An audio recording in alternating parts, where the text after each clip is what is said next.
Are you ready? All right.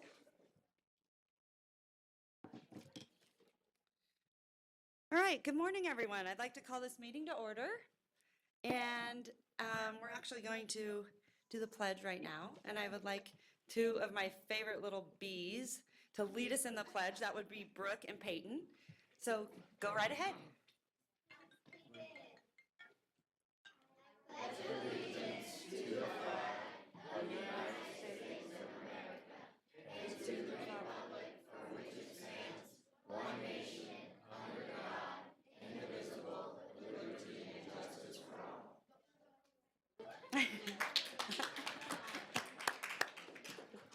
Great job. All right, right now we are going to observe a moment of silence.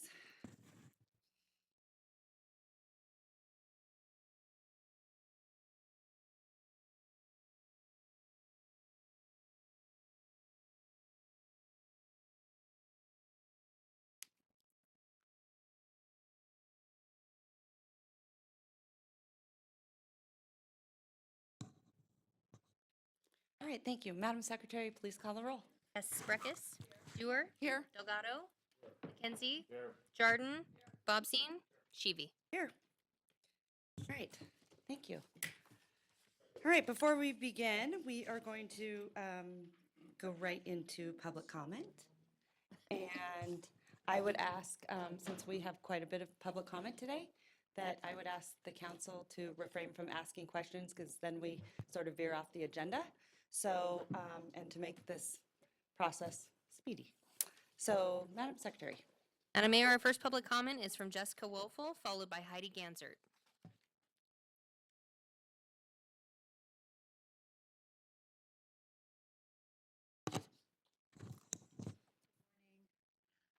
My name is Jessica Wolfel. I'm here today on behalf of Sierra Pediatric Blood and Cancer Consortium. I am the parent representative on that board. And I just wanted to give you a little bit of background about that organization because I know that you're contemplating making a donation to support pediatric cancer. And wanted to alert you to this organization that's right here in the community that's really unique and important. So Sierra Pediatric Blood and Cancer Consortium is a 501c3 organization that has come together. It's made up of Reno, St. Mary's, Carson, Tahoe, and Washoe County. And it's a really unique organization because those three hospitals have come together to create an organization that provides pediatric oncology services in Northern Nevada. Without this organization, there wouldn't be pediatric oncology services available in this area because we don't have the population to support it. So my daughter was diagnosed with cancer almost 3 years ago, and she had brain surgery in Oakland, and she then went through a year and a half of chemo. And she was able to do that here in Reno, thankfully, because of this consortium. So I wanted to just let you know of this organization, and if you're interested in making a donation to support pediatric oncology, I would really urge you to focus on the Sierra Pediatric Blood and Cancer Consortium. Okay, All right, thank you very much. thank you. I've heard wonderful things about it. Wendy DeMonte reached out to me, Yeah. and I think that's really great, coming to council and making us aware. Last week, I was very supportive of St. Jude. I'd be happy to support you guys, and we'll put it on our agenda so that we can get that to you. So Great. thank you so much. Yeah, and if you guys have any questions, just reach out, and we can give you information about the organization and what it is that we're doing. It actually operates at a loss because we don't have enough volume of kids with cancer in this area, thank goodness. But it's something that could really use community support to keep it here. Otherwise, there's a Agreed. danger that we could lose it. Agree. Okay. Thank you. Thanks. And your daughter Stella is amazing. Madam Secretary. Heidi Gansert, followed by Marcia Marding. Thank you. I'm Heidi Gansert. I'm the Executive Director of External Relations for the University of Nevada, Reno. Today I want to comment on item F3, and then President Mark Johnson will also be commenting at the time of the item at about 1:30 or so. I'm pleased to be here today to speak about the university's Gateway Project, which encompasses the land between I-80 and 9th Street between North Virginia and Evans. The Gateway Project and the item you have before you has been in the works for over 2 years. In 2014, we started the process of a master plan update, which we do about every 10 years, and our old master plan used to show the university moving to the east. And working with stakeholders, community members, with the city, with the RTC, with EDON, with everyone over a series of 20 meetings with 4 open meetings, open to the general public, we agreed that we wanted to move south towards downtown. We wanted to be part of the vision of the university town and really be physically connected to the city. We believe, and this was also supported by everybody who we had talked to, that as we move our campus south to I-80, we would help to revitalize, or help with the revitalization by the private sector of the area south of I-80 between downtown and the I-80. So again, we had meetings over a year. The final master plan update was approved in December of 2014, and now you have item F3, which is really updating your master plan by putting our gateway piece into your master plan.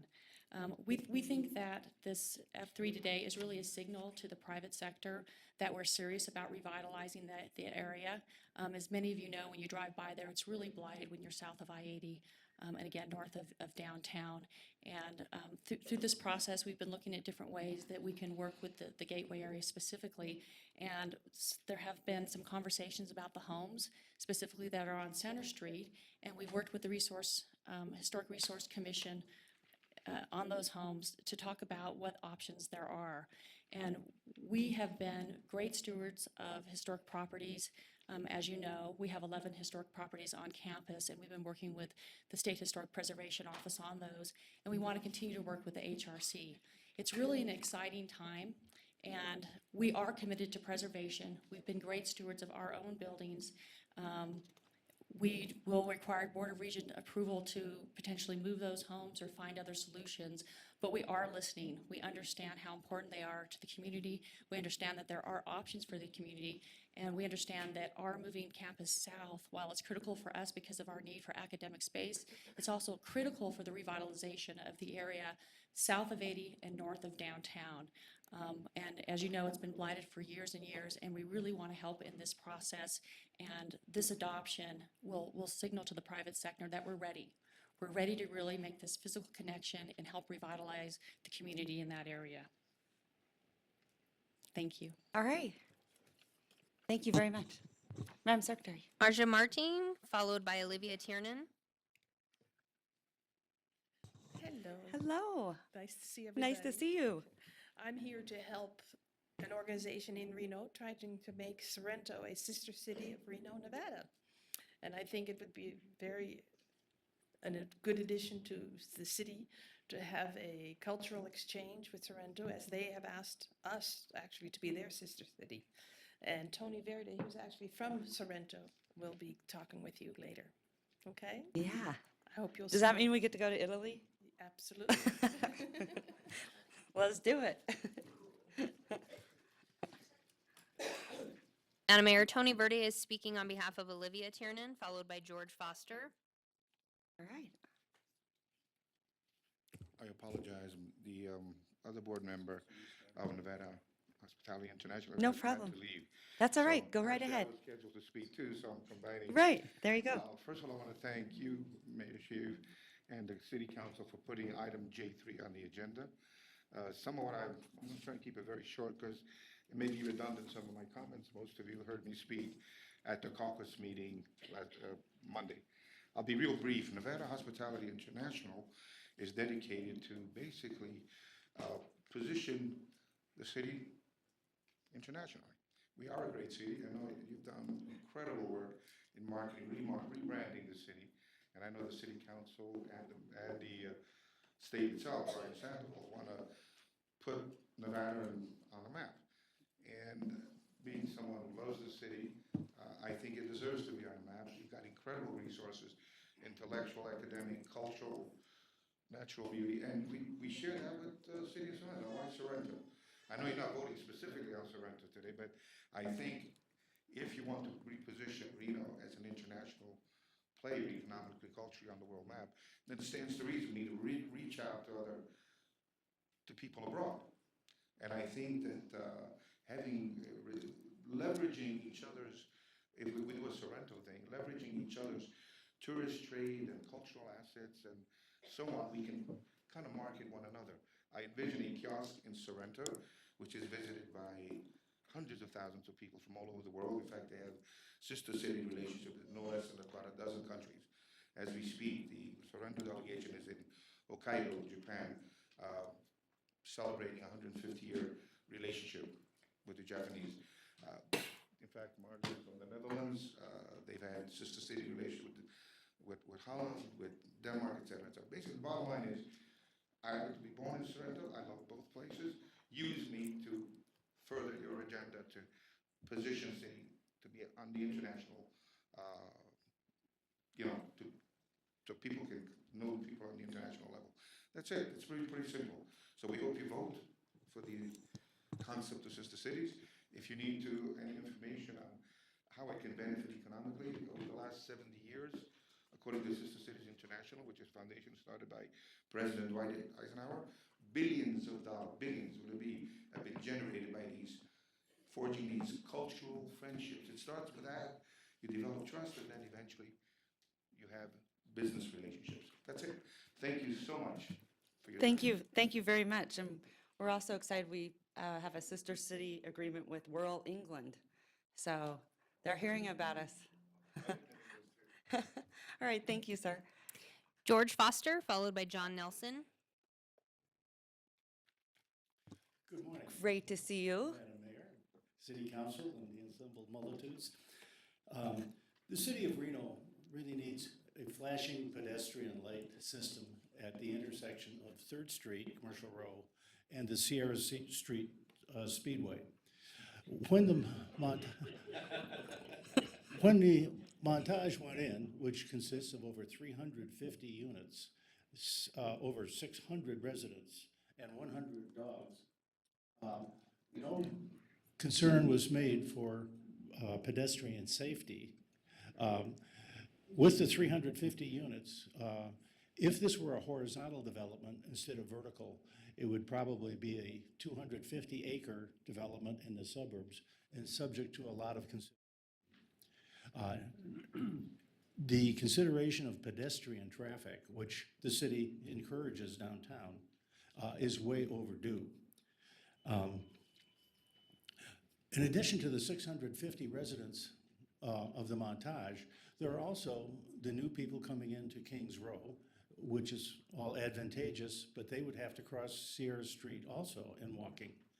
But in looking at this is really a small part of the problem, because the city is encouraging events on the lid more and more. For instance, the Sculpt Fest, which is coming up May 5th, I believe. Last year, the manager of that, Eric Shapiro, said they had over 10,000 people all crossing Sierra Street at one time or another. In the dark, the painted pedestrian lanes call for traffic to stop, but those lanes are hardly visible, and anybody wearing dark clothing at night takes their chances. People coming to the Sculpt Fest are generally young and agile. The 80-year-old geezers from the montage aren't that agile, and we can't dodge speeding traffic. So the problem really exists. So in repeating, we need a push-button flashing pedestrian warning light. The $5,000 cost for a pair is far less than the cost of a decent funeral. Thank you very much. Madam Mayor, may I just? Hold on. Okay. Thank you, Mr. Foster. I really appreciate it, and I couldn't agree with you more, except for on the 80-year-old geezer part. Because I know a lot of 80-year-olds that are really young. I'm actually going to refer this to Councilwoman Jardin. Could you please, yes. I'll give a quick update. Yes, please, thank you. Thank you. George, I completely agree. I appreciate meeting with the residents of the Montage and their concerns on this issue. I couldn't agree more, and we are working on that. Just so you know, we're going back to our engineer to talk about that, but I witnessed firsthand when I went to the meeting at the Montage. I watched in my rear view as a family with some kids were crossing the crosswalk, and they almost got hit. So I completely agree with you, and the wheels are in motion to hopefully get that flasher in. All right, thank you very much. Councilwoman Breckus? Thank you, Madam Mayor.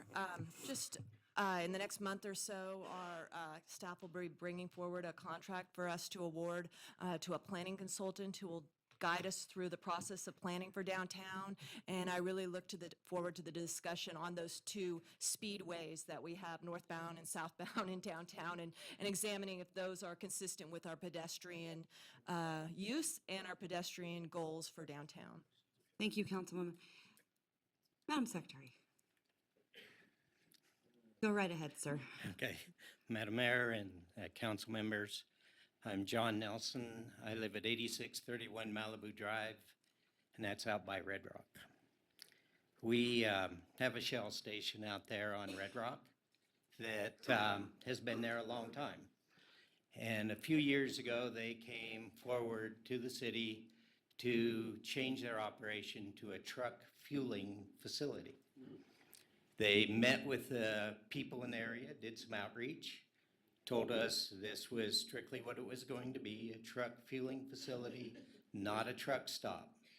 As such, the trucks would come in, fuel, be there for maybe an hour getting supplies or whatever, and then leave, basically. We were kind of surprised when they built such a large parking lot with the Shell station, but again, for the first about year, operations worked just fine. Then we noticed more and more trucks parking overnight. And they run their engines at night and they keep people awake. So we have contacted a representative of the owner that handles the problems at the Shell station. We told her our complaints over the last 2 years. We've tried to work with them and issue complaints about it.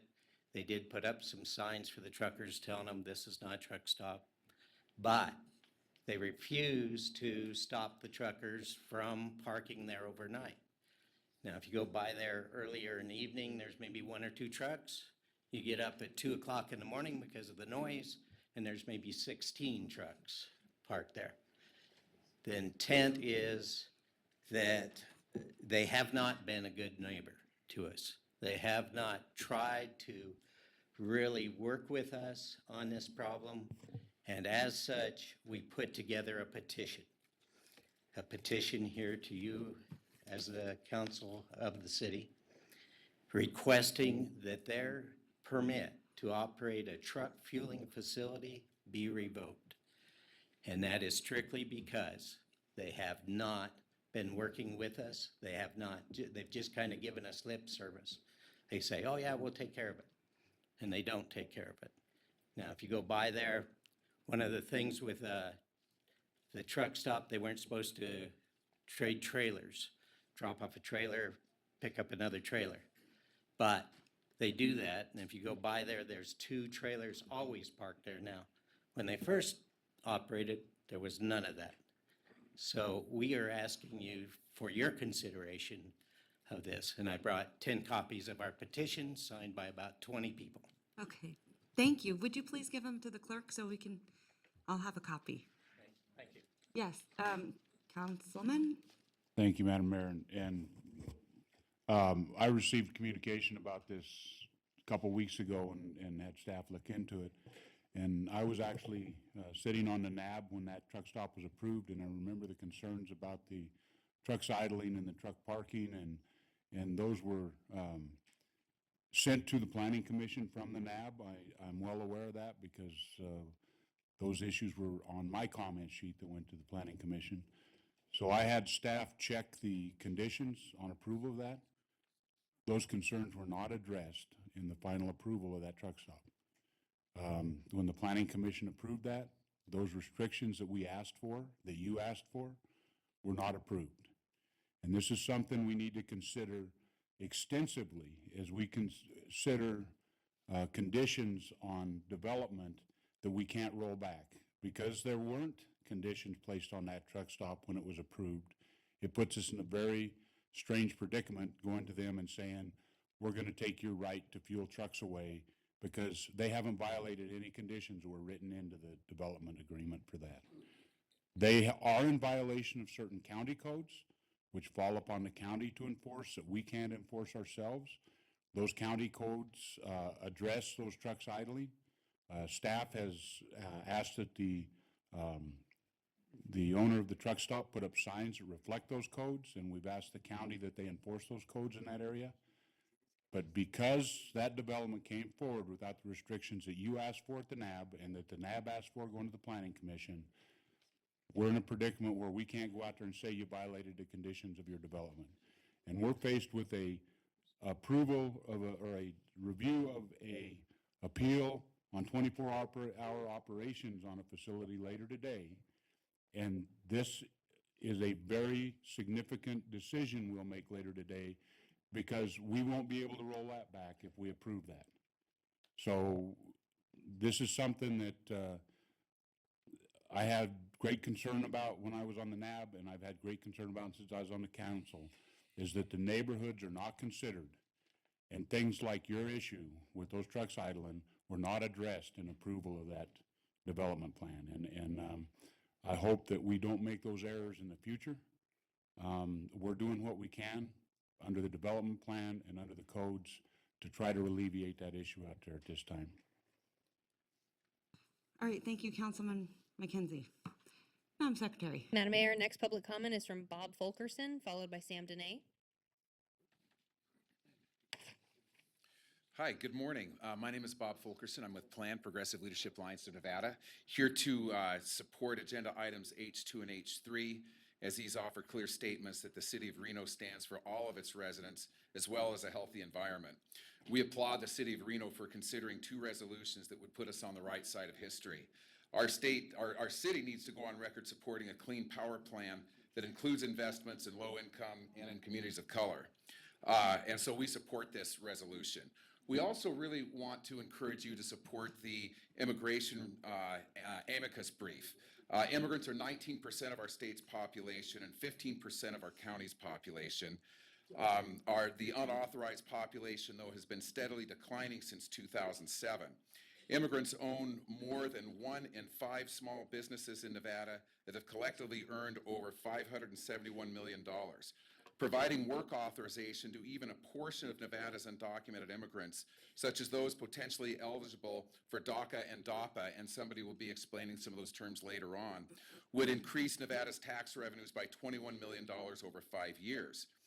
On contrast, if unauthorized immigrants were removed from Nevada, our state would lose $9.7 billion in economic activity, $4.3 billion in gross state product, and approximately 45,533 jobs. Immigrants, whether they are authorized or not, love this beautiful city as much as we do. They must be allowed to live here without fearing a knock on the door that would rip them from their sons, their daughters, their mothers, or their fathers. The president is enforcing existing laws passed by Congress using discretion granted him by the Congress. The courts should not be treated as a legislature by any other name. They should not be used to settle a political debate with anti-immigrant activists trying to achieve through the court system what they haven't been able to accomplish through the political process.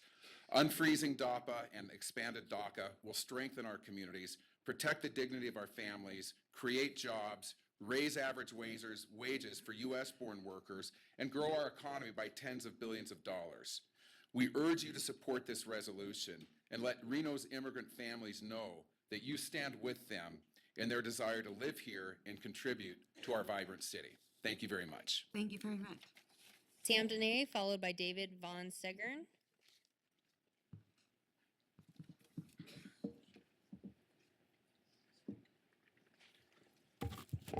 Sam Dene, the Encyclopedia of Reno Government, and the guard dog against government bureaucrats and mainly against corrupt, mendacious, perverted, deceptive, rotten, evil, wicked, and mendacious and cowardly media mouses and media mousets. I'm an Air Force, nice smiley face over there. I'm an Air Force Academy graduate. I have a background. I know what's going on. I spent many years flying fighters and bombers defending our nation against the enemies inside of the borders and outside of borders, and found out we have more enemies inside of the borders than outside of the border. If you want to analyze Sam Dene versus, say, this character, Donald Trump, Sam Dene has more spunk and gumption and moxie and natural charisma in his baby finger than Trump has in his whole body. And a lot better hair, too. Nice smiley faces back there. I would be sitting on that side of the dais if it wasn't for the media mouse's cowardly and insane jealousy of this 160-pound fighter bomber pilot who wouldn't harm a fly. But they're just scared to death of me, and they've got the poobahs and potentates who sign the checks, pull the strings, snatch the bodies, and steal the votes, telling them what to do. There's a reporter over there who is just scared to death of Sam Dene. I don't know what I can do to embarrass those people.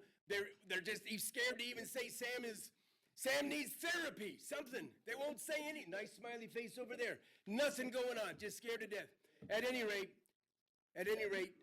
on August 19th, 2014, Colonel Kazmierski, the West Point graduate, who is the commander of the Economic Development Authority of Western Nevada, ordered Sam Dene to bring Tesla to Reno. And she's nodding her head. 2 weeks later, Tesla decided to come to Reno. I am the driving force for 92% of the good things about Reno. Now, this is my toughest assignment yet because Colonel Kazmierski has now ordered me to be the driving force to, sit back now, to be the driving force to help the little children. I'm glad to see we have lots of children in the room here. Help the little children from kindergarten all the way to high school by making sure that they have safe, practical schools to go to each day. Colonel Kazmierski wants me to, and I can't even really get the words out, he wants me to support a $781 million tax bond increase. I'm in supporting it.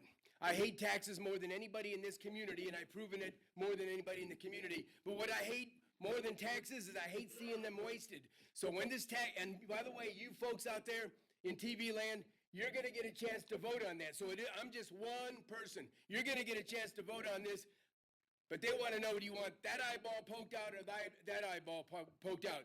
I'm in favor of the tax, but we need oversight for that tax. You're welcome, Reno. All right, thank you, Sam. David Van Segern, followed by Jan Gomond. Good morning, Madam Mayor and City Council. I'm David Von Segern, a resident of Reno, and I was delighted to see item H2 on the agenda today. More than delighted, probably ecstatic. This is a very important thing, I think. We know that most voters are in favor of the Clean Power Plan, but to put it into a public resolution that you have before you, that's a very good move. You know, while senators and representatives and so forth are posturing in the halls of Congress and so forth to try to impede the transition to clean and renewable energy, it's very important that we do things like this at the local level, and because that begins to erode their perception that they have support to resist the clean energy transition. I really think that our Attorney General of this state is living in the past century. Coal is already dead. Oil and gas will soon follow. I think you're sending a very important message by taking up this resolution. So in anticipation of your positive vote on this resolution, I thank you today for bringing this up. Thank you, sir. Jan Goman, followed by Mario De La Rosa.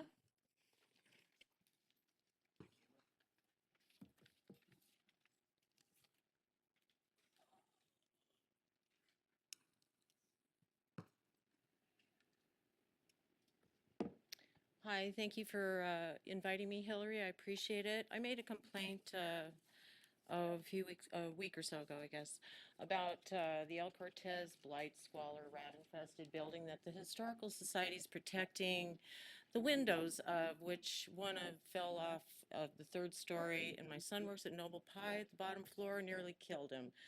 just came inches from his skull, hit the car that he parked on the curb there. The only other businesses in that building are all boarded up. There looks like there was a fire in one of them, and the hookers and the drug dealers that do business on that corner are the only other productive force, I guess, or non, whatever, that are at risk as well. I really, I want to, I am a medically trained massage therapist, formerly married to the second most senior Reno police polygraph examiner. Over 10 years ago, he cured me of my serial marrying habit, and I've been happily living with the four-legged version of dogs ever since.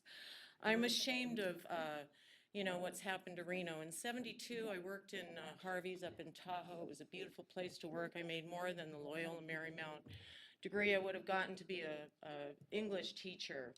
I came up here, was a 21 dealer, and now I'm happy to be a massage therapist without having people leave broke from my table. And, but anyway, I just have to say real quick, my mother's life was ruined by James Lynch, aptly named. He fused her whole lumbar spine and caused her to be crippled at 82 years old. He was just going to go up and clean a few discs. My daughter, who had the Millennium Scholarship, where they kept up in the ante of the grade point average, her tips went down at the little Waldorf after 4 years. The tuition kept going up. She had ADD from the 30 hours of surgery for corrective to address her degenerative jaw from David Wellmerink and Sparks, the orthodontist. I was the victim of Judge Weller, who has blood on his hands, who's one of the most corrupt judges in the state, in the country. He ordered me $400 interim support for a year and a half, starved me and my children out. My husband made $150,000 of his salary. So I've survived all of that. I don't consider myself a victim. I consider myself a survivor. I'm barely making a living here. I resent that there's not a lottery here, that there's not recreational marijuana. After all, we're a prostitution state, a gambling state. You know, we were the divorce capital of the world. What's wrong with bringing in medical? We promote alcoholism. I think it's time to bring some revenue producing things in. The baseball stadium should put a canopy over. It's like 3 months of non-supportive sports. There should be a canopy over the baseball stadium in the winter to house cover the homeless people. I am disgusted by what's happened to my city. I've seen it decline ever since the 70s because of mismanagement. McNeely stole all kinds of Millennium Scholarship money for reasons not related to education. We're 51 in education. By the time Tesla is taxed to support our educational system, my children are already 28-year-old boy-girl twins. My daughter lives in China. She's thriving. She has more benefits and more opportunity than she ever would in a tattoo parlor, strip joint town where there's just nothing else going on, and boarded up businesses all the way downtown. I'm sick of the rat-infested building at El Cortez, the Historical Society protecting it, and I think it really needs to radically be addressed. We brag about the breweries and the few little cute restaurants in town, but it's time to make a difference. Thank you very much. Madam Madam Mayor, Secretary. next public comment is Dario De La Rosa, followed by Ivy. Hello, my name is Mario de la Rosa. I am a NAP member, Ward number 4, but of course I am not representing this NAP. I am here to support H3. I applaud the City Council for considering the adoption of a resolution in support of the President's executive action on immigration. In recent days, more than 300 groups and organizations across the nation filed an amicus brief with the U.S. Supreme Court in United States versus Texas, urging the court to leave the injunction that blocked the executive action on immigration that President Obama announced in November 2014. As you know, many cities and counties have joined this amicus brief. Hopefully, the city of Reno also will join this amicus brief. If the injunction is lifted, many families will be more secure without the looming threat that loved ones will be deported at a moment's notice. Many deserving individuals will have access to better jobs and the ability to improve their lives of their families and their communities. The economic impact will be felt in all industries. We will see a rise in new businesses. Many immigrants will be able to attend college and get degrees. Many others will find jobs that are prohibited because they're immigrant status. Immigrants won't be afraid to be deported if they approach the police to report a crime or an abuse. Many immigrants will be able to demand better wages without being afraid of being fired by unscrupulous employers. The list is very long, so I am applauding the Council for considering a resolution to support President Obama executive action. Thank you. Thank you, sir. Ivy, followed by Jason Eastman. It's Antonowicz. Thank you. Thank you for hearing me today. I'm here in opposition of the container project that is proposed to go in next door to the Riverside Artist Lofts, our beautiful county courthouse, and right on the river. The Riverside is a historic building, which means we all live with the original single pane glass windows that offer absolutely no insulation to any of the elements outside. A beer garden and concert stage will subject residents of the Riverside and surrounding properties to outdoor noise, crime, pollution, filth, public urination, vomiting, loud music, intoxicated patrons who will continue to remain on the Riverwalk well after the bar is closed, yelling and screaming until all hours of the night. I witness this on a weekend basis across the river. Reno has invested a great deal of time and money bringing the arts to the Riverwalk with the Pioneer, the Bruca Theater, Sierra Arts Gallery, surrounding upscale restaurants, and high-end housing. So I ask why there is even a consideration for a business that is known to generate more problems than bring in the demographic we have invested so much in this area. I really do think it's a great project, but when I think about the shipping containers and a beer garden, I think more Midtown than right butted up against a historic building, and again, right next to our beautiful courthouse. Since 2008 at least, Reno has been in the top 10 of the heaviest drinkers in the United States. On a per capita basis, Reno has 59% more bars than average for Nevada and 69% more than the United States as a whole. It's been my experience in the 7.5 years that I've lived at the Riverside that when I've called for disturbance of the peace, unfortunately, it is a low priority call. At best, I might get an officer to show up after an hour, and if I want to make it official and on the books, I've got to wait for him to finish up over there, so then he can come over and take my report, and all the while, the clock is ticking and nobody's getting any sleep. I would ask the board to consider the residents, not just of the Riverside, but the Palladio, Arlington Towers, Ross Manor, Park Towers, the Montage. There are others around, but especially the Riverside, because we truly have absolutely no way of protecting ourselves from the sound. Because we're a historic building, we cannot put different windows in. We're subject to whatever noise they make below. They're talking about staying open till midnight. It's just a mess. Finally, I just want to say, Reno is art town. It's not beer town. And I would really love to see the demographic, all the art, in the downtown area stay that way. We'd love to see something there, but not a beer garden. It's just an open ceiling beer garden and concert stage is just, it's already a challenge living downtown. And don't get me wrong, I love it, but this is just going to put it over the edge. So thank you very much. Thank you. Madam Secretary. Jason Eastman, followed by Tom Polakalis. Councilwoman Breckus?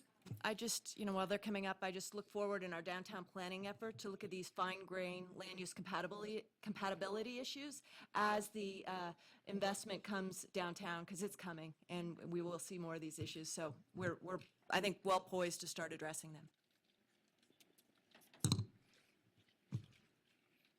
Hi. Good morning. Take it away. Good morning, Mrs. Mayor, or Ms. Mayor, Mr. Manager, and council members. My name is Jason Eastman.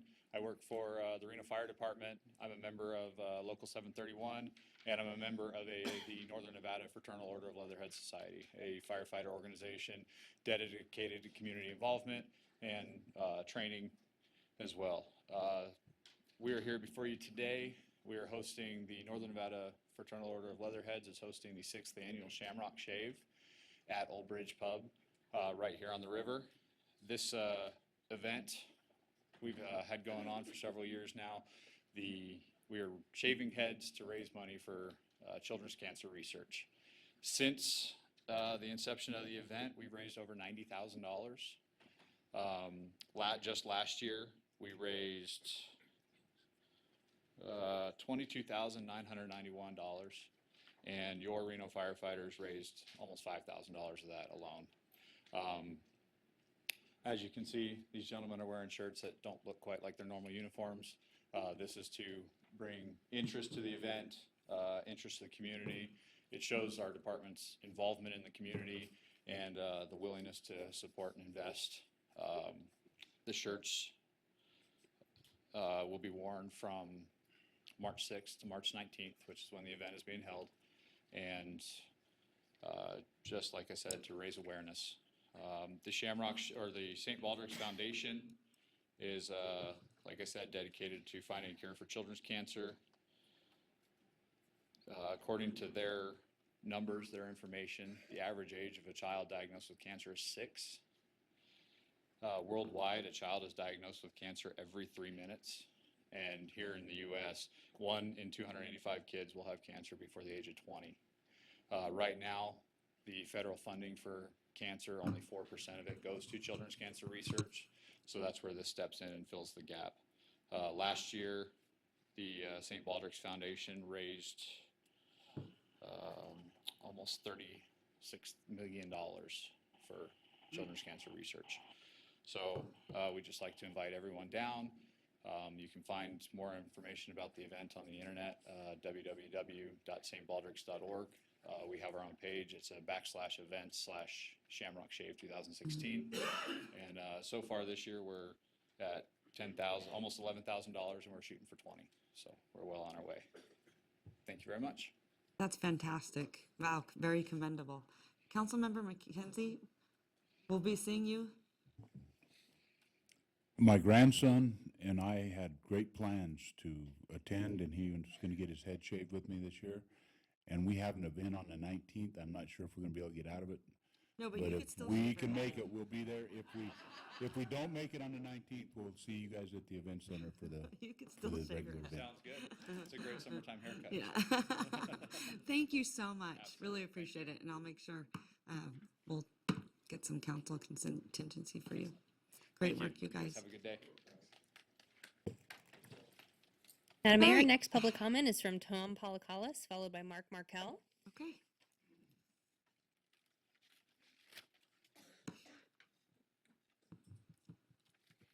Madam Mayor, esteemed members of the council, pleasure to be here. Tom Polakalis, I reside at 1555 Ridgeview Drive, here to support item H2, the city filing a brief in favor of the Clean Power Plan. The federal Clean Power Plan and clean power in general means jobs and economic development for Nevada. We have a number of innovative companies headquartered in Northern Nevada, plus a tremendous amount of resources. We all know Ormat Geothermal. There's a number of other companies, very entrepreneurial, that are creating jobs and economic growth for Nevadans while providing clean energy solutions for the country as a whole. I don't want to steal their PR thunder, but I became aware recently that there is a local company that's manufacturing a clean energy product that's hosting a trade delegation from Europe fairly soon here, later on in March. So we have Nevada's innovators and economic leaders developing products and technologies that are being exported across the world. I think that is a trend that we want to encourage, and so thank you for having this item on your schedule, and I completely support it.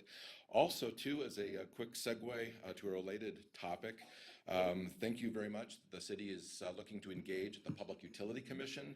I think that that is absolutely essential for the city of Reno's future for sustainable development, not only on solar issues, but also on energy efficiency. Why I put up this particular slide with Rocky Mountain Power being up there, Warren Buffett owns both Rocky Mountain Power, which serves the city of Salt Lake City.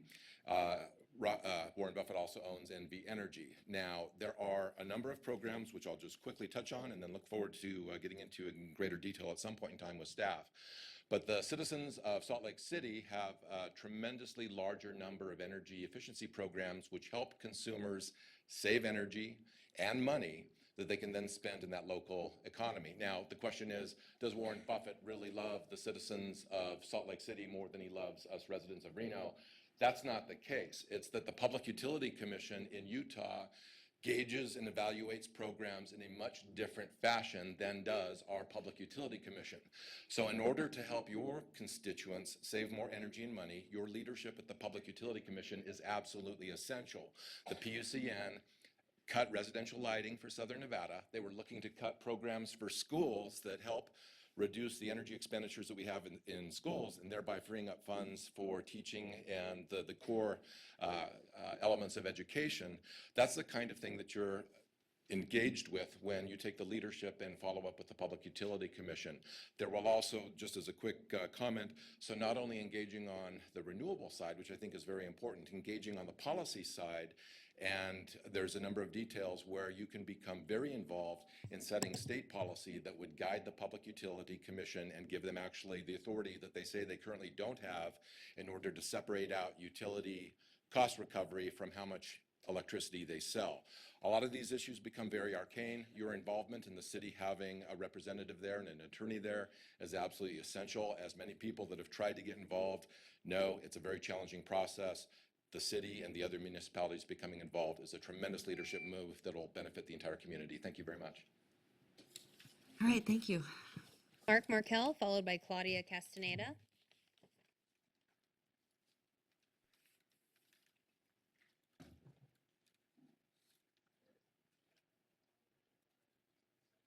Hello, Miss Mayor, City Council members, City Manager.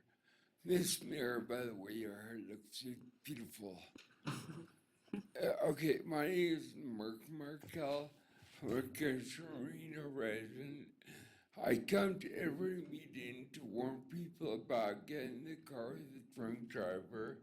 When I was 24, I got in the car with a drunk driver, and we were on our way to cover alcohol after drinking 4 gallons of wine.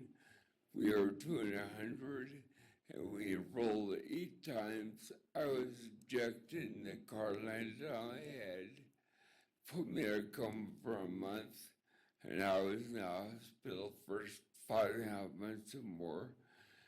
And my daily activities are hard to accomplish because of my brain injury. I have problems with my daily tasks. I hate to see anyone else go through that. I want to be an example of what happens when you get in a car with a drunk driver. I hate to see anybody go through what I went through. And it's hard. It's very hard. And I just want to get the word out there not to get in the car with the drunk driver, because it's very dangerous. And I hate to see anybody else. See, I'm repeating myself. I'm not there. I have a serious brain injury, and I don't talk well, but I just want to be an example. Thank you. Thank you, Mark. Great job. Well, Claudia Castaneda, followed by Kyle Davis.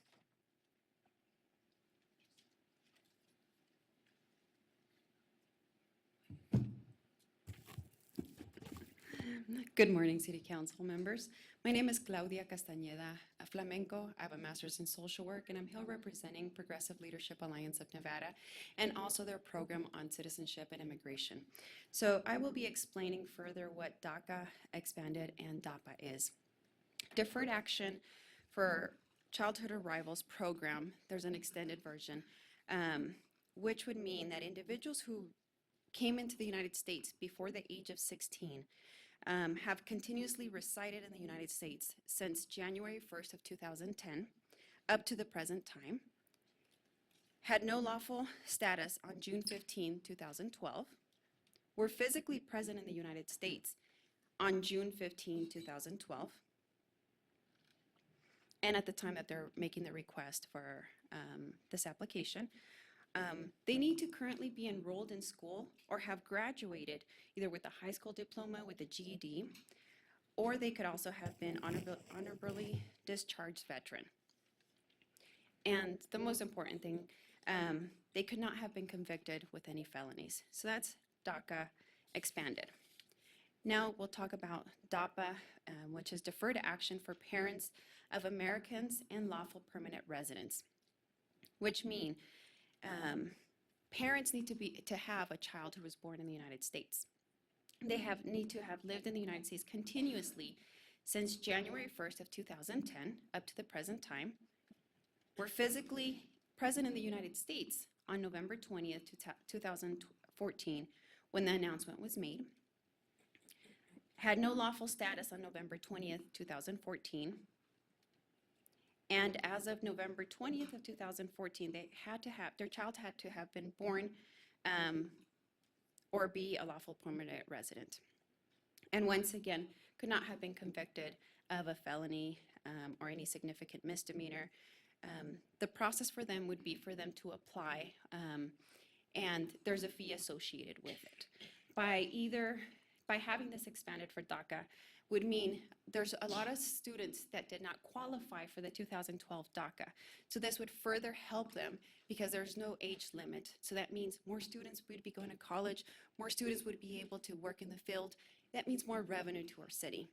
Now, if we have the parents being able to also have a work permit, and it's just for 3 years, they would be able to work in our city, they would be able to have a driver's license, which means more revenue to our communities.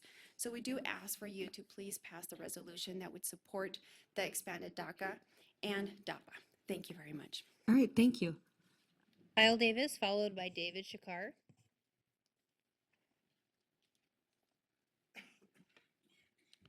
Thank you, Madam Mayor, members of the council. For the record, my name is Kyle Davis. I'm here today representing the Nevada Conservation League. Back in August of last year, I had the pleasure of appearing in front of this council speaking in favor of a resolution that this council approved supporting the efforts put forward by the Environmental Protection Agency with the Clean Power Plan. And so it's my pleasure to be here today, first of all, to thank you for that, supporting that resolution back in August, and to speak in favor of agenda item H2, which contemplates that next step of supporting that Clean Power Plan as it works its way through the courts.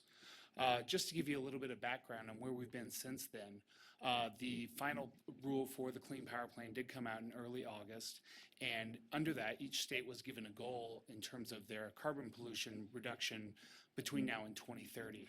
Luckily here in Nevada, because of existing bipartisan support that goes back decades of investing in clean energy and reducing our carbon footprint, we're already well positioned to meet the goal just by doing business as usual. And in fact, we're in a place where we can go beyond the goal, and it presents great economic opportunities for our state and for local governments by investing in renewable energy and potentially exporting that across state lines while growing the economy, building jobs here in Nevada. And even in states where you saw that they're putting up opposition, or you have states that actually are litigating this action, quietly these states are still moving forward with planning to implement this plan, because when you actually look at it, it's not that difficult, and it's in many ways a direction that we are already heading in terms of moving away from power like coal and moving in a more sustainable direction.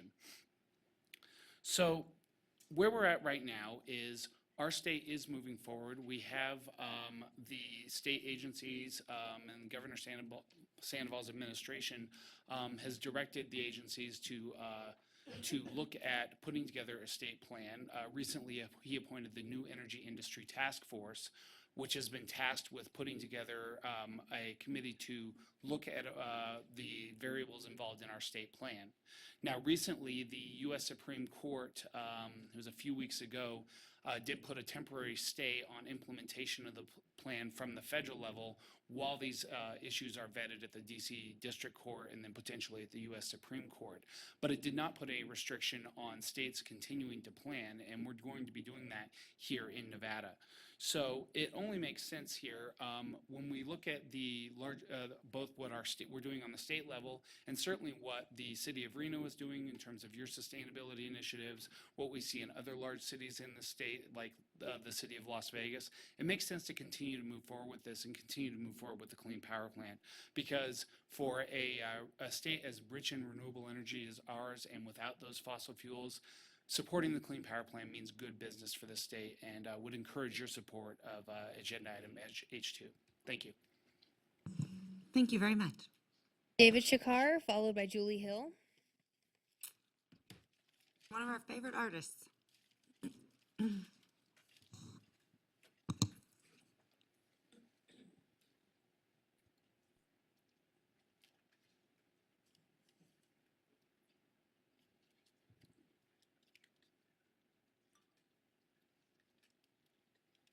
Good morning, Madam Mayor, City Manager Andrew Klinger, honored council persons. My name is David Shakar, independent artist. Many of us woke up this Monday morning to read a sad but true article in the Reno Gazette-Journal by reporter Siobhan McAndrew about the tragedy that occurred to one of our own, 15-year-old Tristan Hurley. Tristan had a very expensive customized wheelchair that was stolen from his mother's second-story apartment, and it cost a lot of money to replace, but the city of Reno, people here came together and through social media funded the cost of another wheelchair for this young man. However, it would take several months before the wheelchair would be ready for him. In the meantime, Tristan was given a rented wheelchair, and a few days ago, well, getting out of the rented wheelchair and trying to get into a seat at the Reno basketball game. What's the name of okay, thank you. I forgot that. The Reno Bighorn basketball game. Tristan fell. He broke his hip and left arm. That's usually not a life-threatening disease, but in Tristan's case, he has a very rare genetic disorder called osteogenesis imperfectus, commonly referred to as brittle bone disease. His bones break very easily. He was rushed to St. Mary's Hospital, stayed there a while, and he died. Tristan wanted to be a photographer when he grew up, but he'll never have that chance. I was thinking about this, and I wondered, what can we do in a situation like this? And I remembered how persuasive the words of my friend Mark Markell were that literally saved my life. And so I'm thinking maybe your words to the legislatures in Carson City, if you could utilize your wonderful collective political acumen, your people skills, your networking, your ability, and anybody else is listening, if you think that there needs to be a tougher penalty, perhaps if we made it a felony crime for any despicable person that would steal or deprive an assistive device that is needed by a disabled person, maybe it just might prevent another tragedy like 15-year-old Tristan Hurley from dying an untimely death. I think if we make this a felony, it just might deter. And I ask you, if you agree with me and anybody else is listening, call the legislators in Carson City, make it, ask them to put a bill through to make it a felony crime. Anybody steals or deprives a disabled person from an assistive device. Thank you. I think that was very, very well said, and one of the most tragic incidents I've ever heard of. I mean, I can't tell you how many people have really, this has really shaken a community in so many levels. And I think you're exactly right. There needs to be a law against that. The harshest penalty that we can give somebody. I couldn't agree more. Absolutely. And we know people that can help us do that.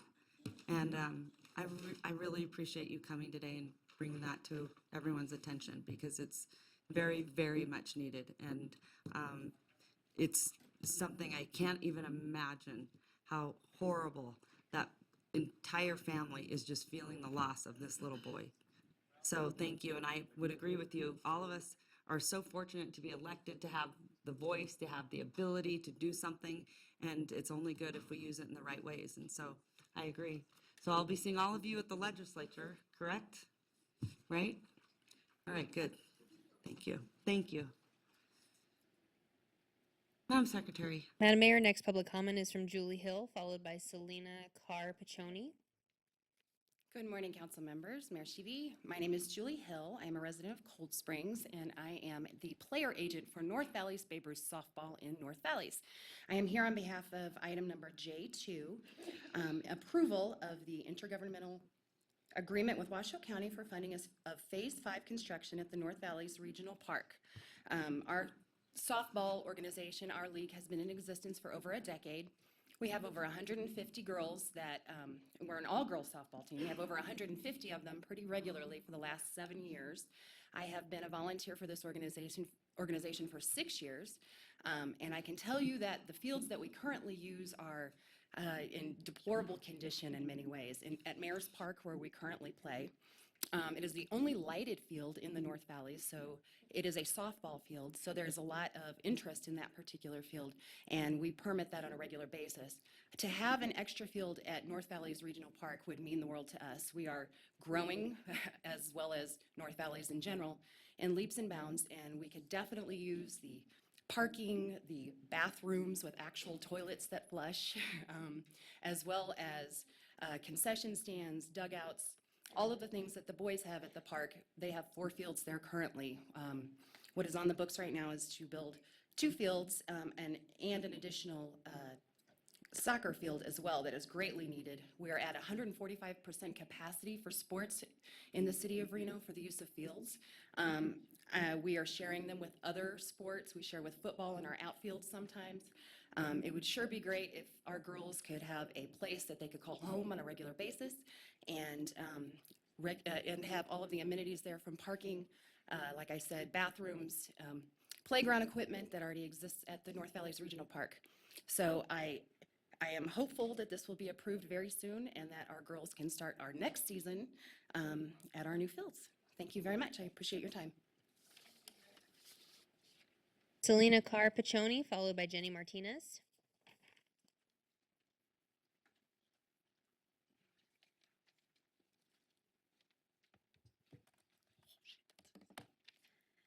Hello, good morning. My name is Selena Carpaccioni. I come to you today in solidarity with other University of Nevada social work students in support of item H3, which will be discussed on the agenda today at 1 p.m. We come to you today not only as University of Nevada students, but as social work students that work directly with and will continue to work directly with immigrant families that are impacted by immigration policy. We ask you not only to support President Obama's executive action through your leadership and through your work, support immigrant families in Reno. Thank you. Thank you. Jenny Martinez, followed by Elmira Diaz.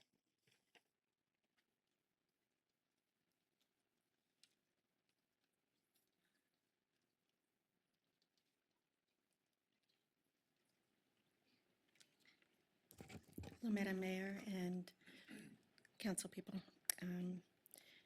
I'm here today to request our Mayor Hillary Shivi, Direct City Attorney, to sign the Americas Crias brief in support of our presidential executive action on immigration reform. Deferred action for parental accountability and deferred action for DACA, deferred action for childhood arrivals. I just heard you say, Madam Mayor, that we have a voice ability to do something. And I kindly ask that you sign the curious brief in support of our presidential executive action. Immigration history is very long. Since 1891, our Immigration National Process Services has been established. It's time for change and comprehensive immigration reform. Thank you and appreciate your support. Madam Mayor, our last public comment is from Elmira Diaz.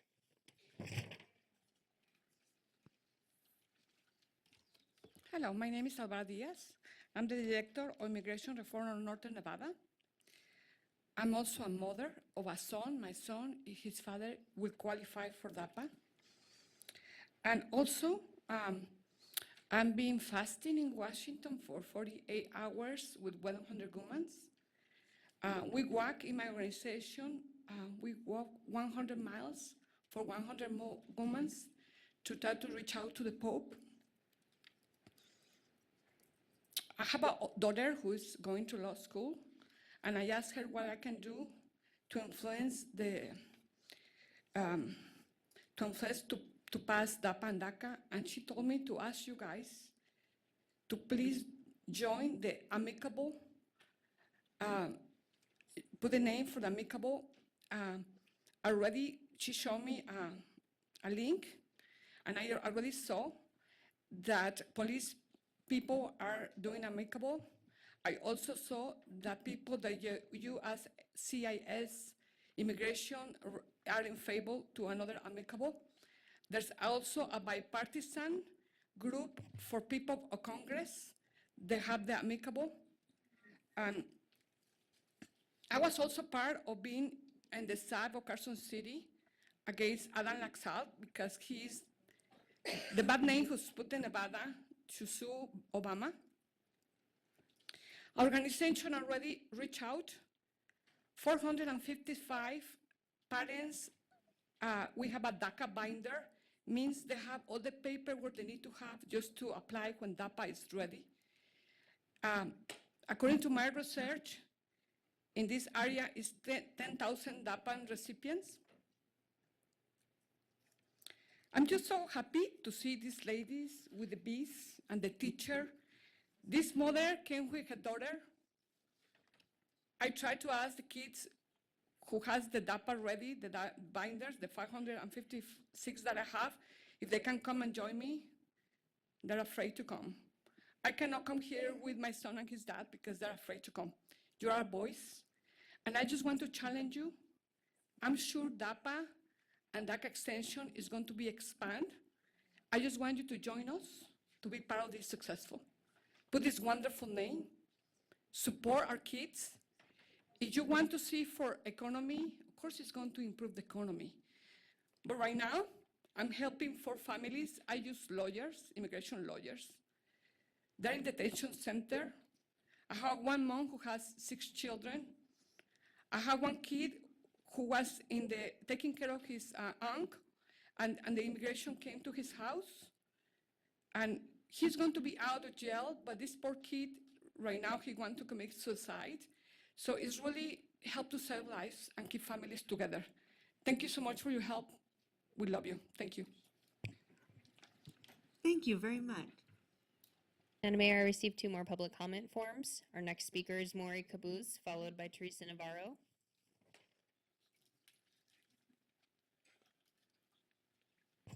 Good morning, Mayor Shivi, members of council. You know me, and I'm here to give you a brief follow-up. Before I do that, I want to say it's not fun for me to come here and repeat an unpleasant complaint. I don't like it any more than you do. But what choice do I have? Over a year ago when I first came here, the people who had my property wanted to return it because a former member of this council told them to take it illegally. So when I came here last year, they wanted to return it. But we have not received any order from Mr. Dorch or his replacement to these people to return it. When are you going to do that? It's that simple. I wasted a year. So I'm sorry that I come here and repeat myself. I don't like it any more than you do. On that note, I was glad to hear on the news that we are going to have a lawyer as a member of council. We need that. If we had a lawyer then, Mr. Dorsch would not have been so reckless with his power. Now, on the follow-up, I did not hear from your office or Chief Soto or Mr. Hall's office, but there was a reaction from the operation, undercover operation. There was a arrangement was made to sit down with the lawyer and supposed to be some funds for a lawyer. I'm willing to move forward with that. I welcome it, but I'm doubtful because they have made these moves before and they didn't work because they rely on this guy Reza, former bad cop Reza, to solve the problem, and he doesn't have it in his DNA and he has no incentive to do so. There are other issues. For instance, they want my family to pay for it from the Netherlands. And while they're collecting $1,400 rent from my property, they expect us to pay for the legal fees, and I don't have a deep pocket on that. Anyway, the follow-ups are here in details, and I handed them to you, your clerk, Mr. Hall, and Chief Soto. I don't see him here. Please, order this man to return my property. It should have never happened. Thank you very much. Thank you. Make sure you give those to the clerk. Thank you very much. Teresa Navarro. Hello, Madam Mayor and Council. Thank you for having us here and letting us speak. I am speaking on H3 regarding the immigration policy that is going to be before the Supreme Court on April the 19th. They're going to start their argument on it. It is very important. You know, when they talk about DACA and DAPA, understand, they say 5 million for DAPA families, but it's probably more. And not only that, when you say 5 million families, you're probably talking about 2 million children that we're talking about, that especially live in our area here in Washoe County. There are so many issues going on in this community. I've been here 45 years. I've been an activist for 40 years here. I'm involved in a lot of boards, and I do a lot of things besides just working on immigration. I work in plan. I also work on other civic engagement boards. But this is very important because what's happening to our families is they're scared. I work a lot in the schools. In fact, I have a meeting today with a school that's giving some issues for a family that the family has tried to talk to them and nobody wants to talk to them. So now I'm going to go with them today so that somebody will talk to them in the schools. But the problem is what they say, and when I ask, they say, well, they don't speak English, so we're not going to call them when their child's in trouble or something. This is the kind of thing that's going on in this community, and it has to stop. And the other thing I want to let you know, we always get these questions about, well, if they're undocumented, why don't they get their paperwork? Well, let me tell you right now, the wait for papers for people that are undocumented is 10 to 22 years right now. Okay? The people that filed their documents in the early 90s are still going to be waiting another 10 years. And that's where it is right now as far as the immigration is concerned for these people to try and get legal documents. That's why DAPA is so important. That's why comprehensive immigration reform is so important, because the majority of the people that you're talking about that are undocumented have been here for a minimum of 10 years. That is the issue, is they've been here long, they've been residents here, they've been working here however they can. Most of the times they're being abused because they're making almost nothing. I had a client and the woman was making at a very prominent place here, and she was doing all the cooking in the back and she was getting $5 a day. And she was working 12 hours a day. And we stopped that. I went over there and right away. But I always report people to the Better Business Bureau because I don't have a problem doing that. Because if you're going to do this, if you want to do this and you want to take advantage of people because they're undocumented, is a disgrace. And I am honored and I'm so happy to see this on the agenda. And I hope that you will all really consider in signing this letter for us so that we can go forward to show that Nevada does care about our immigrants. Thank you. Thank you, Teresa. Madam Mayor, our last public comment is from Reverend Neil Anderson.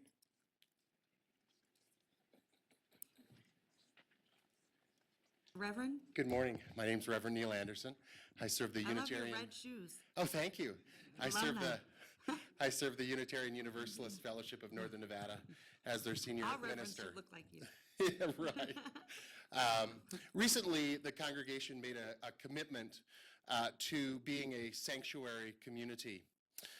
We take very seriously our commitment to affirming and promoting the worth and dignity of every person.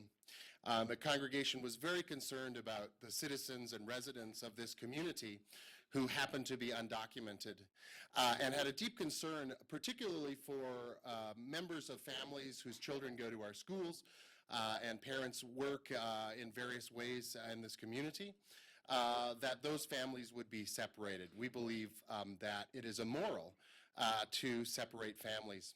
So you may have heard that indeed we did have the opportunity to offer an individual sanctuary in our religious community, and we were very happy that that ended well, that this individual received a one-year stay of his deportation order and now can continue to work and be with his two children, two wonderful boys who go to school here in Northern Nevada.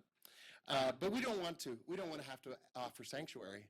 We would prefer that there are solutions to this issue, and we know that through the work of DACA and DAPA that there are solutions. So I would urge the city of Reno to sign this amicus brief so that communities like ours, we don't have to offer sanctuary, that we will find ways in which the citizens and residents of our community can feel safe to live, work, and contribute as we all do. So thank you for the time to address you this morning. Thank you so much Yeah, for be coming. well. Madam Mayor, we have no further public comment. All right, wow. This is a long one. Before we move forward, I just want to say to all my Shark Tank presenters in the audience, you guys have so much patience, and thank you so much for being so good. Just get up real quick. Would you get up for me and just stretch? Yeah, there you go. Good. Good job. Yeah, there you go. So we're not too far away from your presentation, so I just say bear with me, okay? I'm really proud of you. Saw a couple of eyes closed, little. So here we go, okay? Wake up. All right. Right now, I'm going to send it to our city manager. Thank you, Madam Mayor. Next item on the agenda is item A5, City Manager Announcements. I have two announcements this morning. The City of Sparks and City of Reno will co-host a press event and gathering of community leaders at the Truckee Meadows Water Reclamation Facility this Friday, March 11th at noon as part of the $24.9 million energy conservation project with Amoresco. A new generator producing heat and electricity has been completed at the plant. The cogeneration system is providing approximately 35% of the plant's existing energy needs. Secondly, wanted to remind the community that the Washoe County School District Spring Break starts on March 21st and runs through April 1st. Would remind drivers to please be extra cautious in our neighborhoods during those 2 weeks. And if families are looking for activities, our Idlewild Park train will operate daily during that period. And you can find additional information about the train by calling 334-2270. And that is all the announcements I had this morning, Madam Mayor. All right. Thank you, City Manager. At this time, Approval of the agenda, Madam Mayor, and we do have some changes. okay? So item A6, approval of the agenda. First, just wanted to make council aware that item F1 needs to be heard before item E1D and item E1E. So when we get to consent, we'll have to pull those items off. Okay. We do have a time-certain resolution for the substitute judges, item H1, that is time-certain for 11:30 or later. So I would like to take that right after, Approval of the agenda? no. Hold on, Yeah, it's 11:30. 11:30, yeah. Yeah, if we could, please. Yep, we absolutely can. I need to get them back to work. The city attorney has indicated to me that item H2 needs to be pulled from the agenda, so I will let or H3, I'm sorry, H3 needs to be pulled from the agenda, so I would turn it over to the city attorney at Item this H3? time to explain why. Yeah, item H3. City Attorney Carl Hall? Yes, thank you, Madam Mayor. Yes, I believe that H3 needs to be re-agendized. There is no case name in here, and it doesn't accurately set forth what the City Council is going to do based upon insufficient information. And in addition, the time has run for us to submit an amicus brief or support for this amicus brief. So I think it needs to be continued so that we can put another agenda item that would accurately reflect the council action. So can we put that on the next agenda then? Councilman Bob Zeno.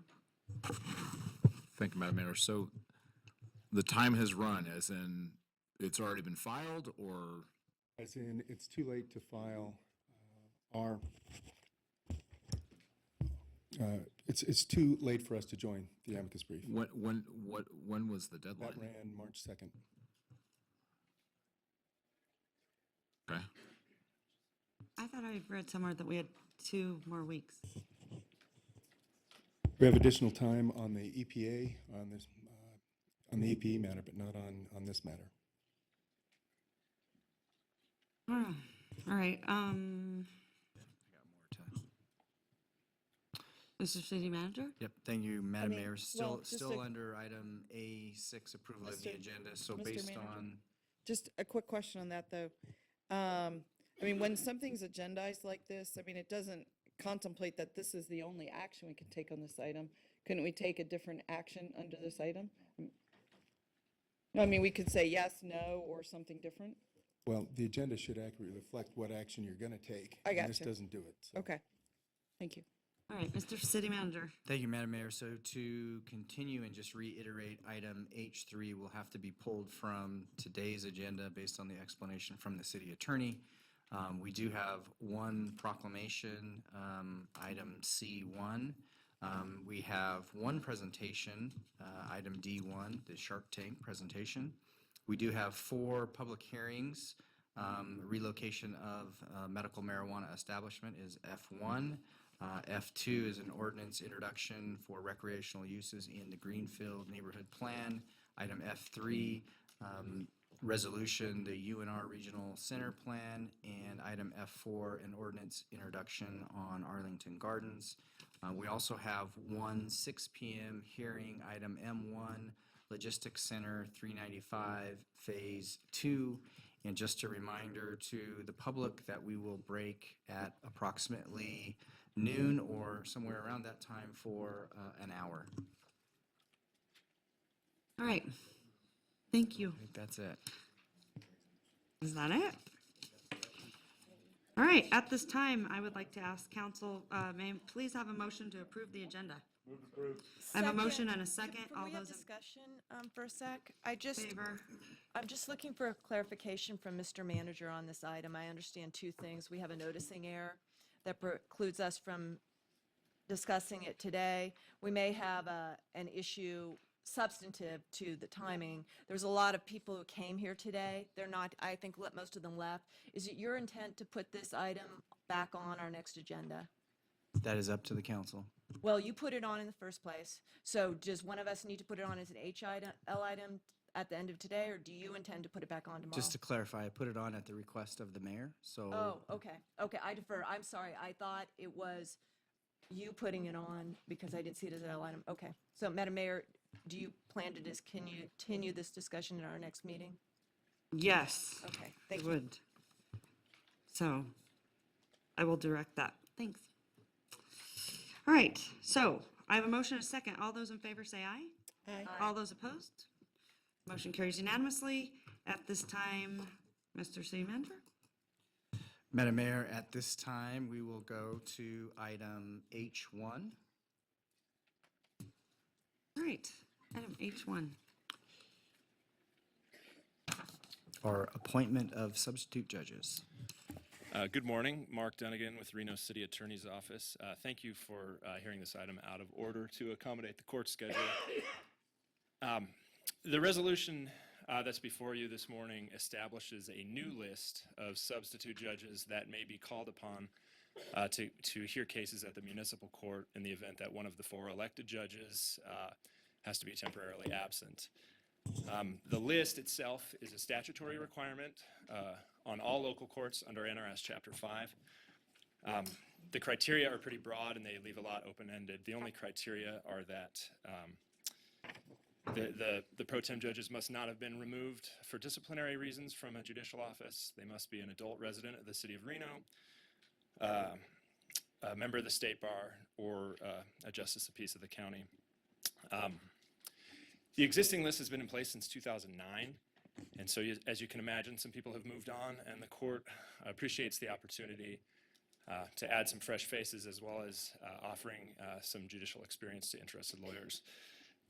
With me today are the Honorable Judge William Gardner of the Reno Municipal Court and the new court administrator, Steve Tuttle. I'd like to turn it over to them to discuss any particulars of our pro tem program that you all might like to hear.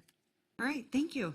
Madam Mayor, before we get going any further with this, I'm going to go ahead and read the resolution. Okay, thank you. This is resolution number 8169, resolution appointing the panel of substitute judges known as pro tempore for the Reno Municipal Court, together with other matters properly relating thereto. All right, thank you very much. Actually, at this time, Madam Secretary, do we have any public comment on this item? We have none at this time. Okay, thank you so much. Hello. Mr. Mayor, How are you doing? I would like to introduce to the council Steve Tuttle. Steve is our new court administrator effective about a month ago. As you all know, Congrats. Cassandra Jackson resigned after many, many years with the city. Steve is no stranger to the business, so he was an easy pick for the court. He was a former Reno Justice Court administrator and has a wealth of experience with the administrative office of the court. So we're very delighted that he came over to the court, and he'll hit the mat running, and he's already working on budget issues already. So anyway, he's here to answer any questions you may have regarding this relatively, I think it's fairly routine item that we have to do from time to time. Sure. If you have any questions, then we're both here to answer them, and if you don't, that's fine too. Yeah. I have no questions at this time. What about council? Councilwoman Breckus? Thank you. Welcome, Mr. Tuttle. Sorry I missed Ms. Jackson's going away party. I didn't know about it. I really, really enjoyed working with her all those years, and I look forward to working with Mr. Tuttle. Are there any new names on here from the 2009 list?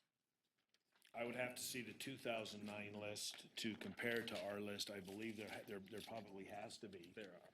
What we have done is the statute contemplates almost anyone can be on the pro tem list. Obviously, given the fact that the practice, even in the municipal court and the justice court, has become so technical, each one of the judges has a group of lawyers we use who have substantial experience working for either a city attorney, a district attorney, a public defender, or years in private practice, who are familiar with the criminal law.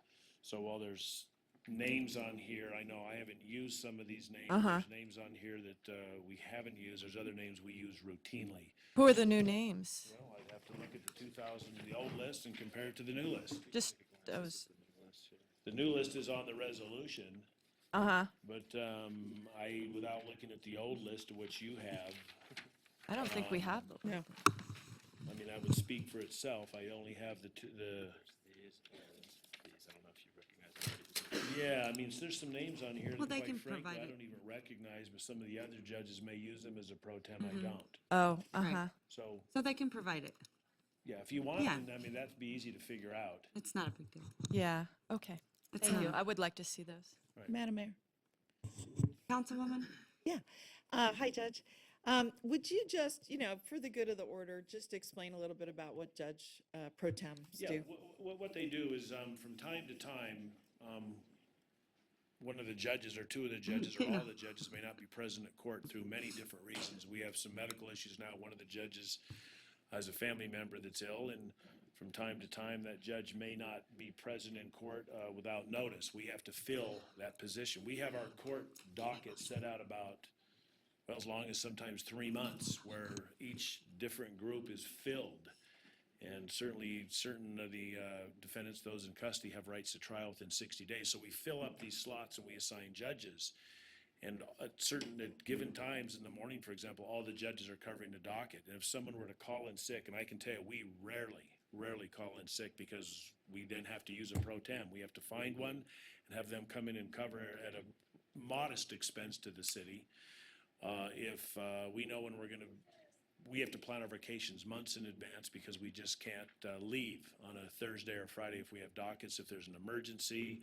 Today, for example, in the morning, I asked for a fixed time because I have court this morning, this afternoon. I would have had to get a pro tem judge to cover if I wouldn't have got a fixed time. So there's substitute judges that cover for us for various reasons when we're not in the office. 4 years ago, the Supreme Court mandated all the judges went to Las Vegas and the whole state for a conference. We have video arraignments that run 5 days a week, 52 weeks a year. The people in custody have to be arraigned every day, and we do that, we'd have to bring in a pro tem judge.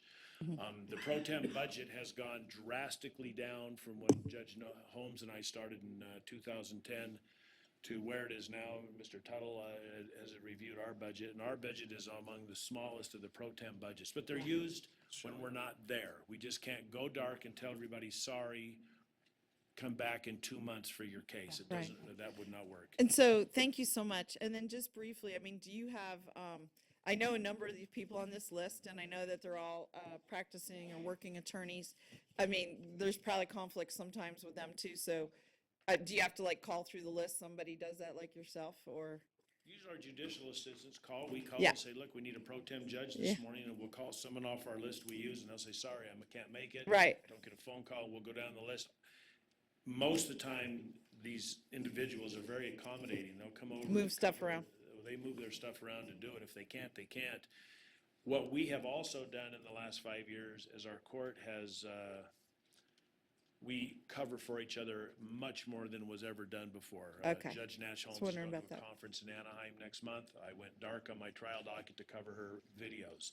So we have, by accommodating that, the use of pro tem judges has been greatly limited at a, it's a relatively modest savings, but we think it's substantial to But I the mean, that's a city. big change where one judge is covering for the other. I mean, that's fantastic that you do that. We do that all the time now. That started about 5-6 years ago, and all the judges really go out of the way to accommodate the other counsel, so we don't need a pro tem. So Yeah. our pro tem use has gone dramatically. I think we've cut it down 75%. Yeah, I do. Yeah, at least. I do. Judge, I guess not knowing who was on and not knowing, did you advertise and let everyone know who was on the list and the community know? How'd you advertise? Yes, they did. They used the Washoe Bar Okay, Association. okay. Publication. Okay. So it's called The Writ. So they Okay, advertised through The Writ. okay. I'm going to be very upfront, very transparent. I'm a little concerned about doing this when we're open for filing for 2 open judge seats right now. I would like to continue it for 2 weeks until that time which filing closes, because I see some names on here and I'm just a little uncomfortable. So if the court doesn't feel there is a need right now, can we wait 2 weeks till filing closes? We can wait. It's more of Okay. a formality because obviously there are a couple names on the list that are running for Yeah. judge. We would obviously, we're cognizant of the fact Yeah. that they're on there, and they certainly at least, well, possibly 2 or 3 won't be on there at the end of the election cycle.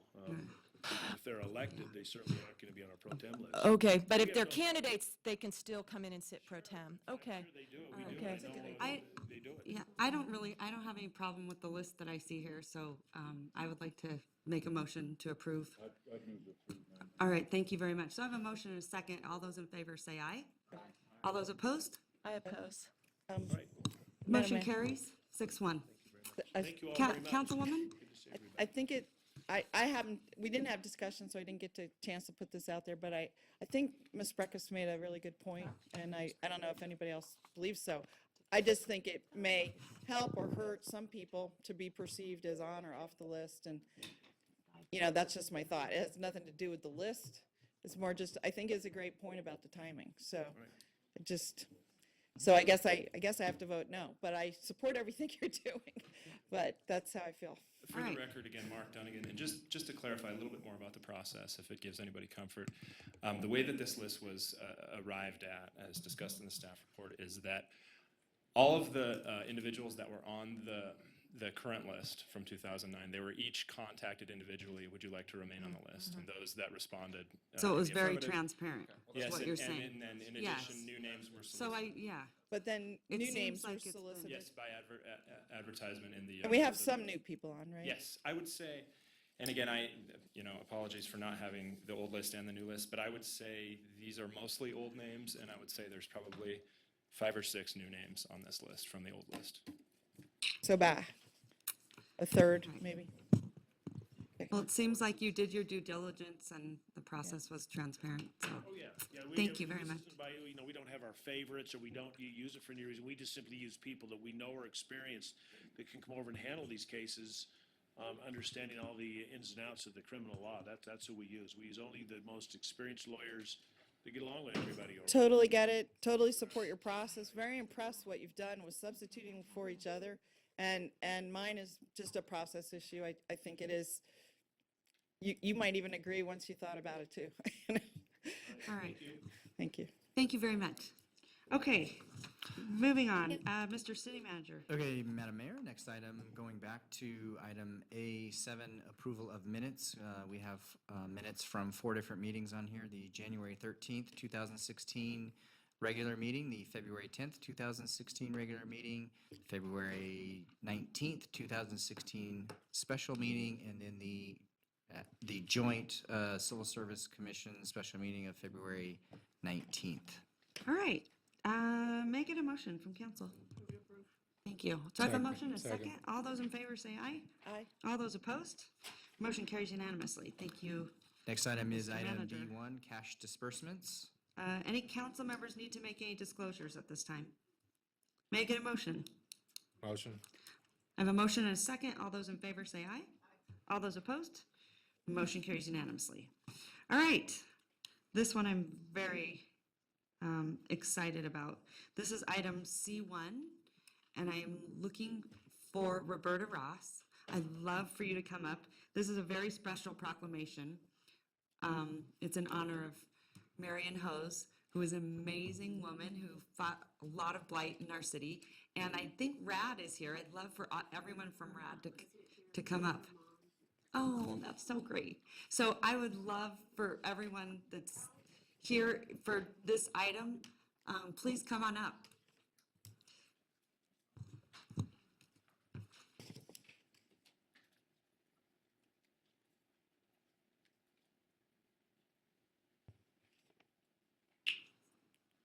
Thank you for coming. Thank you. Yeah. Go, yeah, that would be great.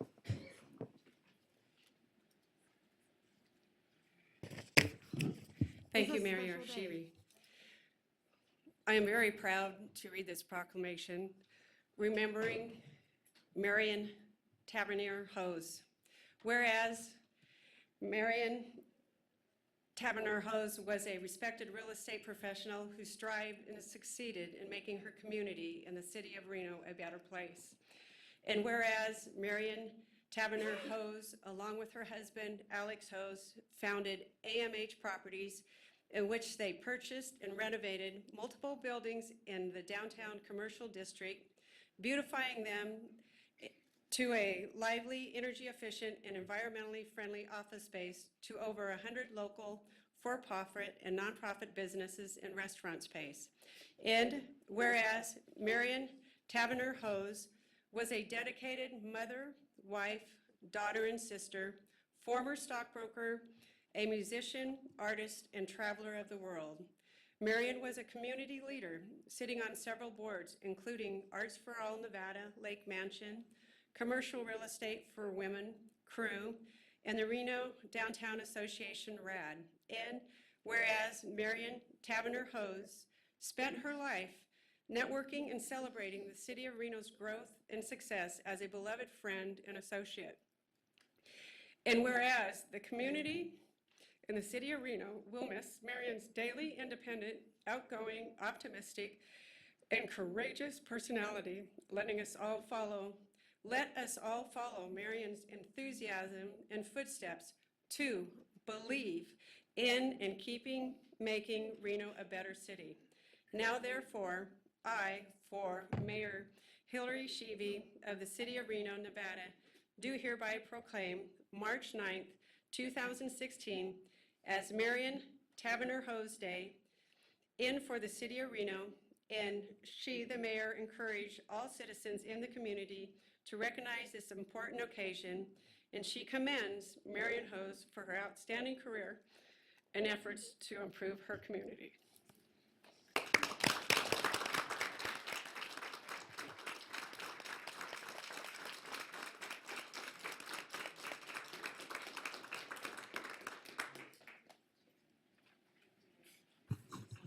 Would any of you like to speak?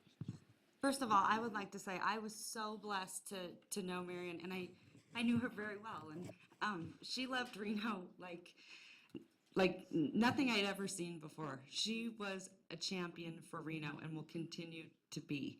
And so that's why this day is really special every year. Please, this really needs to be dedicated to her, because I'll tell you what, I don't think I ever met anyone that was more kind and generous and just always there for our community and anything that we needed. And she was just, and that's the thing, she had every reason to, be negative or upset, because she faced a lot of diversity, and she was the most positive person in the room every single time. And so I just have to tell you, I feel so blessed to know her, and I know you all love her, but she gave back so much to Reno. I can't tell you how grateful I am, and I know, Alex, you'll continue to do those things in her name, and that's really important. But I can't say enough, because she really was so special in all of our lives. So thank you so much. If there's anything you'd like to say, you're more than welcome to go up to the mic. I know sometimes that's a little nerve-wracking, but if there's anything you'd like to say, I'd love to hear it. Go right ahead. I'm Mary Ellen with Arts for All Nevada at the Lake Mansion, and Marion was on our board for 8 wonderful years. She made a huge difference in what we do. And in honor of Marion, we're having our Youth Art Month Festival on Saturday. Great. From 10 a.m. to 2 p.m. We would love to have you all come. We've invited you through email, but anyone in the room, it's a great event, and it's one that Marcia and Alexandra and Marion would always go to, and we would love to have you come. It's from 10 a.m. to 2 at 9 o'clock. We start early for kids with special needs and their family members, so they have a little bit more time, but we're really honored to be here and to have the festival in honor of Marion. That's great. Madam Mayor, That's fantastic. Madam Mayor, may I just mention a word? My husband and I both knew Marion pretty much from when she and Alex moved to Reno, and we just really thought the world of her. I can still remember the first time I saw Marion. She was walking down along Arlington Avenue, and it was so long ago. Her little boy was clutched to her, and I pointed her out to my daughter, and then we both, got to know her and meet her, and she was such an inspiration. I really echo the mayor's comments, and I think she'll be terribly missed in our community. So my sympathy goes out to the family. Mm-hmm. And as she would say, let's go grab a margarita. She heard that, by the way. All right, thank you so much. Thank you very much. Thank you for coming. Really appreciate it.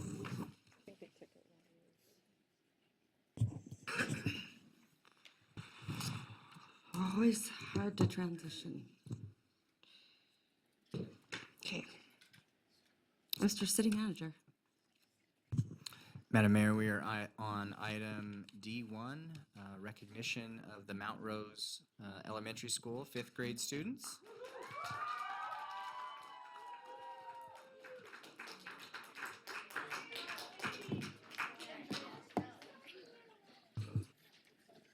Thank you, City Council. I am so thankful for this opportunity, and to my students who have been patiently waiting.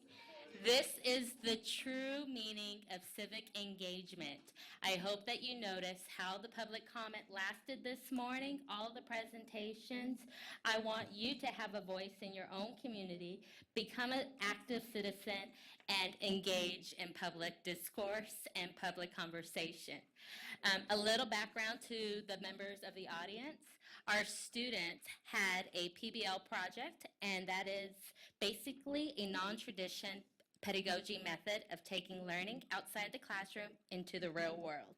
Today was a great example of how the real world works. I'm sure So they thank had you for a patiently very waiting. good Our- education today. Yes, definitely. And with that being said, all these students worked really hard to solve a problem in Reno. They had to bring different communities together. They had a campaign for what they think could be the best for our community, and not only our community, but sometimes global issues and international issues as well. So without further ado, I present Saving Lives by Saving Bees. Yay!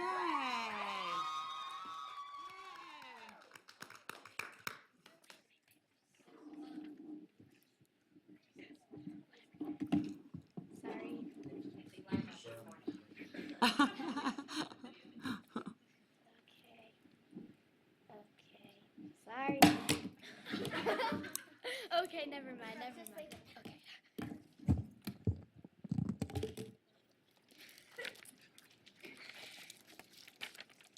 Hello, members of City Council. I'm Peyton Wilson, and this is my partner, Brooke Selassie, and we are working together to save the bees. Our essential question states, how can we rethink Reno to make great things happen? We have gave this some thought, and we would love to share our new and improved idea. We have been researching about ways to help bees in an urban community. We have stumbled upon a new movement that a hotel in New York City has started. The Waldorf Astoria Hotel has created urban rooftop gardens dedicated to saving bees. Not only do the guests enjoy the garden, but the chefs can use the honey to use at their restaurants.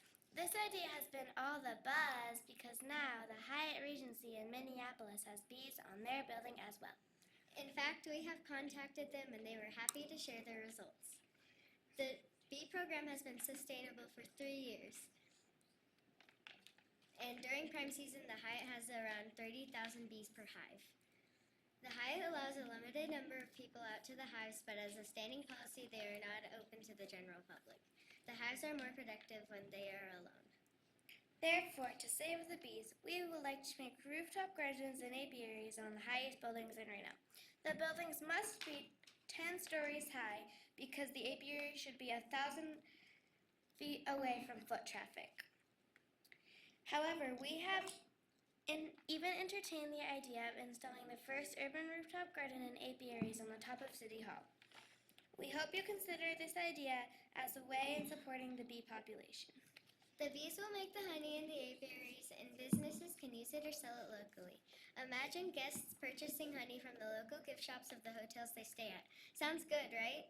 Right. You can hire a beekeeper who will handle the bees, but in return, the beekeeper will take half the honey and do whatever they wish with it. We have contacted the Northern Nevada Beekeeping Association. They said that new apiaries would cost around $500. Saving the bees is an important initiative because they are dying from the overuse of fertilizers and pesticides. A personal account from a beekeeper mentioned that since 1976 he has never experienced a loss with his bees, like in recent years. For example, in the past 2 years he has lost 67% of the bee colonies, and before the average loss was 6%. We want action to help increase the bee population in Reno. At our last meeting, the question was asked what to do with the bees during the winter season. The Hyatt had a response to this. The bee boxes are wrapped in black cardboard to help insulate the hive, but remain on the rooftop throughout the whole winter. The bee population live off their own honey. Through constant movement of the bees in the hive, they can maintain an internal temperature of 72 degrees up to an outside air temperature of 20 degrees below zero. We would like your help to make our bee's nest possible. As a side note, we have beekeepers and my Girl Scout troop is ready to serve. Einstein once said, if honeybees were to disappear from the face of the earth, mankind would be gone in 4 years. Also, 1/3 of the food supply relies on honeybees for pollination. This is one of the reasons why we want to save the bees. Thank you, Sharks, for listening to our presentation. We will give you 90% of saving lives by saving bees if you will consider partnering with us or finding a business partner in town that is willing to invest in our idea. We had no luck with Grand Sierra Resort, but we need to find a tall building. Please consider investing in our project as we believe in Reno. Great job.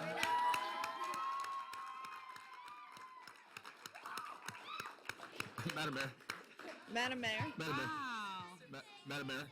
Yeah. I think there's someone from the Circus I was Circus. gonna say Circus is here. We could talk to them. And GSR's coming up You shortly. want to ask Circus We Circus? got another potential partner for you He's here. saying in the house. yes. He gave you the thumbs up. Circus Circus. Madam Mayor?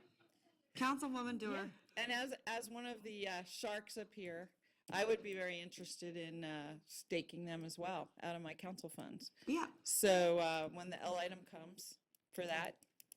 Okay. Okay, and I'm looking at $500 right now, and I'm looking at Circus to see if they'll consider coming to the table as well. Because these bees will need some flowers, so it's not just the cost of the hive. There's going to be a cost for, flowers up there for them to eat, plus somebody to manage this. So it's probably going to be a $2,000 project anyway. We did contact the Northern Nevada Beekeeping Association, and they said that they would supply us with a beekeeper and tools for half of the honey. Okay. So if Good. They're bargaining with you. You're slow. What's that? You're slow. You have what? No. We also have a school garden at our school too. Good. But I think you're So you here have asking experience. us for some missing funds, right? I mean, you still need some more funds. Yes. That's a yes. So, and we have these certificates for you because you guys did an amazing job. So come on up. I think we have some for everyone. But you have the rest? Okay.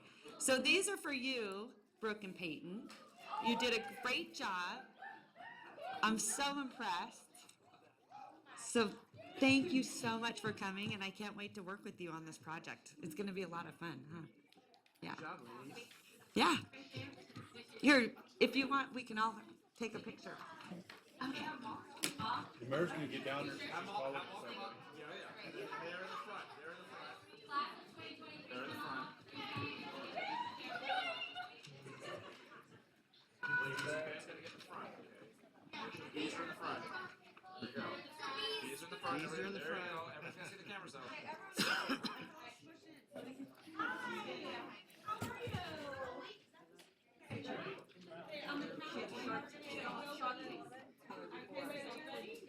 I don't think we're gonna be I know, the picture. yeah, we're gonna be an outline of bodies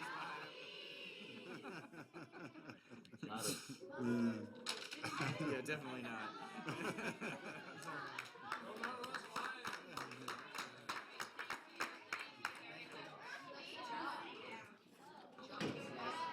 That's my phone.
I'm just saying, you talk to staff. All right, it's Madam fine, you Secretary, talk to- at this time, since it is a little after 12, we will, yeah, let's do consent really quick. Where are we? Mr. City Manager. Madam Mayor, item E is consent, and I will just remind council, we need to pull item E1D and E1E. Okay. Because those have to be heard after item F1. All right. Thank you, Madam Secretary. Any public comment on this item? None at this time, Madam Mayor. All right. May I get a motion? I have a motion. Do I have a second? All those in favor say aye. Aye. All those opposed? Motion carries unanimously. Now you want to take a... And now we are going to take a 1 hour recess, and we will be back 10 after 1. Sound good? Thanks.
And then we should do, after we do F1, we should do E1 and E. That should be easy.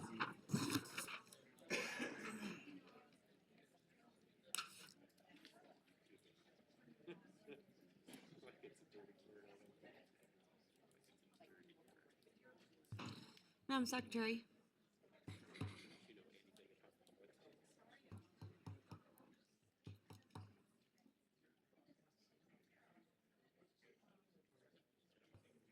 Ready? All right, thank you everyone for coming. We are going to continue on with the agenda. We are on item F1. So at this time, I would like to ask, Madam Secretary, do you have any public comment on this item? I do not have any comment on F1, Madam Mayor. All right, at this time, was proper notice given? Yes, it was. Correspondence? We received no correspondence on this item, and we have no public comment in the audience on this. All right, sounds good. Thank you very much. Does council wish to have a staff presentation? Madam Mayor, I have a disclosure before we move forward. All right, thank you. Go ahead, Councilman Delgado.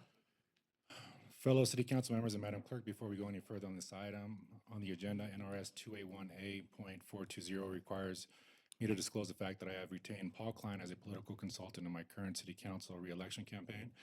Good Chemistry Nevada LLC, the applicant seeking to relocate from 415 Par Circle to a new location at 491 and 495 Eureka Avenue, has retained Argentum Partners as a consultant. Mr. Klein is employed by Argentum Partners as its Vice President of Creative. There is no nexus between Argentum's partners representation of Good Chemistry Nevada LLC and myself, financially or otherwise. On this matter, I have sought guidance from the Nevada Commission on Ethics and the City Attorney's Office, and I have concluded that the independence of my judgment of a reasonable person in my situation would not be materially affected by this pecuniary interest. And because it is not a clear case of disqualifying conflict of interest, I will be voting on this matter. Madam Clerk, please accept this disclosure and lodge it into the record for this meeting and subsequent meetings pertaining to this agenda item. All right, thank you very much. Any more council members need to make any disclosures? Seeing that there are none, I will ask council any presentation from staff. You know, it's in my ward. I know it's your word, sorry. Yeah, I don't need. Sorry. Hey, that's how I roll. I don't need a presentation, but I would defer to, there was a pun in there, wasn't it? My fellow council members, if they wish a presentation or not. Okay, I'm not hearing I'm one. not hearing, so may I have a motion, Councilwoman? Move to approve. All right, so I have a motion. Do I have a second? All those in favor say aye. Aye. All those opposed? Motion carries unanimously. Madam Mayor, can we now go back to item E1D?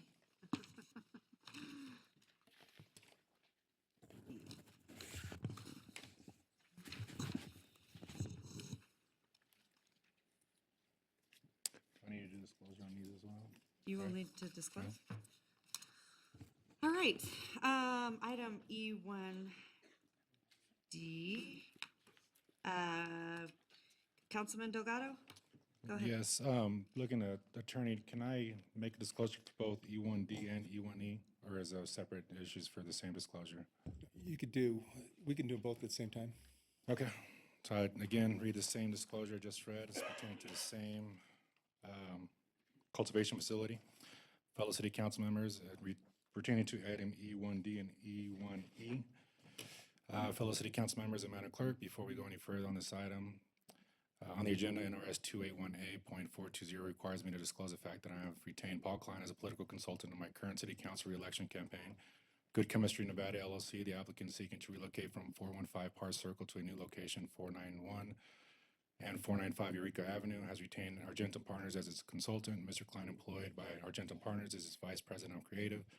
There is no nexus between Argentum Partners' representation of Good Chemistry Nevada LLC and myself, financially or otherwise. On this matter, I sought guidance from the Nevada Commission on Ethics and the City Attorney's Office, and I've concluded that the independence of my judgment of a reasonable person, my situation would not be materially affected by this, and because this is not a clear case of disqualifying conflict of interest, I'll be voting on this matter. Madam Clerk, please accept this disclosure and lodge it in the record for this meeting and subsequent meetings pertaining to this agenda item. All right, thank you, Councilman. That being said, Councilwoman Jordan. Thank you very much.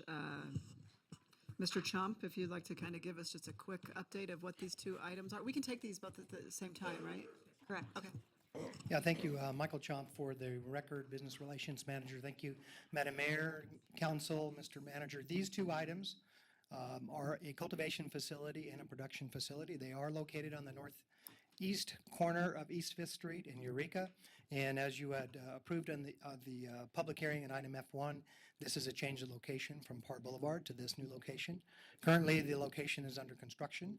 So we are just bringing this forward in conjunction with the change of location and asking for council's approval.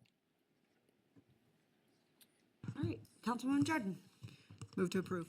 So I have a motion and a second. All those in favor say aye. Aye. All those opposed? Motion carries unanimously. All right, Mr. City Manager. Madam Mayor, at this time, we can now go back to item F2.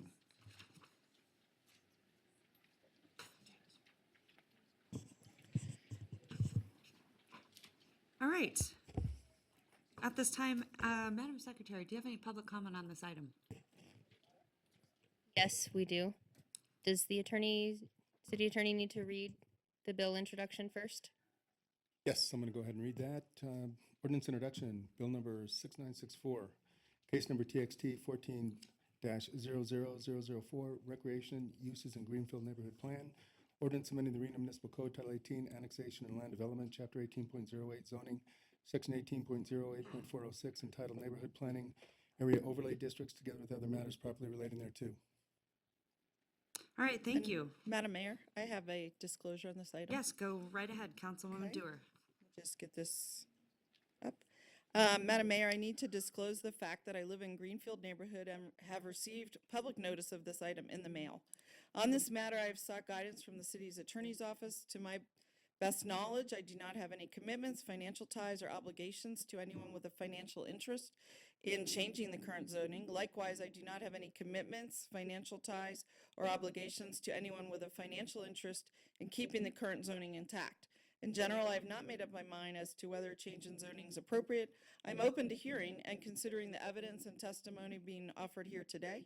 I do not believe the fact that I live in the neighborhood will impair my ability to impartially review or render a decision upon this particular agenda item.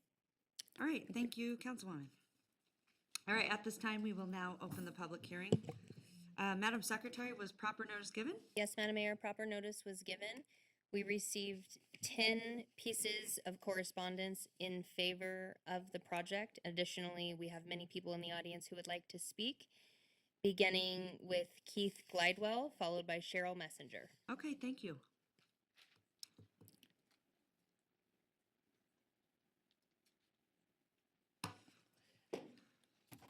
Good afternoon, Madam Mayor, members of the council. My name is Keith Glidewell. I live on 1121 Evans Avenue, and I'm just speaking in support of the text amendment and the indoor, what is a public facility.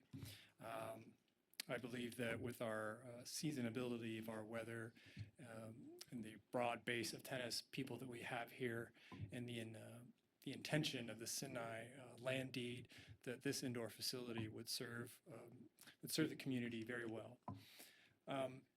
Speaking as a former council member for the city of Bishop, one of the most frustrating things about community development projects like this is that anybody that lives or works near the proposed development inevitably objects for the same reasons then as now.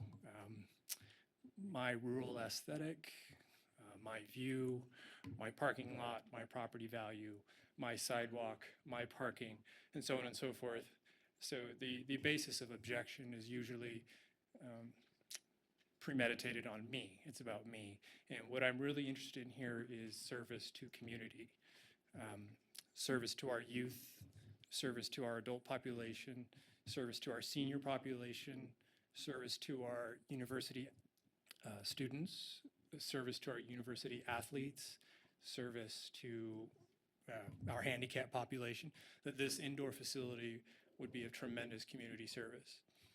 So I really encourage you to approve the text amendment and let the community be served. So thank you very much. All right, thank you very much. Madam Mayor, next public comment is from Jeff Heinzen, followed by Ken Crater.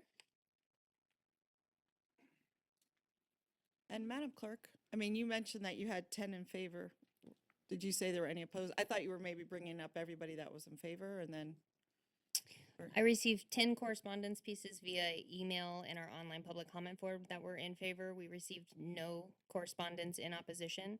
Additionally, at the end of public comment, we do have a group of people who are in favor that do not wish to speak, and I'll have those numbers after we finish. Okay, well, I guess I want to clarify with our attorney. I mean, I've received probably 10 and they were submitted to the clerk as well.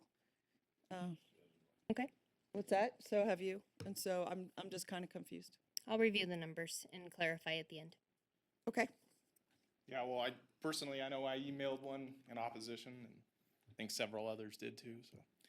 Madam Mayor, members of the council, my name is Jeff Heinzen. I live in the Greenfield neighborhood in question. I am opposed to the text amendment. I believe the Greenfield neighborhood is a unique rural neighborhood in the old southwest part of town. It has the highest median property values found in the old southwest. The special neighborhood plan that was put forth, I believe in 2007, has worked.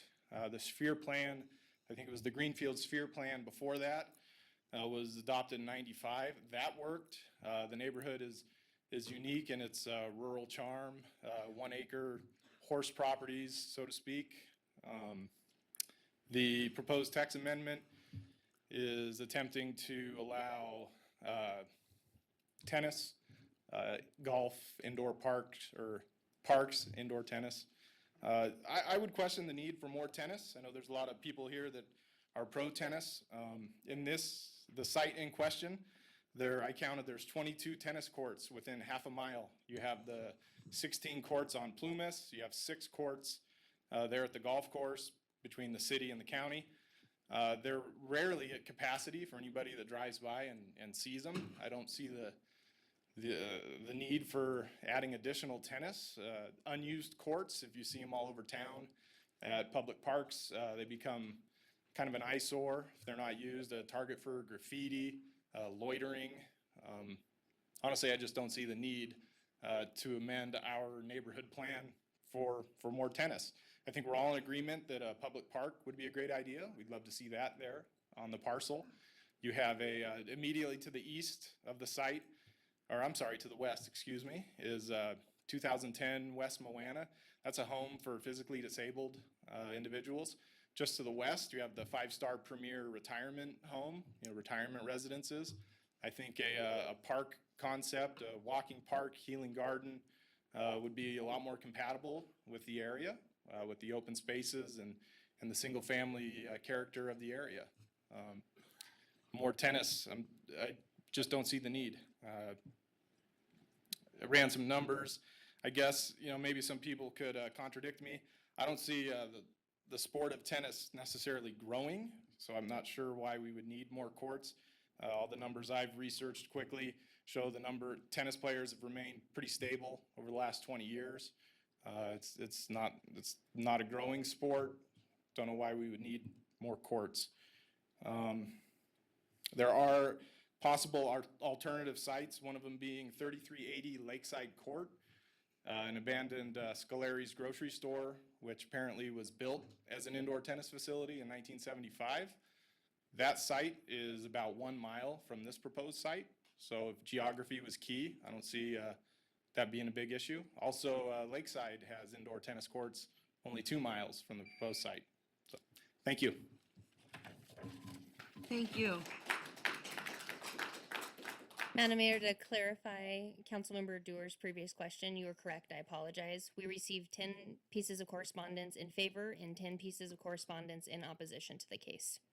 Okay, and I think I just saw one of those was a petition actually with, I think, 100 signatures. So I just wanted to clarify if everything was received. Yes, Okay, we thank counted you. that as one piece of correspondence, just overall as For simplicity, however, that was sent to council and is part of the record. Great, thank you. Thanks for Right. clarifying. Mr. Crater, take it away. Thank you very much. For the record, my name is Ken Crater.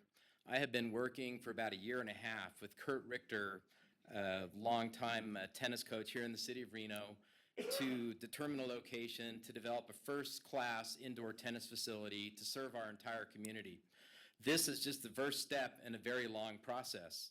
In fact, early on, well over a year ago, we met with several folks from Washoe County staff, Dave Solero, Commissioner Burke Bigler, Jen Budge, and Al Rogers, all heavily involved in parks, and identified this as a potential location for an indoor tennis facility. However, again, this is just the first part of a long process, because right now we have to get this text amendment done before we can even start the rest of the process, which would include going before the Washoe County Open Space and Parks Commission, the Washoe Planning Commission, and the Washoe County Board of County Commissioners to get an agreement in place before we could even submit to come back to the city of Reno for a special use permit. The property was deeded to Washoe County by David Sinai for, quote, park and general public recreation and related purposes. However, because of the way the Greenfield neighborhood plan is set up, right now you cannot do public park, recreation, and related purposes on this property. So it's kind of a contradiction that Mr. Sinai deeded this property to the county to develop public parks and related purposes, yet the county can't do anything because right now it only allows for residential use, which is deed restricted. I think it's important to note that the public-private partnerships are the wave of the future for facilities like this. If you look at the Washoe County Golf Course or even the City of Reno tennis facilities, they're operated through a public-private partnership. And in fact, the cities and counties don't have the financial resources to operate facilities like this, so they engage with private contractors to go in and run these types of facilities. They have memberships, but generally the most important thing is they're still public facilities. They're open to the public, and this would be part of the process with the county, is making sure that these indoor tennis facilities have that public facility component to allow the public to use this facility. And Mr. Richter is even working with groups like the Boys and Girls Club, who I know support this facility because we don't have those types of junior tennis programs anymore. I think it's also important to point out that a lot of companies moving here to Reno, one of the questions they ask is, hey, my kids swim, or my kids play golf, or my kids play tennis. Do you have the types of facilities to support my children or my employees' children in their endeavor? And right now, I think the answer is an emphatic no when it comes to indoor tennis facilities. I can't imagine a better fit than recreational uses next to the Greenfield neighborhood. Folks there definitely feel like they live in a more rural, suburban neighborhood, and it's very common to have recreational facilities in those more suburban and rural type neighborhoods. Look at all the different county and state parks in very rural areas. So I hope that the City Council supports this, and again, this is the first step, but a very important step, to finally allowing this property to be used for the intended purpose, which is, again, is park and public recreation and related purposes. Thank you very much. Great, thank you very much. Kurt Richter, followed by Kyle Walker.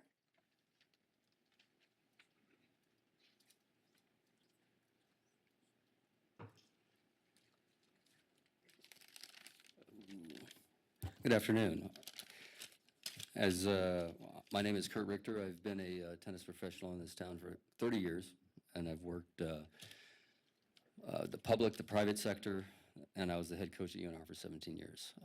The wants and needs of this tennis community right now are drastically lacking a public indoor tennis facility. We had one years ago at what is now GSR, but it was Hilton.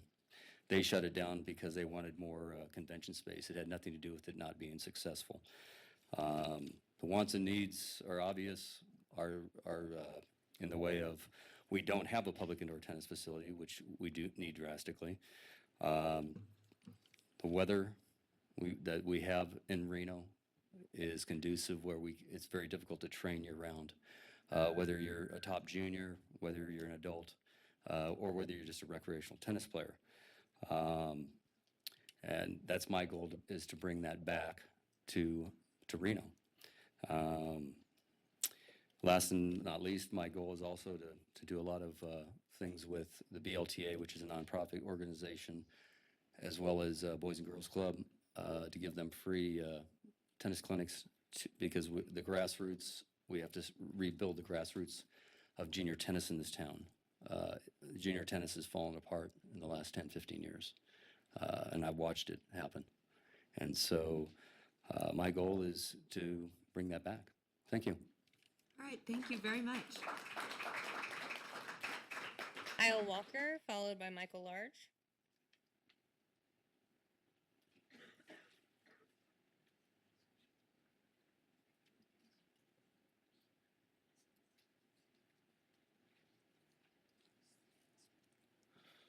Thanks for your time, guys. I'm very excited to come speak with all of you to clear up some of the murky stuff I've heard already today about there not being a need for indoor tennis courts here in the Reno area. I grew up here locally playing tennis as a junior, and I did not have the opportunity to play year-round.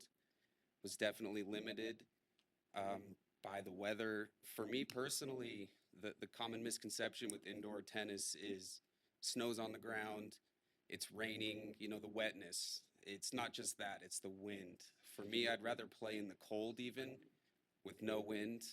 So there's a big need. There is no public indoor tennis courts anywhere around. As far as what I had to do in order to make it to be a Division I player here at the university, I had to work extremely hard, leave Reno to play tournaments elsewhere, train elsewhere, whatever it was, drive over the hill to Auburn to play because we had snow on the courts. There was nowhere for me to play because I wasn't a member at Lake Ridge. I'm strongly in favor for us having some indoor tennis courts. Because of this, my basketball game improved because I had to go into the gym and play basketball to cross train. But I would have been a lot better served playing outdoor, you know, inside somewhere when I could. So that's all I have to say about that. Thanks.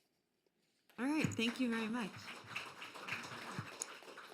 Michael Large, followed by Donnie Nelson.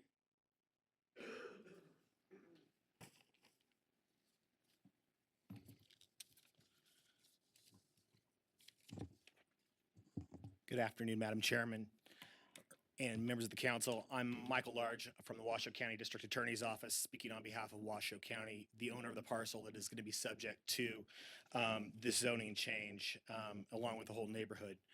On behalf of Washoe County, we feel it's premature for the text amendment to proceed at this juncture. No requests have been made to Washoe County, have been made to the Board of County Commissioners, the Board of Parks and Open Space Commission.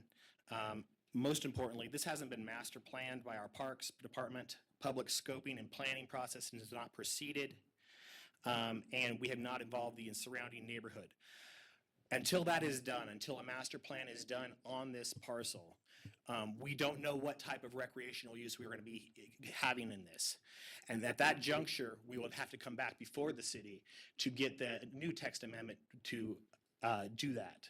So at this juncture, we believe this is premature. And we want to emphasize that we want the public involved in this, and we understand the needs of the community, and our Parks Department works very closely with the public to engage all of them and to make sure that the neighborhood is represented in this type of activity. So with that, I'll submit. Thank you. Thank you very much. Donnie Nelson, followed by Christy Harris. Ladies and gentlemen, good afternoon, and thank you for your time.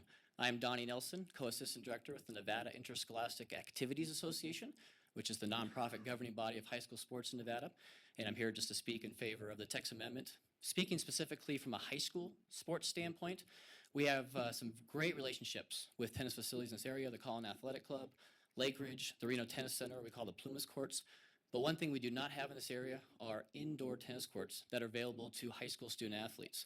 Once we get into our postseason competitions, our region and state championship tournaments, which take place in the middle to late October, we do run into weather issues, and oftentimes we're forced to postpone tournaments, delay tournaments, and of course in a master schedule, as you all know what that's like, that causes chaos within our schools.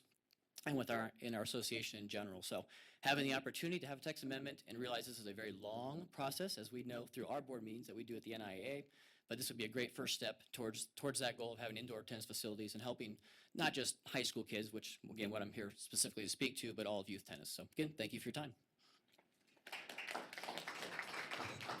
Christy Harris, followed by Leslie Pittman.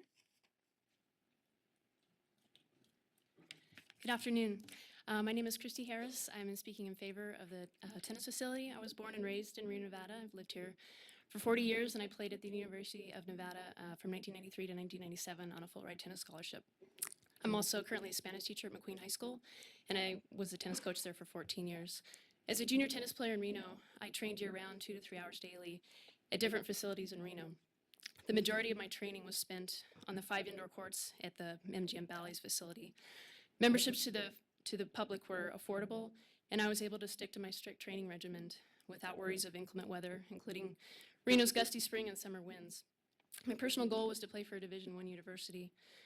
To attain this year-round, I had to train, and training was imperative for my success at the college level. I traveled to tournaments in Northern California on the weekends to achieve a ranking to be recognized by universities, and without this facility, my game would have suffered greatly and I would not have fulfilled my goals. There were dozens of junior tennis players like myself in Reno who went on to play collegiate tennis when I was younger. I attribute much of my success as a former UNR #1 singles and doubles player to the fact that I had this competitive year-round tennis community and an affordable facility in which to train. In the late 90s, Bally's shut down their indoor courts to provide more room for convention space, and it left a big hole in the heart of Reno tennis. In the years since, the quality of local tennis has declined drastically. As a high school coach of 14 years, I can attest to this and have seen Northern Nevada tennis high school drop to an all-time low. Junior players simply can't compete with Southern Nevada juniors who have the luxury of playing tennis year-round, 12 months of the year. Year after year, Reno players who qualify for the state championships are quickly defeated by the South. Las Vegas juniors have more hours of training, a solid tennis community whose foundation is based upon the opportunity of playable conditions.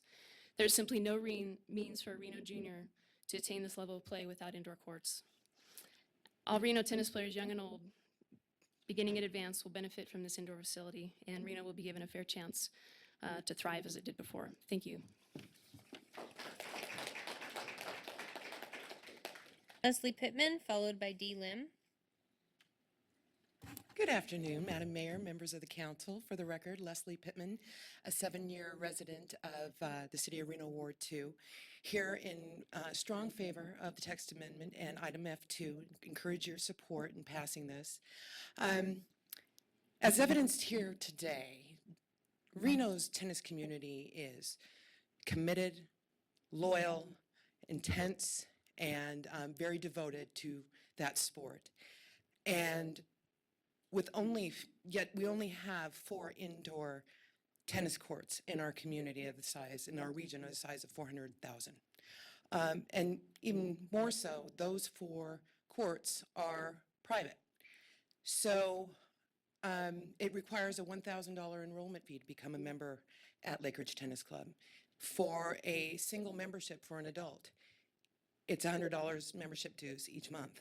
Imagine if you are a family of 4 struggling to make ends meet, but you have one child whose only love of sport is the game of tennis. And they have no options during the winter months or on days, endless days, it seems like, here in our community of strong winds. So I think this facility provides those options for the youth in our community to own their craft and compete on a level playing field with kids from other part of the state and across our borders. I applaud Mr. Richter's commitment to provide pro bono services and clinics for the youth at Boys and Girls Club, as well as for the members of the Biggest Little Tennis Association. Thank you.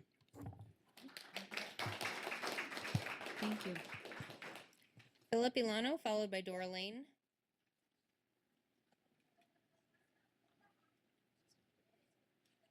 Dora Lane.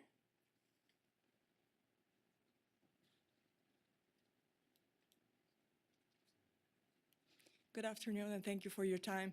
I live in the city of Reno, and in the interest of full disclosure, I am an avid tennis player.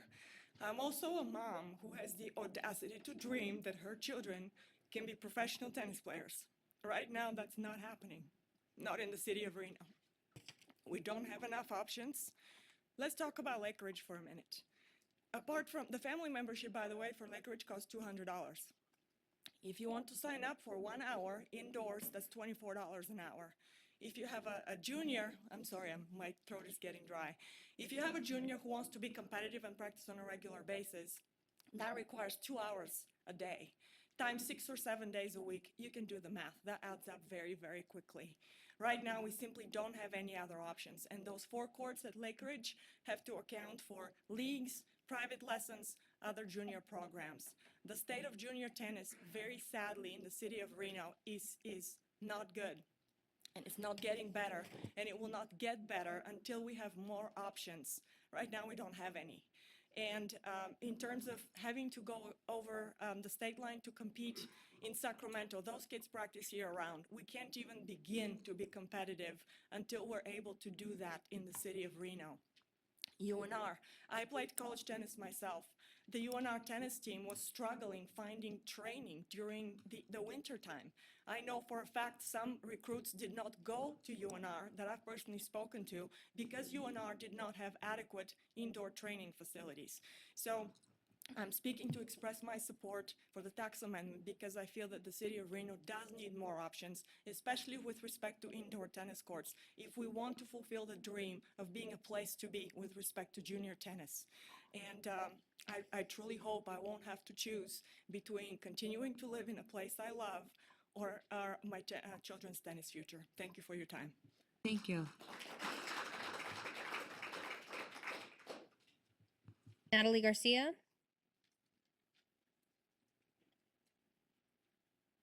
Madam Mayor, the rest of our, oh, she's coming.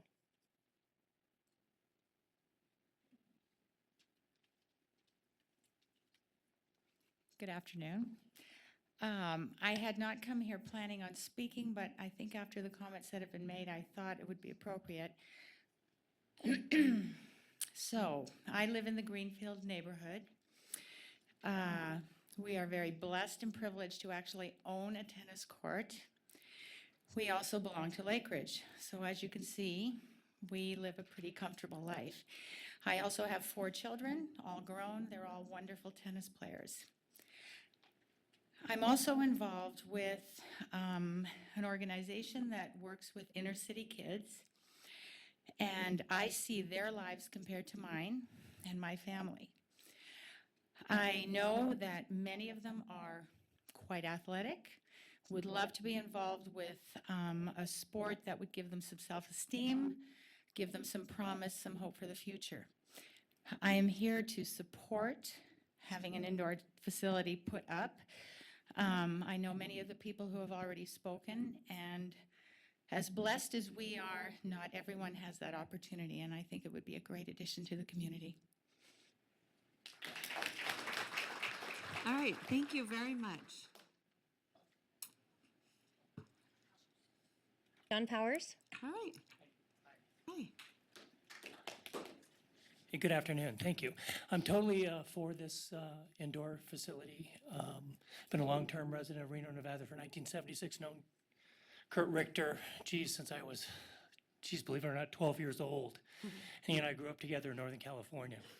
If it wasn't for Kurt Richter, I probably wouldn't be standing right here in scrubs. How's that? He got me through college.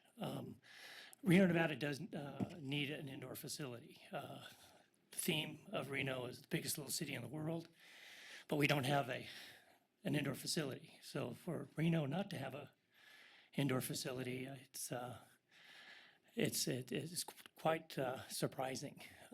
This is a great opportunity to get this going, and you couldn't ask for a better gentleman in Kurt Richter, who has had much influence over a lot of people in this community. Everybody knows Kurt Richter. He's an outstanding gentleman, so you couldn't have a more great guy running and overseeing it. So let's go forward with this. Let's get this going. You won't be sorry. It'll be well worth the community's interest and to have this. So thank you. Yeah, thank you very much. Madam Mayor, no one else would like to speak. However, there are 16 persons in the audience who indicated they are in favor of the case. All right, thank you.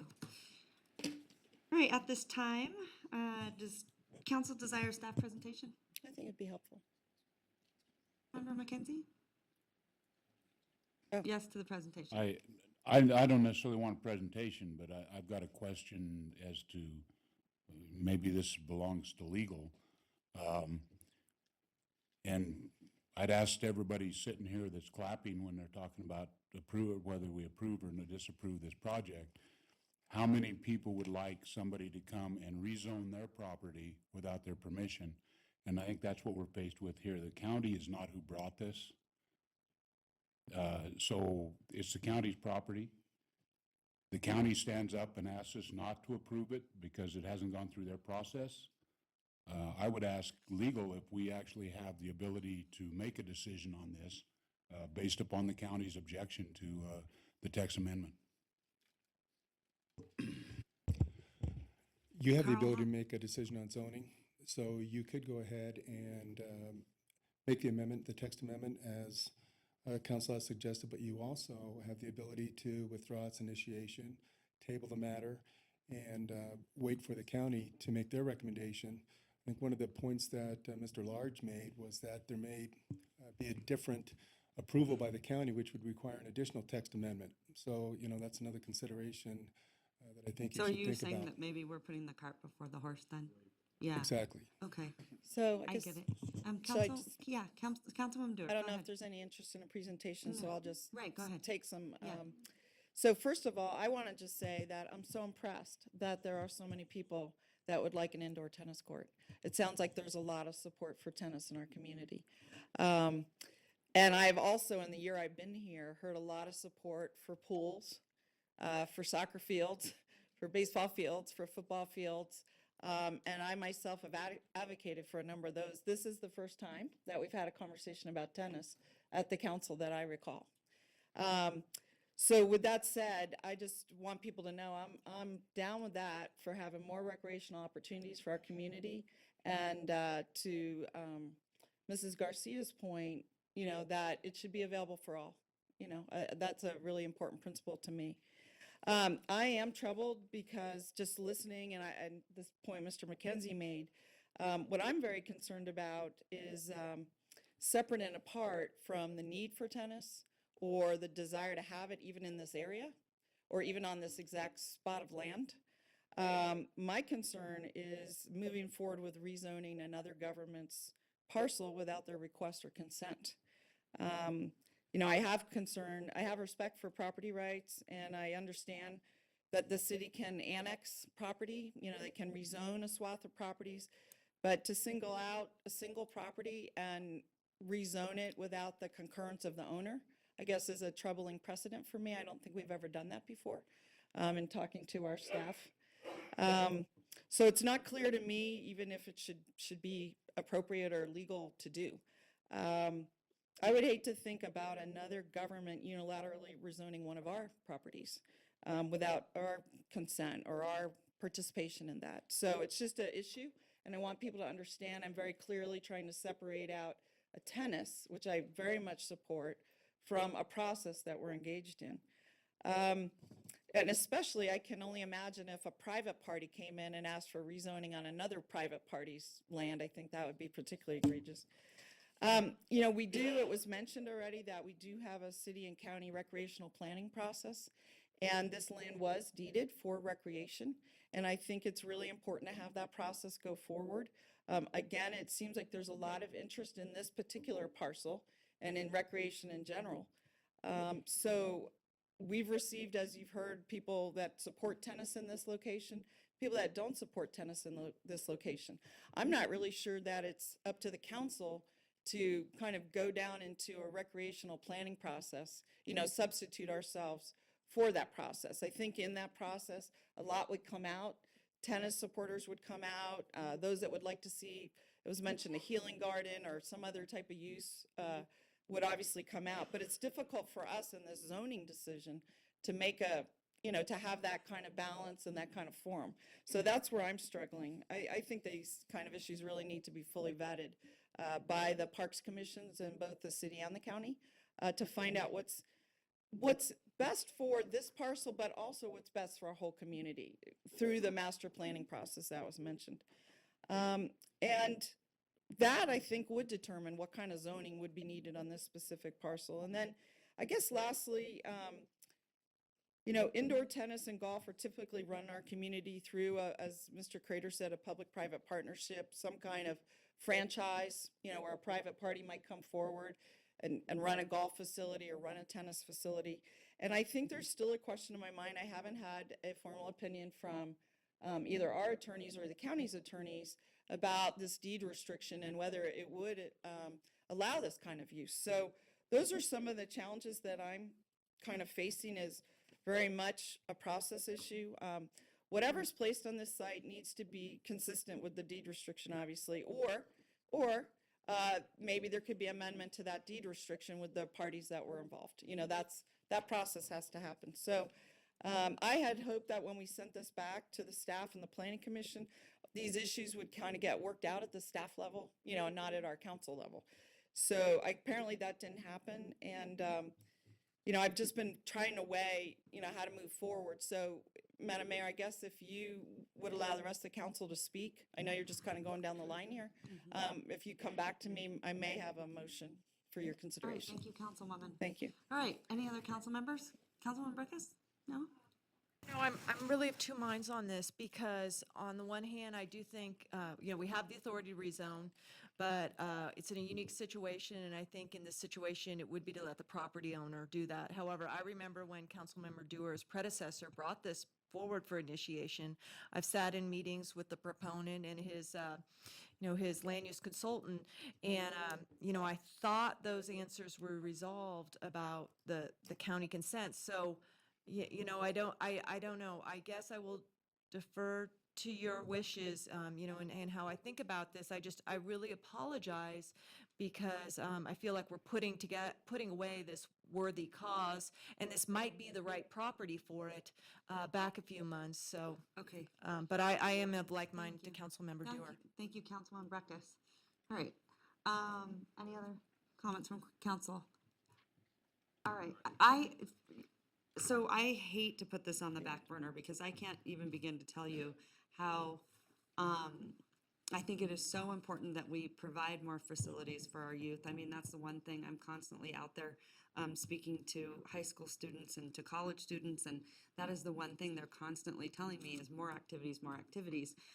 We need more pools. We need more soccer. We need more tennis. I'm a huge tennis advocate. Matter of fact, I learned to play tennis in that indoor facility right there at Lakeside. It was great. That's where I learned to play tennis.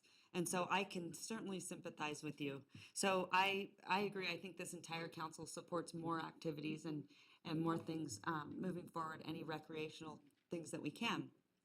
However, I will say, based on what we did hear from the county, it does give me a lot of reserve, and I want to make sure that we're doing this process correctly. I think all of us feel that way. And I will put something out there that our relationship has turned around dramatically with the county, and we work really well with them. And so I want to also make sure that we're on the same page, working together. We really are trying to promote one region, and I'm afraid also kind of going out of step that we might create something that we're not, again, communicating. And so that's another reason. But I don't want anyone here today to feel like we don't support tennis and soccer and activities like that, because we certainly do. And I'm a huge proponent of more sports. It's really healthy for a community and for children. So I do think that we should expedite this as soon as possible. That's what I would ask, is that we make sure that we do not drag our feet on this and move forward. Councilman Bobzian. Thank you, Madam Mayor, and I certainly understand the concern about the zoning question and the possibility that this would be perceived as zoning someone else's property without them actually initiating it. That said, I think, and there was a comment made earlier about staff doing their job, so I think it would be good to have staff come up here real quick and kind of talk about what the process would be. I'm not comfortable with this resolution the way I think this is going, because I think there's a whole bunch of people in the room saying, wait, what's happening here? I think we need to hear kind of what the roadmap would be for a proper process for how this could move forward for full consideration. I mean, this is sort of, procedural jeopardy here rather than actually resolving anything and making it clear. So I think if someone could kind of talk about what the conversation has been with the county, where they are with their planning process, what kind of a timeline are we looking at? What are their initial comments on this? I mean, I did see the memos about, how they're looking at this, but I think a staff perspective on where we are and where we could expect to go would be very helpful to the public. And Madam Mayor, to that end, although I see our planning staff getting ready to come up, I really think this is a question to the county's recreation staff and our recreation staff to talk about, how does this happen? Well, I'm asking for the city staff perspective. That's what I'm saying, the city staff, or our city recreation staff with our planning All right, staff, I guess. go right ahead. Thank you. Thank you, Council. For the record, Nathan Gilbert, Associate Planner. To my understanding that County Parks Operations Planner Jem Budge is also here available for comment. As was mentioned, this was a council-initiated text amendment. It was initiated in November 6, 2013. Staff held with the project proponent, Ken Crater, a neighborhood meeting, noticed the entire Greenfield neighborhood and all properties within 750 feet with Washoe County Park staff in attendance. During that and with following correspondence, the initial text amendment initiated by the council was limited to indoor parks and recreation, which is, per our standard definition, the most appropriate to facilitate an indoor tennis court facilities. Washoe County Park staff had asked us to expand that, and we recommended that to the Planning Commission. The ordinance that you received and heard on February 11th, 2015 included that expanded parks definition to accommodate a greater variety of uses. Within that Planning Commission memo and in your council staff report, Washoe County staff provided a memo outlining that there are many channels still to come, but we did not get a yay or nay in support, just that there were Washoe County channels to go through before any project could move forward. So council's direction at that time was to remand this back to the Planning Commission, and prior to that, to hold a neighborhood meeting with staff in attendance. That has not happened. We received direction to put this back on council agenda. Should the council wish to act on that, you need to determine that the previous instructions to remand back to Planning Commission are no longer applicable, and that the proposed changes to the ordinance are in the best interest of the community and not as substantial enough to warrant returning to the Planning Commission. All right, thank you. I believe Jen Budge is here from the county. Can you come up and sort of explain the process, what we need to be looking at? Thank you, Madam Mayor, Commissioners. I'm Jennifer Budge. I'm the Park Operations Superintendent for Washoe County. I've been working with Mr. Gilbert and also with Andy Bass, the Parks Director. We have a great relationship, as the Mayor mentioned, especially within parks, about cooperative partnerships. We've been talking about this parcel with the city for probably 20 years. It's within the city limits, but it is a county-owned parcel, and it is adjacent to Washoe County Golf Course. It's within sort of an urban rural neighborhood. It's potentially a very beautiful site and has a lot of potential. City of Reno is collecting the residential construction tax in that neighborhood, and we could have a joint project here. It's a great opportunity. I talked to Councilwoman Dewar about this, and there is a lot of potential. Unfortunately, with the recession, and parks in particular have been very challenged financially, especially in the last 10 years. So it was never the right time for a joint project to move forward. We just were never in the financial, didn't have the staff or the financial resources to move forward with the site. So what the county would like to do is to jointly work with the city of Reno and work with the neighborhood and the community and develop a plan that is based on the needs of the community, but also the desires of the neighborhood, and not from a different avenue where we have one amenity here and one amenity here. We are supportive of tennis, and we fully agree that there's need for additional facilities, but it needs to be a thoughtful process. So what we would do is we would have a master planning process, a very robust public process with the city of Reno and the public, and we would move forward and have possibly the city of Reno and Washoe County adopt that park master plan and maybe a potential agreement down the road. I can't, predict what the future would be for that. And then we could do a text amendment or a zoning change based on the contents of that proposal. And we can look at our park tax balances and things of that nature and come up with a funding plan to implement that park.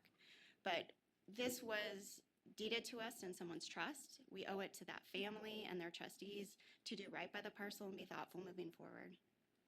So, and I'd be happy to answer any questions. All you right, have. thank you very much. Councilwoman, or Councilwoman Jordan. Sorry. So with what you're suggesting as a process, can you give a rough estimate on the timeline of what something like that would look like? Well, I think what we would need to do is we need to see if we have available staff resources to dedicate to this project.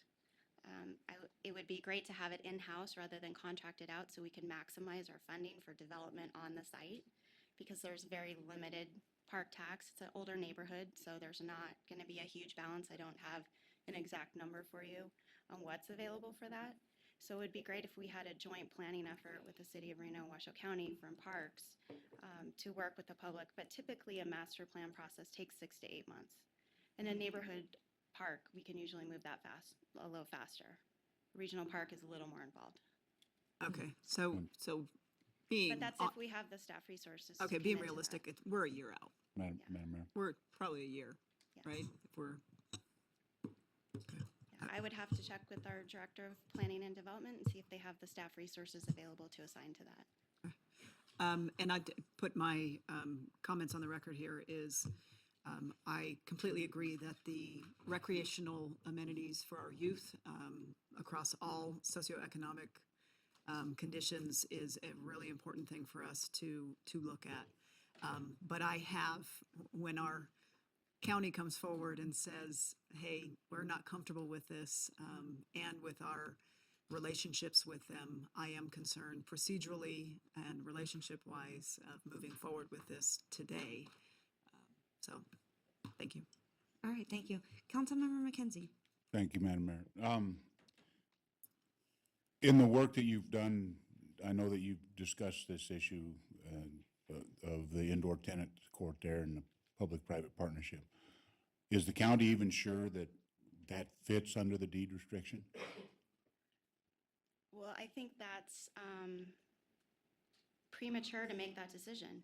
We would need to see a business plan and a proposal and an agreement to review that and get some direction from legal counsel to make sure that it fits. You know, a private club would be difficult. That's not public. But we do have facilities just like Reno, swimming pools and golf courses where there's admission fees and things of that nature. And we do have public-private partnerships. So depending on what the arrangement would be, without an arrangement, it's difficult to come to that determination. So, and the point I was trying to get to is that while my reservations about this is that the county isn't who brought the text amendment or asked us for the text amendment. Correct. So we're not even sure what the county would like to do with their property. And to have a private developer come in and try to guide a process that he hasn't got agreement from the owner of the property on is very concerning to me because I can see somebody trying to do the same thing on somebody's private property. And I'm not sure there's very many people in this audience, as much as they enjoy indoor tennis, that would like a private developer coming and trying to rezone their property so that they could do a development on their property.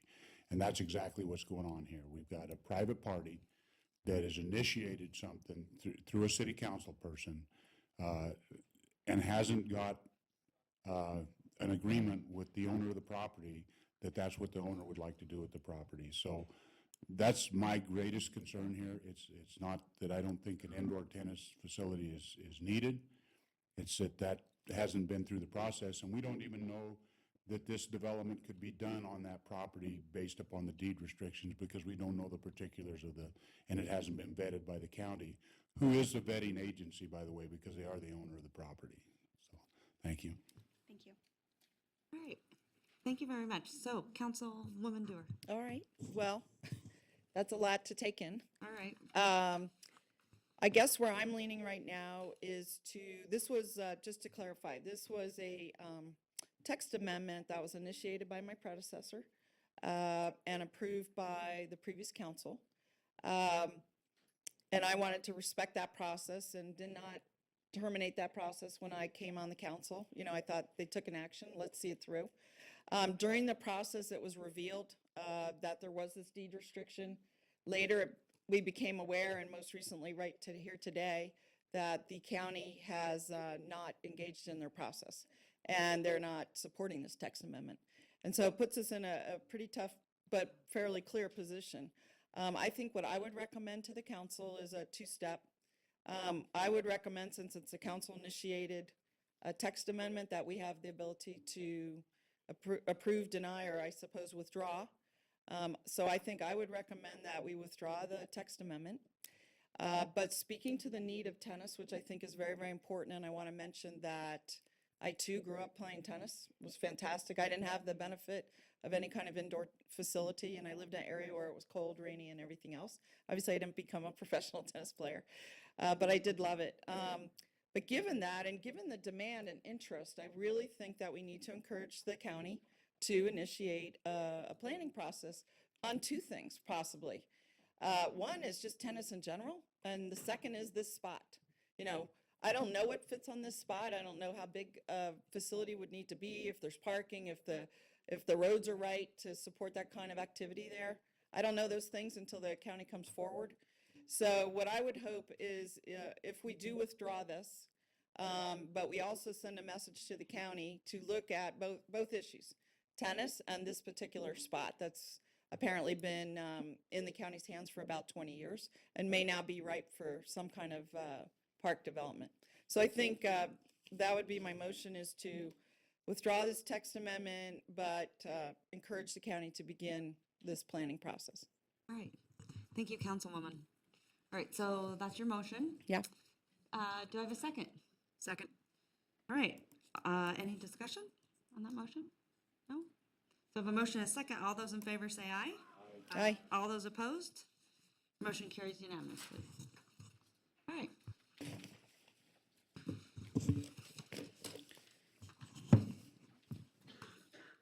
City Manager. Madam Mayor, we are now on to item F3, the University of Nevada Regional Center Plan. Thank you. This is resolution number 8170, case number LDC 16-00011, University of Nevada Regional Center Plan Gateway. Request to consider amendments to the City of Reno's University of Nevada Regional Center Master Plan element to include designation of a gateway district, policy modifications, changes to subline use designations, graphics identification, proposed future amendments to the plan area boundaries, and other matters properly related thereto. Proposed amendments apply to the existing UNRC plan area, which generally includes 1, properties of north of Interstate 80, south of North McCarran Boulevard, west of Sutro Street, and east of Sierra Street, and 2 areas south of Interstate 80, generally located north of the railroad tracks, east of Sierra Street, and west of Valley Road. All right, thank you very much. We will now open the public hearing. Madam Secretary, was proper notice given? Yes, Madam Mayor, proper notice was given. Thank you. Correspondence received. Yes, we received 3 pieces of correspondence in favor, 17 in opposition, and 7 parties who were unsure as they were in support of the project with some amendments. Additionally, we do have public comment in the audience. Okay, thank you very much. So at this time, then, I'd like to ask you to start public comment. Our first public comment is from President Mark Johnson, followed by Par Tolles.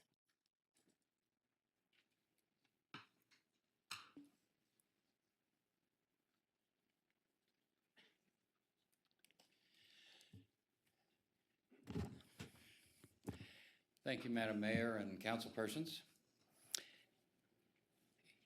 You're very fortunate to have a rapidly growing, rapidly maturing university right here in your community.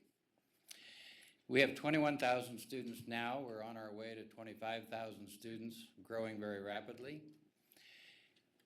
Right now, you have a community up there of about 25,000 students, faculty, and staff. As we move toward 25,000 students, we will have a community of 30,000 people there. We are growing a high-impact research university, moving in the same direction as the diversifying economy of this community, and it's important that we continue to grow. As we came upon our master planning process, we joined the city and we joined the Regional Transportation Commission to make sure that the plans of the university met the objectives of the city and our Transportation Commission. As a result, we came up with this move south notion in the development of our master plan so that we could connect the university with the community. And that master plan was approved by the Board of Regents in December of 2014. And this action actually moves to adopt our portion of the plan into the city portion of the master plan. The issue comes up about historic resources. Very important issue, we agree. And I think the university has shown some credibility in listening to the interests of the historic preservation community. The example I would use is that when the Board of Regents told the university, you've got to stop having students living in Manzanita and Lincoln Halls, we think they're too dangerous. So we immediately moved to repurpose those buildings for offices, and in so doing, we engaged with the historic preservation community. They brought to us knowledge of an architect who specializes in the preservation of historic buildings by the name of Mel Green. And when we learned about this, we engaged Mel Green, the architect.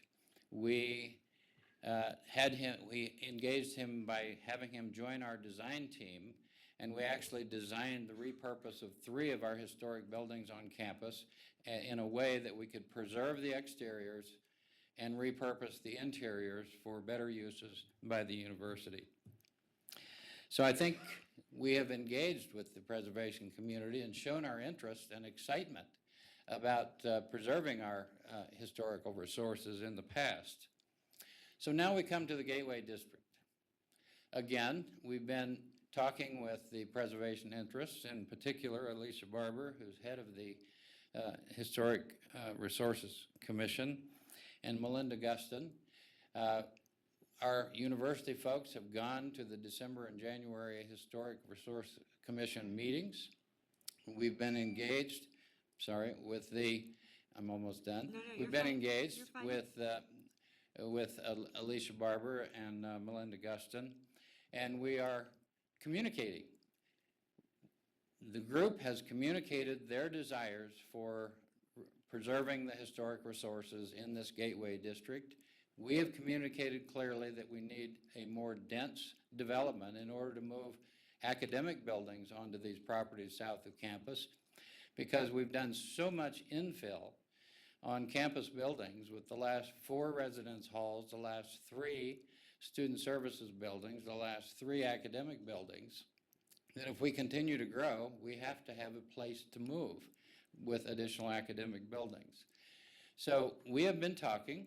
The last meeting we had, we talked about some alternatives to just leaving the houses where they are, but the alternatives of possibly moving some of the historic homes to appropriate locations. Alicia Barber and Melissa Guston are working on some additional alternatives. We are actively looking for additional alternatives as well, and we are committed to preserving these historic houses that are in the region, that are in this Gateway District, not necessarily in their current location, but in locations that are appropriate to their history. One final point. Why do we need to do this now? We have an architect working on the design features of the entire Gateway District so that they will match the historic campus and the city. That same design firm is working on the first building that would go into the Gateway area, which is a building for the College of Business. In order for us to move forward with the plan to develop a new building for the College of Business, we have to know where that building will go in order to get our designer to design a building and give us renderings in order for us to go out and start raising money to construct the building. So we need to have a decision fairly soon. Thank you for your attention. All right, thank you very much. Art Matt Tolles, Secretary. followed by Nadia Beacon.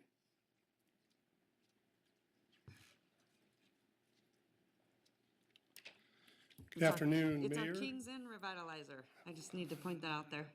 Hey, thank you, Mayor. 30 years, I don't know, when I think about it, I just, yeah, it's important. Okay, go right ahead. It makes sir. you happy. Good afternoon, Mayor and Council. My name is Partols. I'm with Basin Street Property, and we are proud to be doing the King's Inn as well as the Marriott next to the ballpark. And we could not be more in support of the Gateway expansion by the university. A couple editorial remarks. We learned a couple things from the IBM study a couple years ago. One, that every great city needs a great downtown. And two, that if we were going to have the greatest chance of sustainable diversification, it was going to be to brand ourselves as a university town. I can tell you that we at Basin Street, along with the uniquely collaborative local development community, are trying every day to do good redevelopment and development that's going to be sustainable and be impactful on the city. And two, at the same time, we see the university pushing south as equally as important to the rebranding and future success of the city as a whole. I look forward to having the university be visually in the way as I drive down Highway 80, or maybe better said, to be the university, be the riverbanks of Highway 80 as we drive through. This will be something we can be proud of as locals and something that will be respected by visitors. I was talking to a colleague this week, and he reminded me of that's lived here longer than I have, and he reminded me of the strong resistance to the McCarran Road expansion. And as he said, it was pitchforks and torches trying to keep that from happening. I think we can all think about what it would be like if we didn't have McCarran and Reno and how archaic that would be. I think we're going to say the same thing in 10 years after the university has done what they plan to do in Gateway, and it's going to be a development that we're going to be proud of and glad we have. Thank you. All right, thank you very much. Nadia Beacon, followed by Bernie Carter. Hi, I'm Nadia Beacon. I'm a downtown business owner, and I'm very intimately connected with the University of Nevada, Reno, as my husband's on the faculty over there. My children have all gone there and graduated from UNR. And I'm really pleased with a lot of the things that I've seen. I've been on gone to a lot of the planning meetings to see the expansion and done a lot to put in my 2 cents worth for handicapped access and everything else. But I don't quite agree with one aspect of the proposed changes. I've looked at the new master plans, the new buildings that they're trying to put into place downtown, or excuse me, on the campus, and specifically, I'm talking about the Center Street access. The university has got several master plans to put in something called Innovation Alley. I think Innovation Alley, which would include the new business school, would be a great idea, but they're talking about closing Center Street from the freeway to 9th Street in order to make it a welcoming gateway for the university, but it would be a pedestrian gateway. That is their proposal. Do you guys not drive on that street? I mean, do you know how far backed up every time there's anything happening at Lawler Adventure Center? Every time that there's any type of an event on campus, it backs up all the way to the Spaghetti Bowl. And then there's crashes. There's a lot of problems. Every time there's a baseball or football or basketball game, there's no way for people to get off except go down to Virginia, go north, and then or go down to Sierra Street. There needs to be that opening on Center maintained. There are like 4 or 5 things that they were showing on the master plan, because I did see those master plans. One of them does allow it to stay open. I realize that then it wouldn't be so friendly to the students because they can't walk back and forth, but it does mean that the people who drive, not just the people on campus, but the people that go back and forth through that entire area, going downtown for hot August nights or anything else, they would be able to have a way to go off, head over to the east part of campus, or go off, head over to other parts, because remember, you can't go south with Center as a one-way street at that point, so there's no way to get off there and go anywhere else except in this huge blockade if they keep it that way. So please, I realize this is probably premature. They're probably going to say, oh, we can do this and that. And no, we've got studies that show it's not a problem. Yes, it is a problem, and it will be a problem for everybody else in campus. They say, oh, no, it'll work out. No, it won't. Just go down at 8 o'clock in the morning, at 9 o'clock in the morning, when everybody's trying to get out there, and you will see that there's going to be a big problem with having that road blocked off. All right, thank you very much. Bernie Carter, followed by Lydia Alderson. Madam Mayor, council members. 6 years ago, we started Midtown. Midtown was designed to create an environment for young professionals to come to our community. For those of you that have lived here longer than 6 years ago, you know what the environment was down there. The idea came from looking at other communities that were integrated, had universities integrated into them. We looked at Boulder, Colorado, Austin, Texas, Palo Alto, Eugene, Oregon. All of those are university towns. The university is an integral part of the community. When they built the interstate, they basically separated our university from the balance of our community. When you look at the development in Midtown, when you look at the things that are happening south of the river, you see continued development, continual upscaling, and I believe creating a positive environment for our community. On the east side of this proposed gateway area, you've got 4th Street, and look at the changes that they've made there in the last 2 to 3 years, significant changes. What this will do is exactly the same thing for the northern part of our downtown area. And I believe for our downtown area to continue to prosper, that it's actually going to go in concentric circles, but inversely. That we're going to work on the outside of the perimeters and then work towards the center core of our city. And once we finally hit the center core, then we're going to be a great community. I encourage you to support the Gateway project. I think it's well thought out. I think it's integral into bringing our university into our community. And I ask you to affirm the Planning Commission's unanimous approval for this project. Thank you. All right, thank you. Linder Alderson, followed by Alicia Barber. Good afternoon. I'm new at this, so please give me a break. This is the first time I've decided to attend anything like this because I have kicked myself in the butt ever since they knocked down the MAPES and I didn't try to help save it.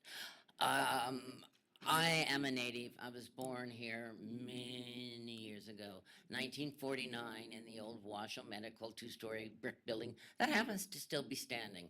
I'm sure that's going to come down. Everything that's historical comes down in Reno.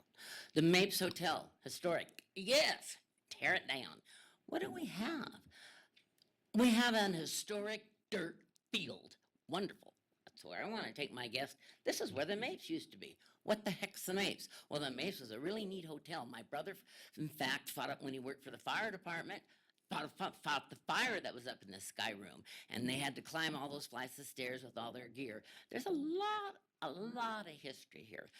The DeLong champs, to even consider demolishing or getting rid of any more of his architecture or design is criminal. He has been around forever and still has family around. He's probably dead by now, but I know that he still has family around. And I guess my biggest thing is that the old timers like me, we have memories and we have feelings. You youngsters, and youngsters is 50 and below to me, you're going to have a Reno that you learn to love. And then when the next generation comes up, they're going to step in and say, that university thing was a piece of shit. Excuse my language. We got to do away with it. And you guys are going to say, oh, but you can't. But guess what? It's gone, just like the Mapes. It's gone. The bridge, I don't care. You didn't leave us a gap. You gave us another bridge. That's wonderful. Wingfield Park, it needed revamping. It got revamped. It turned out great. I am very pleased. I am not very pleased with downtown Reno. It is boarded up, locked up. Nothing appealing at all is down there. All I ask as a native and as an old person, because I'm going to die probably before most of this is settled, that's okay. I'll come back. I'll get you. But is to please use money for restoration before destruction and demolition. Let's restore what we had, restore what's down there, figure out what to use with them. Use some of our money for that instead of destroying more things. That's all I ask as a citizen, and that's all I have, and apologize if I've done anything wrong, but I had to speak up. No, you're doing fine. You're doing Thank just you. fine. All right, thank you very much. Good job. Alicia Barber, followed by Joanne Newberry.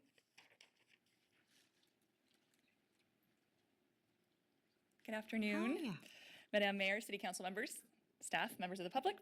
My name is Alicia Barber, and as President Johnson mentioned, I currently serve as the chair of the city's Historical Resources Commission, which is your citizen advisory board on historical resources. And I just wanted to fill you in on the commission's input into the UNR Regional Center plan that you're reviewing today.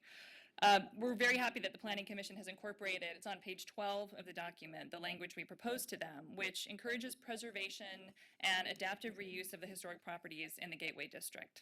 And as you'll see, the language prioritizes integrating historic properties with new development, if absolutely possible, and considering relocation only if the alternative were demolition.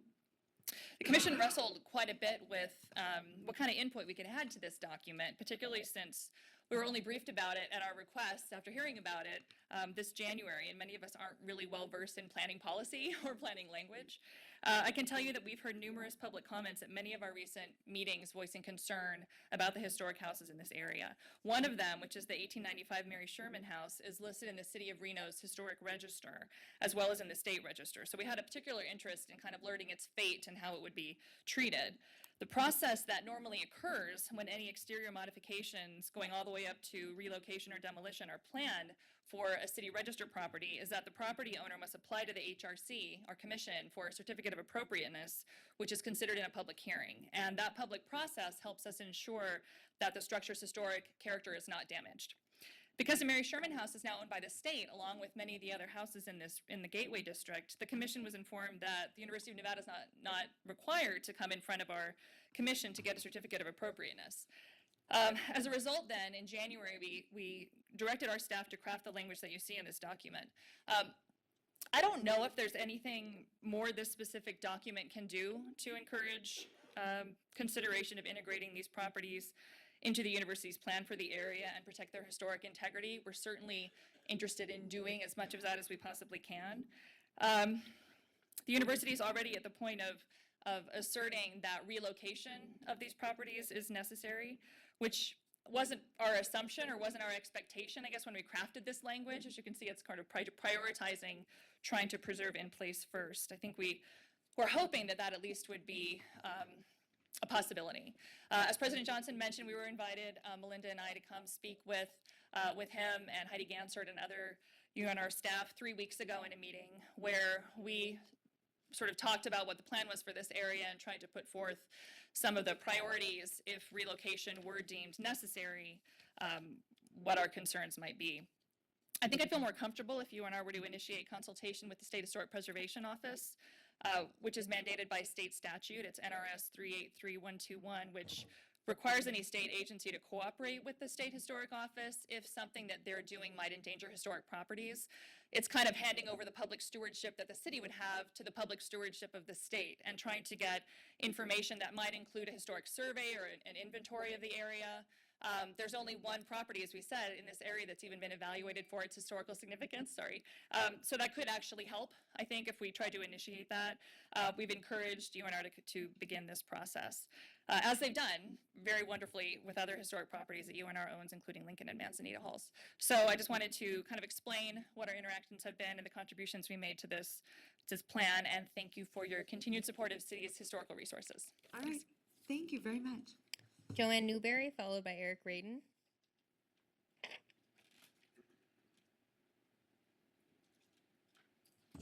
Hi, I'm Joanne Newberry. I came to this community 57 years ago. We came here from Las Vegas, the land of build it today and blow it up tomorrow. So I have a vested interest here. I'd like you to further consider the Gateway project, the whole matter of tearing down the historical homes. And some of those homes belong to individuals who helped build the university into the institution it is today. Progress doesn't always demand that history be destroyed. And shouldn't an institution of higher learning not encourage creative thinking? Other universities have managed to incorporate historical homes and buildings into their campuses, and I don't see any reason why we couldn't do that here. If they move the houses, I would be fine with that. However, having worked at the university, I can tell you that our plans today don't necessarily end up being our plans for tomorrow. So I'm very concerned about the future of these houses. Please don't let the university replace our history and theirs with plexiglass and cement. Thank you.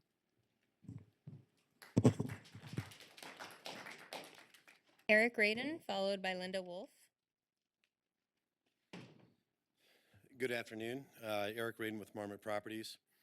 Going to read a letter that we sent to the illustrious council and Mayor Sheevy in support of the UNR Regional Center Gateway this morning.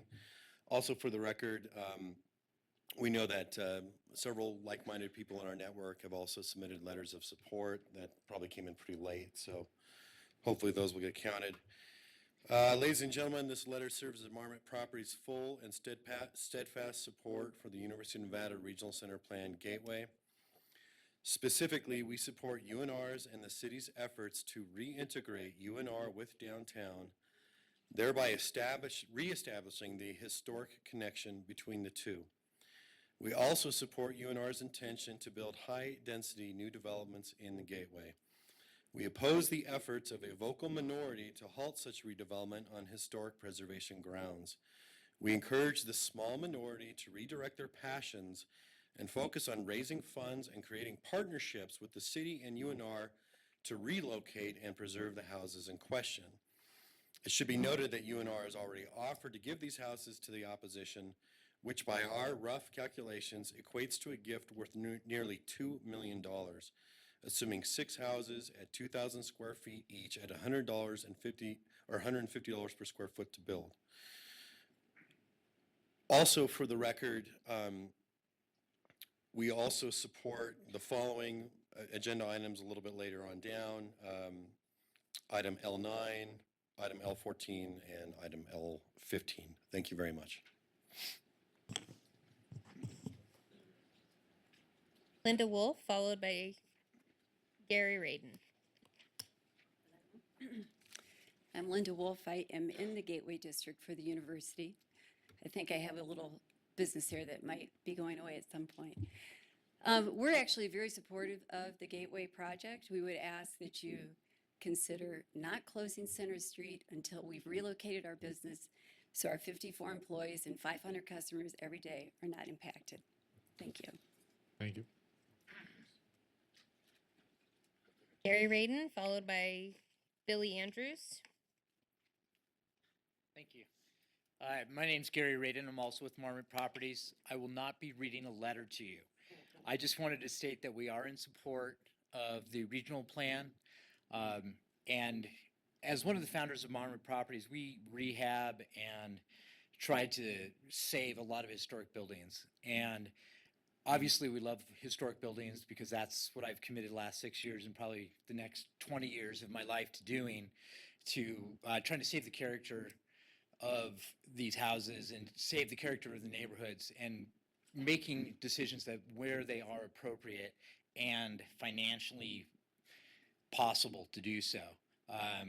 It is our belief that these houses that we're talking about here are beautiful, but they are not located in an area that's appropriate anymore as the area is growing up around them.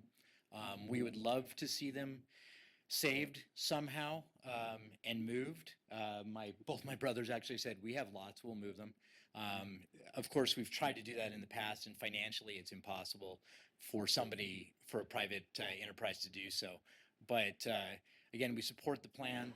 We support, as lovers of old homes, we hate to see things happen. I understand the motivations for people that want to try to save these, but in our view, it's no longer appropriate for these houses to stand where they are, and we are full support of the plan to move ahead and remove those houses as well as the rest of the regional center plan. Thank you. Thank you. Billy Andrews, followed by Barry Lynn.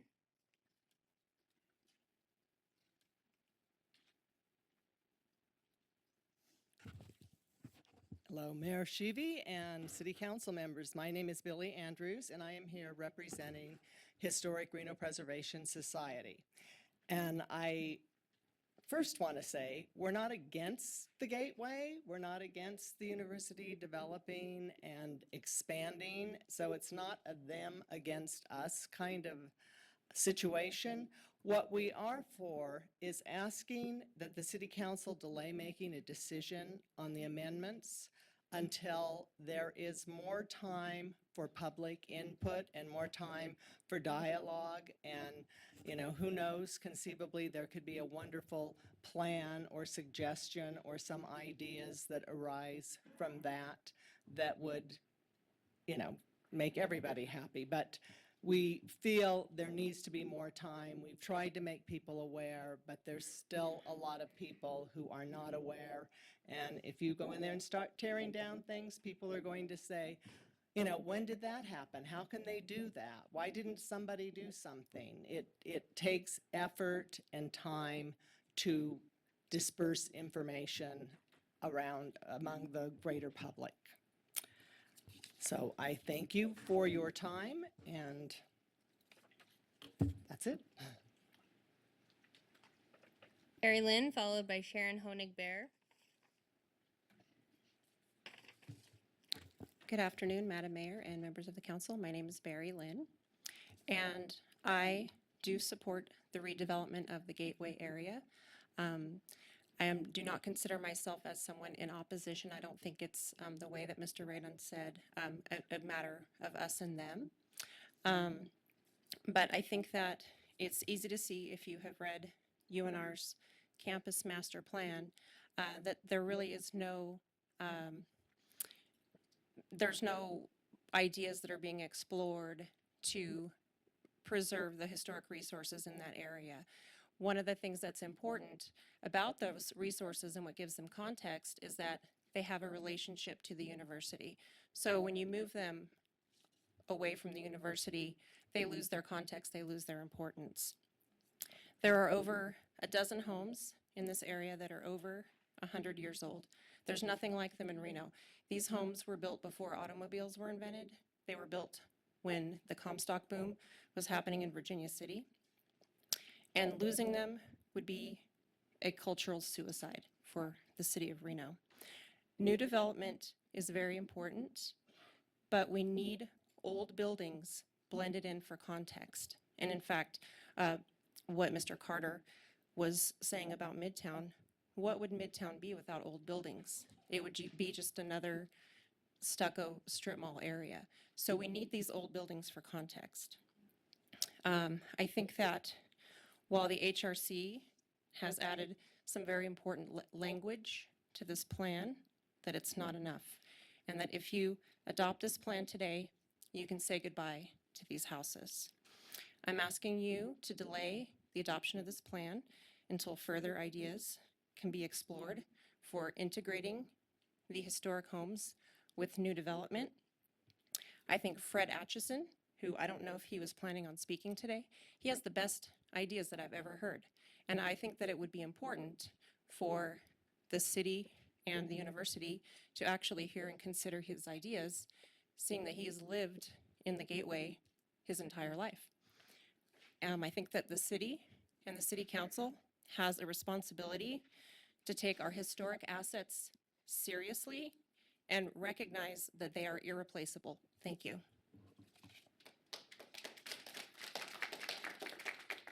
Sharon Honig-Bear, followed by Aubrey Etopio. Mayor, good afternoon, Mayor and City Council. As Barry just said, we're certainly not opposed to the university growing, and I love many things about the Gateway District. But it reminds me, some of you may know that I feel like I'm an ambassador for the city of Reno. I've, as a volunteer, led historic walking tours for about a decade. And I'm out there saying what's wonderful, trying to link the past and the future. And I remember when I started to develop some new tours, the Prohibition tour is a perfect example. And I said, well, we can say this and we can say that, but you can't do a tour about what was. You have to show people something. It can't just be a general historic, this is what once went on. So when I think about the area that's being looked at the Gateway, and I'm a great supporter of downtown. This is much of the tours we lead is to look at downtown. I believe we need to link them, but I'm really concerned about doing that, sacrificing this last, as Barry just said, this last bit of context. You are the stewards. We are all the stewards of this very tiny piece of history that's left. And I would just encourage you. I don't even know. I don't know what you can do or not do. What I know is that somebody's got to speak up for them. And I don't consider myself an evil person. I have my daughter graduated from the university here. I've lived here 30 years. The university is a significant part of the community, but let's not sacrifice this wonderful little piece. And I sent you all a letter, and one of the things that really I was so amazed when I looked at the university's master plan, because they showed you sort of an illustration from the Gateway to Harvard in Cambridge, Massachusetts. And I thought, what a model this is. They're showing you older buildings interspersed with new buildings, new constructions. It can be done. There's no reason to think if it could be done somewhere else that it can't be done here. There's no reason to think this is the only place these buildings can go at the sacrifice of this one little strip of Little Reno history. So, thank you. Aubrey Atopio, followed by Melinda Gustin.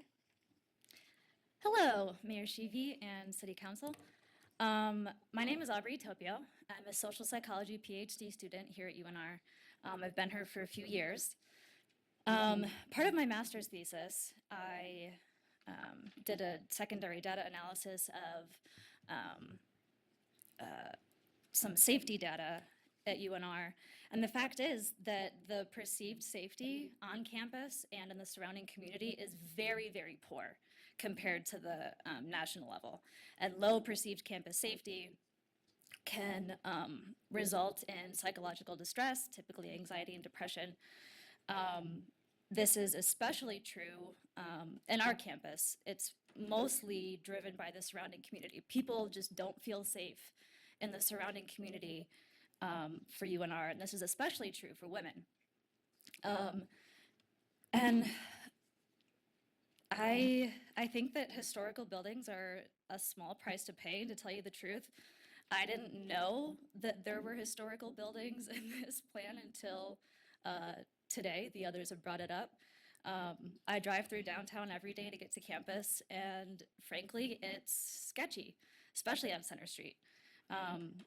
Torn down motels and dirt lots and old gas stations and liquor stores. It's not conducive to student learning. It's not conducive to student safety. And I think this needs to be not considered a historical issue, but more of a safety issue. And I wish I had the raw numbers to tell you today, but I wasn't prepared. I wasn't planning on speaking today. And I hope you consider my opinion, not only as an involved student, an involved community member, but also as a social science researcher with expertise in campus safety. Thank you. Thank you very much. It's nice to see some students come, so thank you. Melinda Gustin, followed by Roberta Ross. Hello, everyone.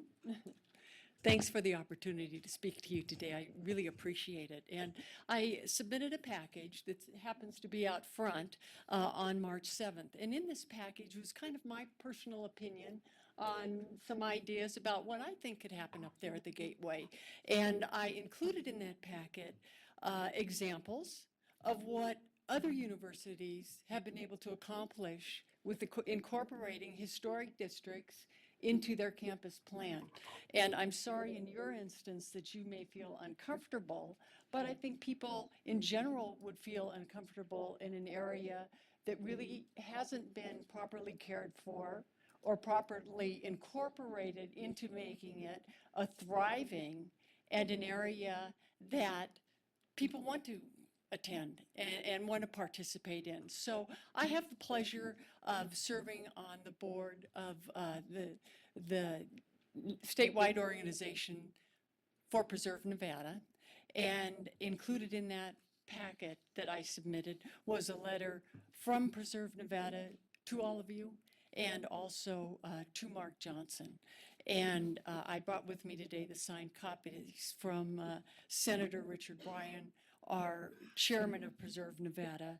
And we're, as that organization, is very much in support of the expansion of the university, but also the incorporation of the historic district into that expansion. There are ways to do it. It's been done elsewhere. It's been successful elsewhere. And we really think that both can be done.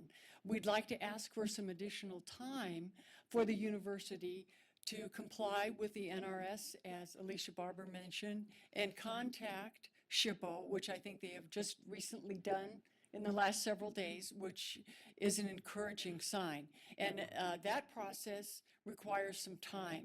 And I think perhaps a delay of 60 days, 30 days, 90 days wouldn't impact negatively the university's ability to do some fundraising and to help meet with the preservation community to develop a good, solid plan for their expansion. Thanks so very much. Thank you very much.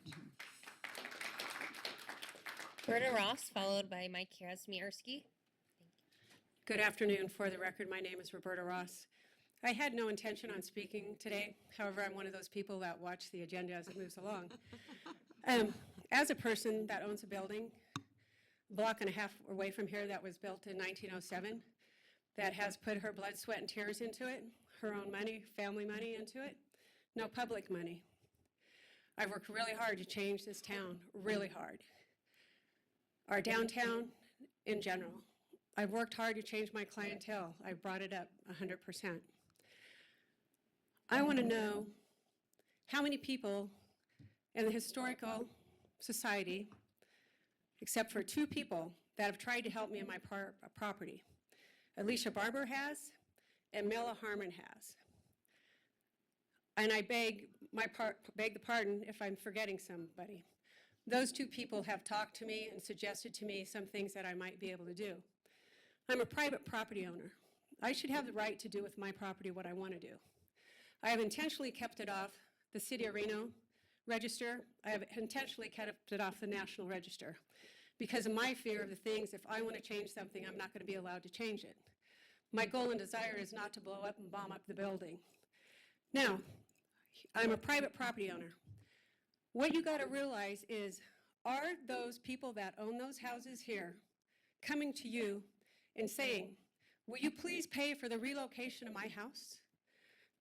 Will you do that for me? Are they here saying, and maybe they are and I missed it, are they here saying, you know what, this house is rock stellar? When you get into property, it's not what it looks like on the outside. So be real careful on the steps that you take to relocate them. I know it's in the work. I haven't followed this agenda item. I'm not sure where that is. But also, our college needs to expand. What are we hurting here in Reno? We don't have a good workforce. So we have our buildings, the business building. I'm on SBDC board. We need a building. We need a better place to teach at. I would look at it to not move this building, not to move it as forward as the college has gone, with all the open meetings there has been, throughout with the RAD, regional, I'm blanking out, RAD, go back to RAD, is that we've been to the city, we've been in the papers, the master plan for the college has been in the paper, and to come at this last minute is sad.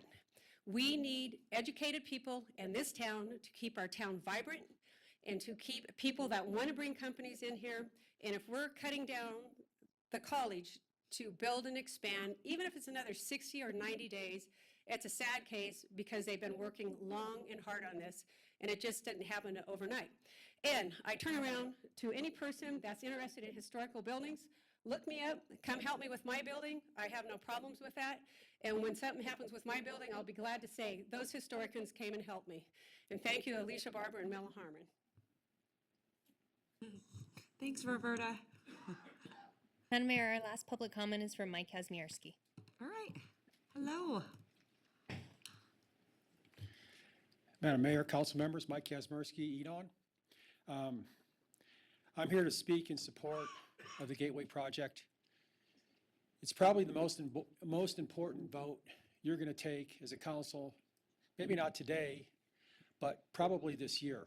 And the reason I say that is I look at this from an economic development perspective. You are the leaders in our community. You are the ones that we count on to look ahead and set a direction on where we're going to be in 20 years. Not where we're going to be next week, and not what we're going to affect tomorrow, but where we're going to be in 20 years.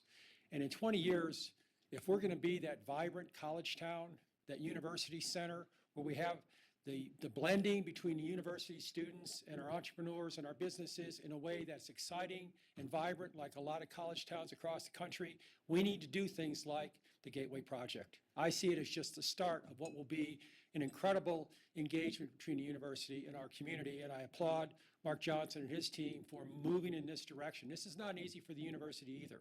Moving in a direction to become a true part of our community. They're already a huge engine in our economy. So I would strongly encourage you to consider the importance of this initiative. Whether you take the vote today, next week, or next month is not as important as the fact that this, in my view, from an economic development perspective, must be supported. And I look ahead and I see where we're going. Look back 4 years at where we've come. I mean, if anyone who's walked downtown 4 years ago and walked it today can tell you it's a different community. We are in a new Reno. This is a new time for our community, and it's because of the progress we've made so far, and I would encourage you to look at this as just not a baby step, but a big step to move us forward as we continue in that effort. You'll also be sending a huge message to the companies we work with. The companies we work with are looking for that vibrancy. They're looking for a reason to move their company here. We have an employer today, and it was a little bit late, 1,000 jobs, looking at our downtown, looking at our community, asking, what is this turning into? Where are you going? Because, oh, by the way, it's not what it needs to be right now. So this kind of project, this kind of energy, this kind of momentum will help us in our attraction of quality jobs to the region. I do think that some people want to confuse the word historic with old. If everything old was historic, I would probably be historic, and many of our friends here. But I will tell you that what's important in our community is what we're going to leave to our kids and our grandkids, and this project is moving us in the right direction. Thank you. All right, thank you very much. Madam Mayor, I received another public comment form Oh, from you Mark Taxer. All right, sounds good.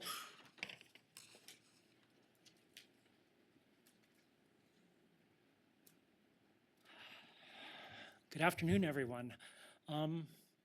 Most of my opinion has already been expressed by the Historic Resources Commission and Preserve Nevada. I'm not opposed to development. I just would like development to be smart and thoughtful. I would appreciate very much if this were maybe postponed for just a little while until we have a better handle on just what we're dealing with, possibly a historic survey done on the houses. This could end up being very exciting, having a gateway area with a mix of both 19th and 21st century buildings. That's all I have. All right, thank you. No song, huh? Next time you have to bring a song. Madam Mayor, we have no further public comment. No more public comment? Okay.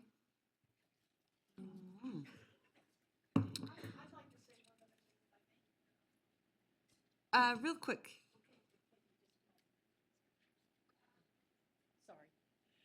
In response to one of the other comments, Mike, I would like to make mention that Christy Overgaard, I don't know if you're familiar with who she is. She's involved with, as one of the top CEOs of Switch, the Innovation Center with the University of Nevada. She moved to town. You know what she bought? She bought the DeLongchamp's house on Elm Yeah. Court. She's the director of awesomeness, I believe. Yes, she is. Just so you know. We have high-tech people Yep. coming to town because of the university, investing in the university, but they also recognize the importance of historic structures and how that plays a very important component in the cultural awareness of what's transpired here in Reno. And it reminds me too of the Old Southwest. It has the highest property values in the city, and the reason being is because the maturity and the historical homes and Yes, the so you beautiful- can have both. So You can have technology. So I think economically, Yes. it provides big value. Thank you. Thanks so much. All right. Excuse me, I didn't turn in a card, but my name came up. My name's Fred Atchison, and I'd like to make a comment. All right, sir. And then when you're done, will you do me a favor? Just turn in a card to the secretary and we'll be Right. good. So go right ahead. I don't really think that the comments made by the Historical Society or the comments by the university, by Mr. Johnson, are at odds. I think that what is lacking is a communication between the Regional Transportation Committee, RTC, I call it. I don't know if it's a committee or a council or what. And the Department of Transportation and the University of Nevada and the City of Reno has been properly brought into the same mix. I've lived there all my life at 829 North Center. And my grandfather was the fellow that started the philosophy department there, Dean Thompson. I'm very pro-university, and I'm sensitive to Dr. Johnson's concerns about money, and it really gets down to that. Now, RTC, my information is RTC has a plan to take 140 feet, lineal feet, off of the east side of Virginia Street and make some sort of a plaza, something like that. The alley is filled up pretty much with utilities and sewerage and things like that. The RTC doesn't need all that space. They need some of it. The University of Nevada, I don't believe, needs all of the space on the front of the parcels at on the west side of Center Street. The problem I see is there should be some communication first with Department of Transportation to determine whether or not it's feasible to close that one block section between 8th and 9th Street in the first place. In the second place, I think that RTC ought to discuss the possibility of using some of the land that they're going to have to acquire on the east side of Virginia Street to accommodate cherry picking some of these fine structures and keeping them roughly in the same area and positioning them as a buffer between the more busy Virginia Street corridor and the less busy College corridor. I think it could be very beneficial for the university to communicate with all of these agencies and see what they need in the way of square footage and see what can be used with the existing structures. Now, I have a very good relationship with the University of Nevada. The only time it was ever poor was under Lily's regime. And I think they have been attentive, but I don't think they've been good at communicating with people that have ideas, and I don't think they've been good at communicating with other agencies. And they all might be able to save a lot of money if they do. Thank you. Thank you. I really appreciate your comments. All right. I'm actually going to call on Councilwoman Breckus. If we're ready for some deliberation, I do have a few questions for the university. Go right ahead. Okay.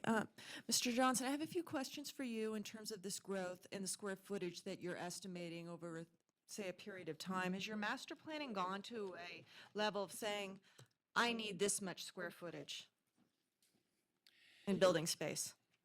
Yeah, building space, this is Mark Johnson. Building space is going to be roughly in the 100,000 square foot for the first building. No, I'm talking about long-term, say a 20-year time frame. If you're showing that you're going up to 30,000, what does that square foot 20-year time frame, it is possible to build 6 buildings at 100,000 square feet apiece, and they can fit in different configurations on that area.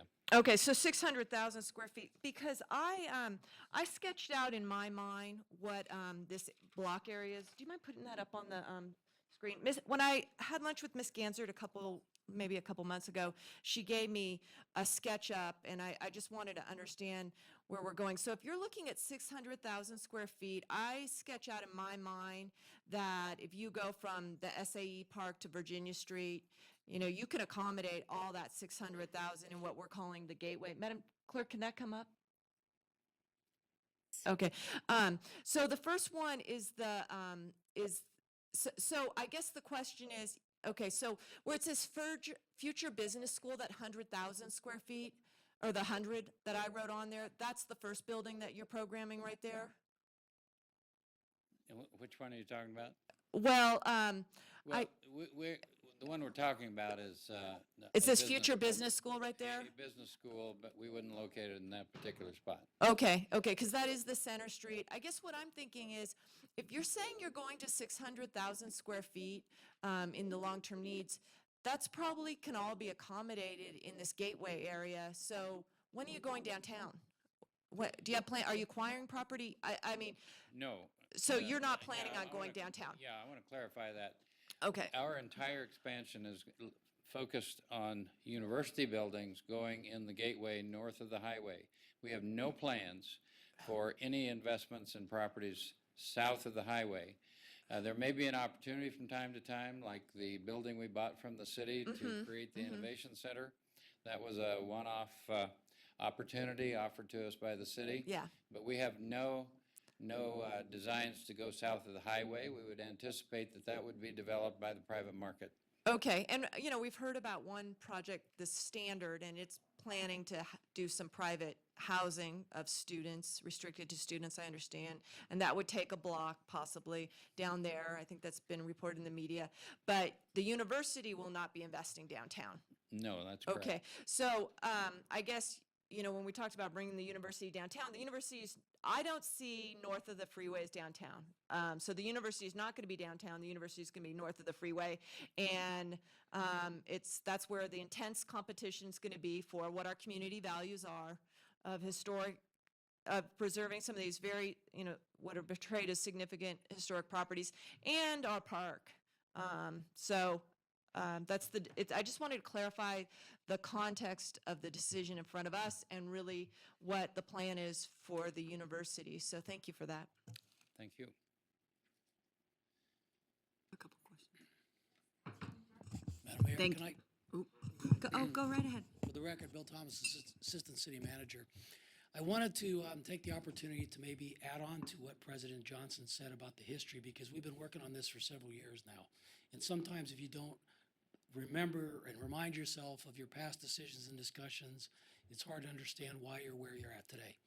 Originally, when the city started conversations with the university about the interaction between the university and downtown, the university was looking at this block that you have before you as student housing, commercial, retail, all these activities that would essentially occur on the edge of a university, but not the university itself. In discussions with President Johnson and his staff, they realized that they were going to need to expand for university activities. In other words, things that are educational related. And that what we had asked at that time, the council had asked, is that the university reconsider their plan and actually use the land that's going to be to the north of the freeway for university activities. In other words, campus buildings. And what that would do is the student housing, the commercial, all of the tangential uses that would come as a result of a large university growing would happen on the other side of the freeway. In other words, it was never that the campus was going to move on the south side, but the campus was going to catalyze the south side, because we needed some kind of activity to make things happen in the downtown. So it's never been a conversation about the university moving into downtown. It's always been the university's synergistic economic generation of activity would be captured by the city to reinvest, recreate the area of downtown that's in the northeast part of downtown that is so blighted right now.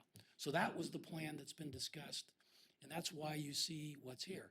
It was very different when it started, but the university moved forward with the idea of moving the campus to Virginia Street, to the Interstate 80. It was never the campus moving onto the other side of Interstate 80. So I just wanted to clarify that. Yeah, thanks for clarifying the discussion staff has had on behalf of the city with the Well, I university. think it included the council too.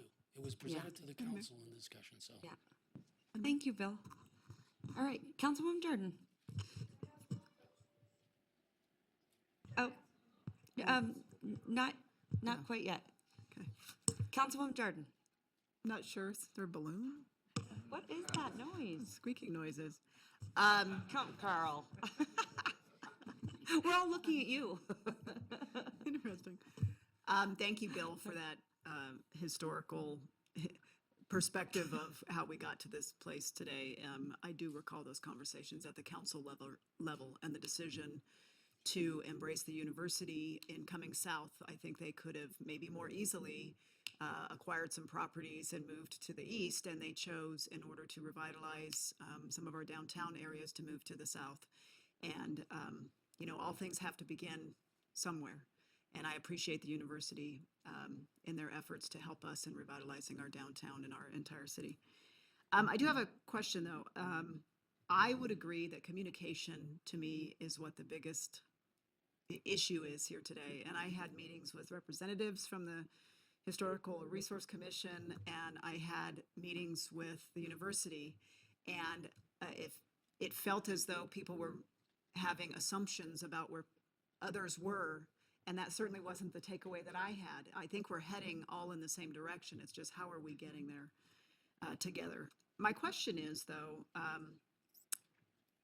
how long would it realistically take before a shovel went in the ground with regards to the subject area that we're talking about here today? I'm looking at the university. I mean, if we were to approve something today, what does the timeline for the fundraising before dirt's moved, before anything's done, when that would realistically start? I always wish I could give you, and this is Mark Johnson, I always wish I could give you a quick timeline on fundraising.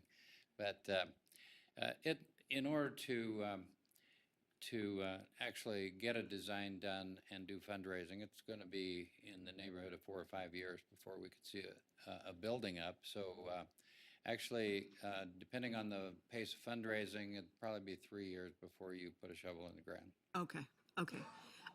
But people who want to donate money need some level of commitment before they're going to start writing checks, and that's why you're here before us today. That's correct. You have to, it's a big project, so it would take a while to get the pledges together, and then the money would flow after the pledges are there.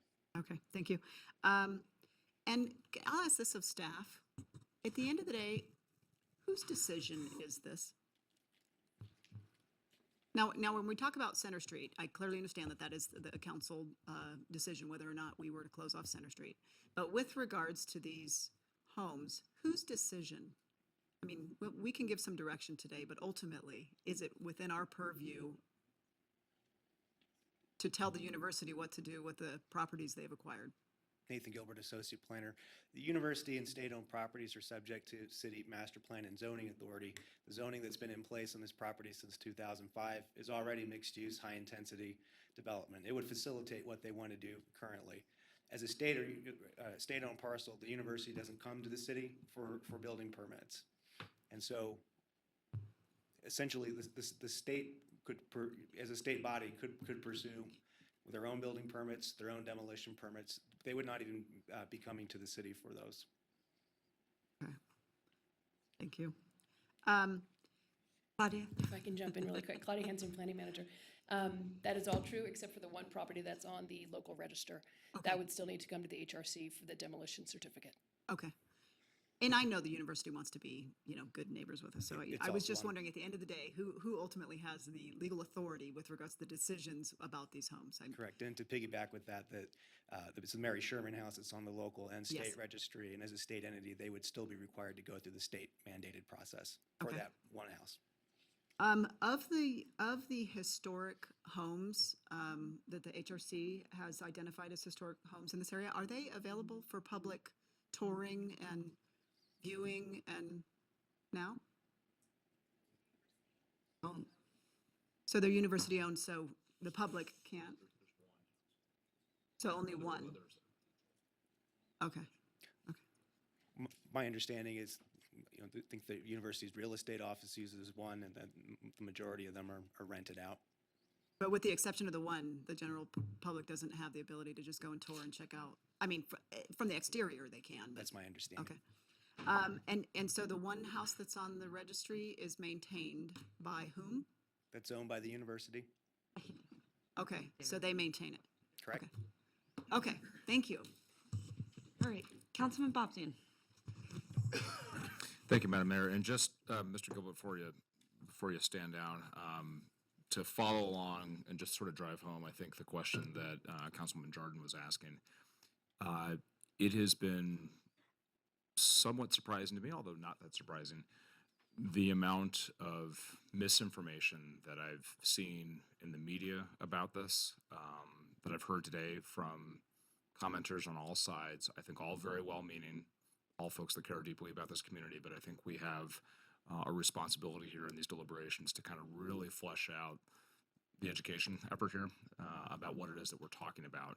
And I'm going to drive a little bit deeper into that as I continue here. But the first question, just to reiterate, if we were to adopt the Gateway Plan today, that doesn't change any authority that the university has currently to move forward with their plans.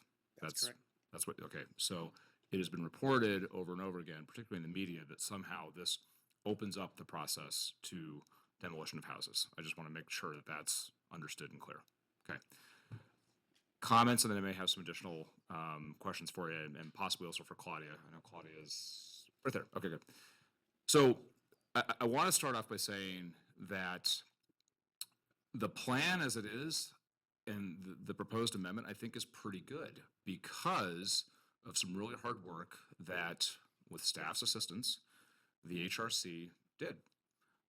And this is on page 12 of the amendment, and it's very clear here. The city should encourage collaboration between the university and the Historical Resources Commission regarding potentially historic resources in the plan area. In relation to potential historic resources, redevelopment in the University Campus Gateway Precinct on parcels not abutting North Virginia Street should prioritize in the following order. And this is really the crux of what one does, and Chair Barber mentioned this earlier, when it comes to historic preservation.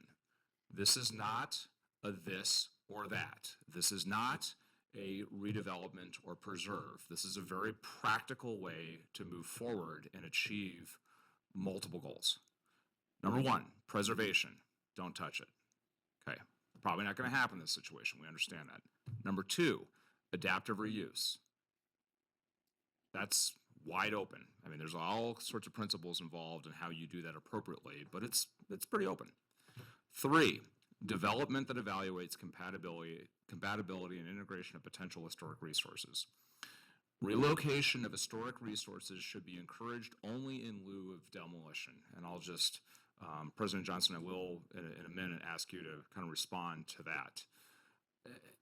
Where this is right now, I think is pretty good. And I have to give a lot of credit to the HRC for engaging in a very productive conversation about how we move this forward. And you know who agreed with them unanimously? The Planning Commission. So the Planning Commission also said this is a good way to move forward. And in my mind, now the council has an opportunity to adopt this and engage this. We have this situation where we have jurisdictional issues, local land use, question about how it applies to a state institution. Essentially, our adoption, our ultimate adoption of this, which I'm confident we'll do, which I am hopeful we will do, represents a partnership with the university. But where I'm at right now is I'm not ready I'm not sure the partnership has fully been thought out and is going to be as productive as it could be. And the reason for that, and again, President Johnson, I'll ask you to respond to this, is I, like many people who've been reading the paper, am concerned when every mention from the university heretofore in relation to these houses has been, oh, well, we'll move them. According to what's in this language, that's the last avenue of resort. And I will acknowledge that President Johnson flagged the fact that there are conversations about other possibilities that are happening. And I think that's very productive.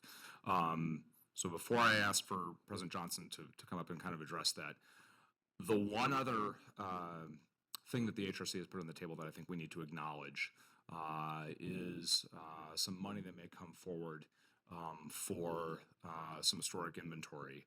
And when I was in attendance at the HRC meeting as their liaison and they thought about this was a very productive gesture to say, hey, university, we want to partner with you. We want to help you through this process.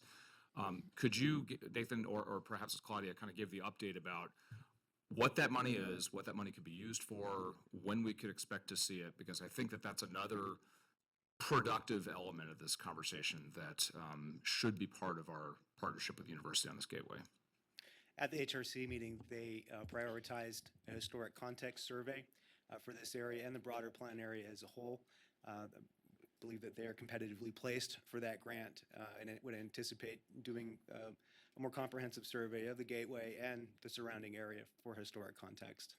Gateway and surrounding area. I think that that's very important because, I'm here to tell you, this is going to be the first of many conversations we have in that neighborhood. I mean, there are other development plans that are very exciting, but also could be concerning to folks that care about historical resources. And so with that being put in process, I think that that's a very productive way to start the conversation in a meaningful block by block. Let's talk about how we can balance these needs for development with preservation. So that's good. And so I'm sorry, when can we expect to see that? I spoke with Claudia Hansen, planning manager. I spoke with SHPO this morning, and we hope to hear by the end of March. Okay, so that's coming up very soon. That is good to hear. And so we feel good, though, that that's coming, or we feel, should we, maybe this should be addressed, and rather than, want to make it clear that if she were to come up, she is the chair of our Historical Resources Commission, so that's why we should be afforded a chance to clarify. Do you want to? Okay, great. Please. Hi, thanks, Alicia Barber. Yeah, I just want to clarify that we have funds that come through the State Historic Preservation Office as a certified local government to the HRC. And so what we applied for were funds to actually do a historic context. So it's actually not an inventory or a survey of individual properties. It's a historical narrative that kind of gives the proper background to understand a whole area. So that's what we did in this fiscal year. That generally comes first before you then start inventorying specific houses so you can, and buildings so you can tell their significance. So in the next fiscal year, we could apply for funds, this is correct, right, Claudia, to do individual property surveys. But I just want to clarify that that's sort of what's in the running right now, would be funds to actually have that larger historical narrative for the entire area surrounding the university, including south of the interstate. And what would the specific engagement with the university look like in that effort? How do you sort of envision how that would go? I think Claudia can probably answer that. They should Okay. be the one commissioning the survey, the report. Yeah, okay, thanks. I'm sorry, I was talking to a neighbor who, could you repeat the question, please?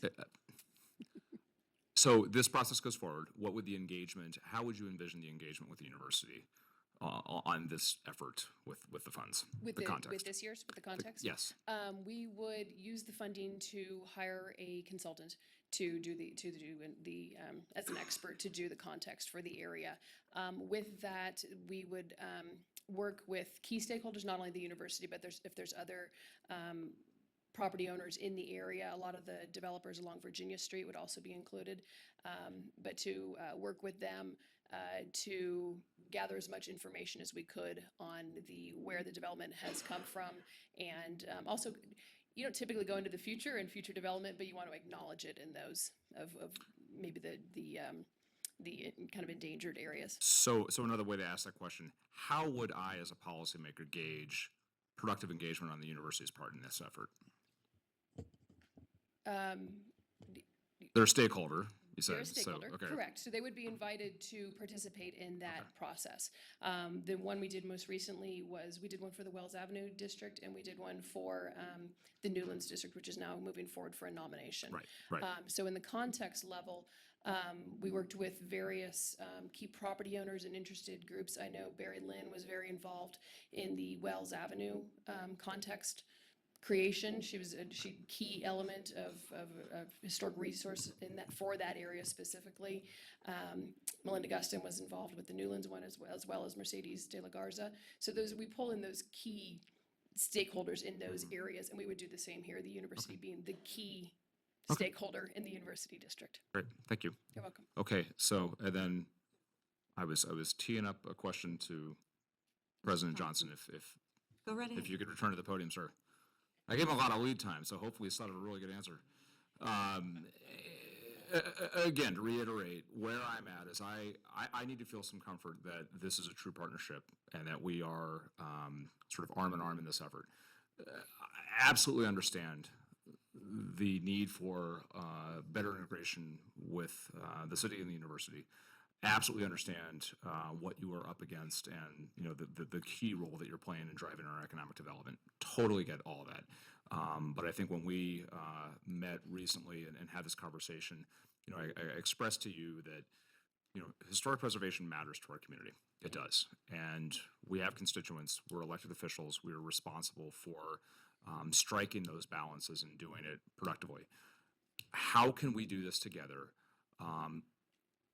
My concern is that, and I understand that you have a need to produce some renderings to start the fundraising. The university has a fantastic track record of doing that in terms of, you know, the successes you've had with your facilities. But it seems as if, you know, now is the time in the next couple of months to perhaps really sit down with experts in historic preservation, look at some of the other communities that university communities that I've been to around the West. I mean, there was the mention of Denver. I think of University of New Mexico. I mean, any major university you go to in the West, many of them incorporate really well with historic neighborhoods. What is the possibility of putting pen to paper, reevaluating what the designs are, and looking for some ways to do some really creative adaptive reuse? I'm not saying don't build on the block. I'm saying, is there a way to incorporate the structures, to somehow split the difference and pay some homage to that really important block before you produce the renderings, before you go out and raise the money? Yes, I would commit to working with the HRC in the order of preservation they recommend, so that we can look at alternatives as we come upon the design of the first building. We have to recognize that this is going to be the footprint of the campus probably for the next 20 years. So at the moment, we have one building in mind, and we would maintain everything out there except what we're going to use as rental properties into the future until we needed to build another building. So we would commit to continue to work with HRC in their order of priority of preservation approaches and try to come to a compromise. But as you say, we won't necessarily come to exactly the conclusion, their first priority conclusion, because we do need to build a building of significant size down there for the College of Business.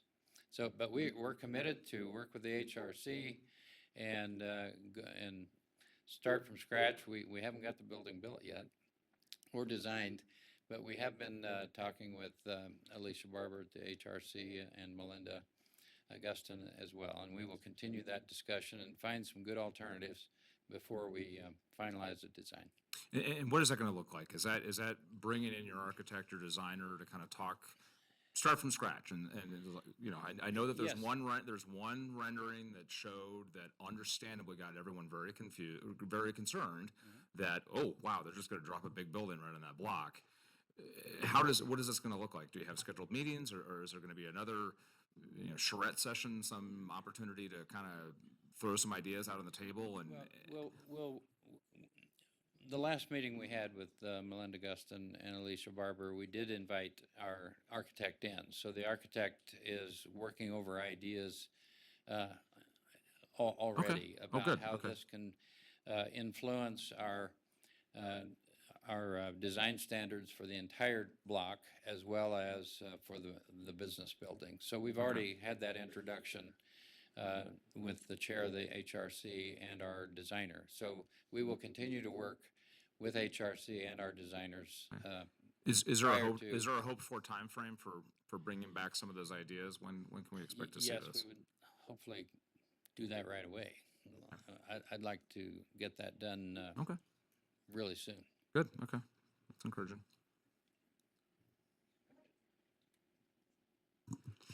Councilman McKenzie. Thank you, Madam Mayor. And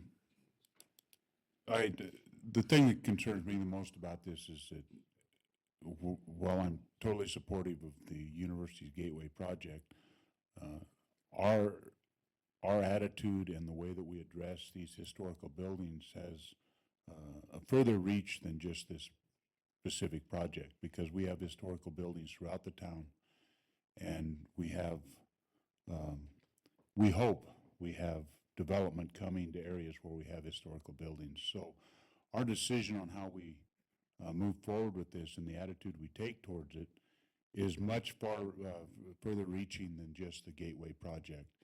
And I think we're being a little unfair to the university to try to hold them to a standard that I think we've got other areas of development. We're not holding other developers to the same standard. So I was reviewing the Planning Commission staff report, and I came to an item in here that I'd like to ask staff some questions about.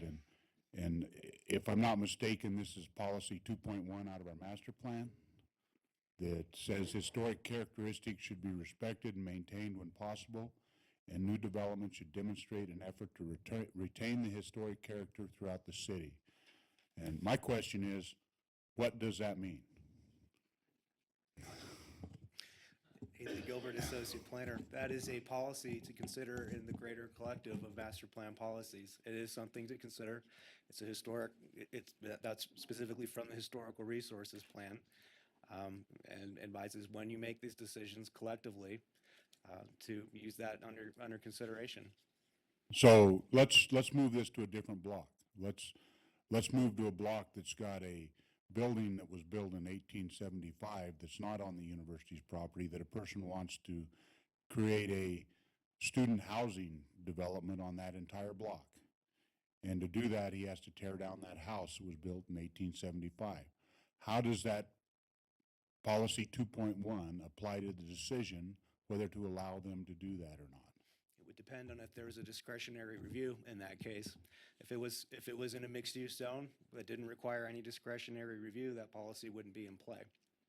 If it were a situation where it needed a special use permit, it would go to the Planning Commission, potentially council, where that policy would be brought to the attention for consideration of the overall project. Okay. So I truly support the university's commitment to work with our historical partners, and I appreciate their willingness to do that. And I truly hope that we can preserve the historical nature of that neighborhood. But I don't believe we should hold the university to any higher standard than we do any other developer in town. And where they don't have to come back for a special use permit to build this, Nathan just told us that a developer downtown could build this and destroy the house without ever coming and asking to us, as long as it wasn't on the registry. And if it was on the registry, they'd have to go to the historical committee for their permission from there. So I'm a little vexed that we're holding the university to a different standard than we do any other developer in town. This is a very positive project for the community. It's a very positive project for downtown. And I truly appreciate President Johnson's commitment to work with historical preservation and trying to preserve these houses. But I can't see that as being the pivotal point of whether we decide to approve this amendment. Thank you, Nathan. Thank you, Councilman. Councilwoman Dewar. Yeah, thank you. Since many of my questions have been asked, I guess I'll just summarize what I'm thinking based on the answers I've heard. Councilman Bobzien asked a really interesting question about, the nature, the control value of whether we adopt or don't adopt, and whether it influences anything, whether, and I guess, and the answer was, well, I think from Nathan, if you could step up for a moment, I think the answer was the university doesn't have to get any building permits, any SUPs, any other kind of a next step that we would usually do when we change a zoning or adopt a master plan. There's usually a next something that we consider. That's correct, but in this instance, we are aware of the campus master plan, and this plan contemplates that they would like at some point for the council to consider abandonment of alleys, possibly the closure of Center Street. Okay. That's a discretionary decision that the council would ultimately have to make. Okay. And when you have that, if you had that opportunity, you would be evaluating the plan in its whole, including how they've met that historic resources policy. All right. So I guess what strikes me is that, to me, I mean, that's almost perfunctory. If you've adopted a master plan and you've basically said, the design shows buildings, they've already talked about potentially closing Center Street. I know in my walking tours, they've talked about abandoning alleyways. So to me, the most significant moment is right now. To me, this is our most significant step, is adopting an amendment to conform, I guess, our plan with the university's master plan. To me, this is our time. I just want to compliment the university because before, even before I contemplated running for office and through running for office, I've been committed to making this town a university town. And I always thought it was odd that the campus stopped where it did. So I think what the university is doing here is very visionary. And I really want to applaud how much time they've spent thinking it through. And also the fact that there's a flexibility built in. I've seen that in other parts of the campus as well. One of the things that's kind of almost the corollary is almost if we don't adopt the master plan, it also doesn't matter. It sounds like the university has, the wherewithal to do their plan. So I'm not sure if this holds things up or doesn't hold things up, whether we adopt the plan or don't adopt the plan. But I think it's important to establish a partnership that we do move forward and adopt a plan. My concern is about the timing. The university obviously is a thought leader in our community, and they are training young people to be critical thinkers, to think things through. There's an emphasis on history. Every single freshman has to take Nevada history, local history. I mean, these are been requirements since I was at that university over 40 years ago, and there's still requirements today. And I think that, to Mr. McKenzie's point, what we do here sends a huge message to our community, not just this project. You mentioned the next project. I'm even looking down the road to other projects, whether they're in Midtown or wherever. It's also been mentioned that the HRC typically would issue a certificate of appropriateness.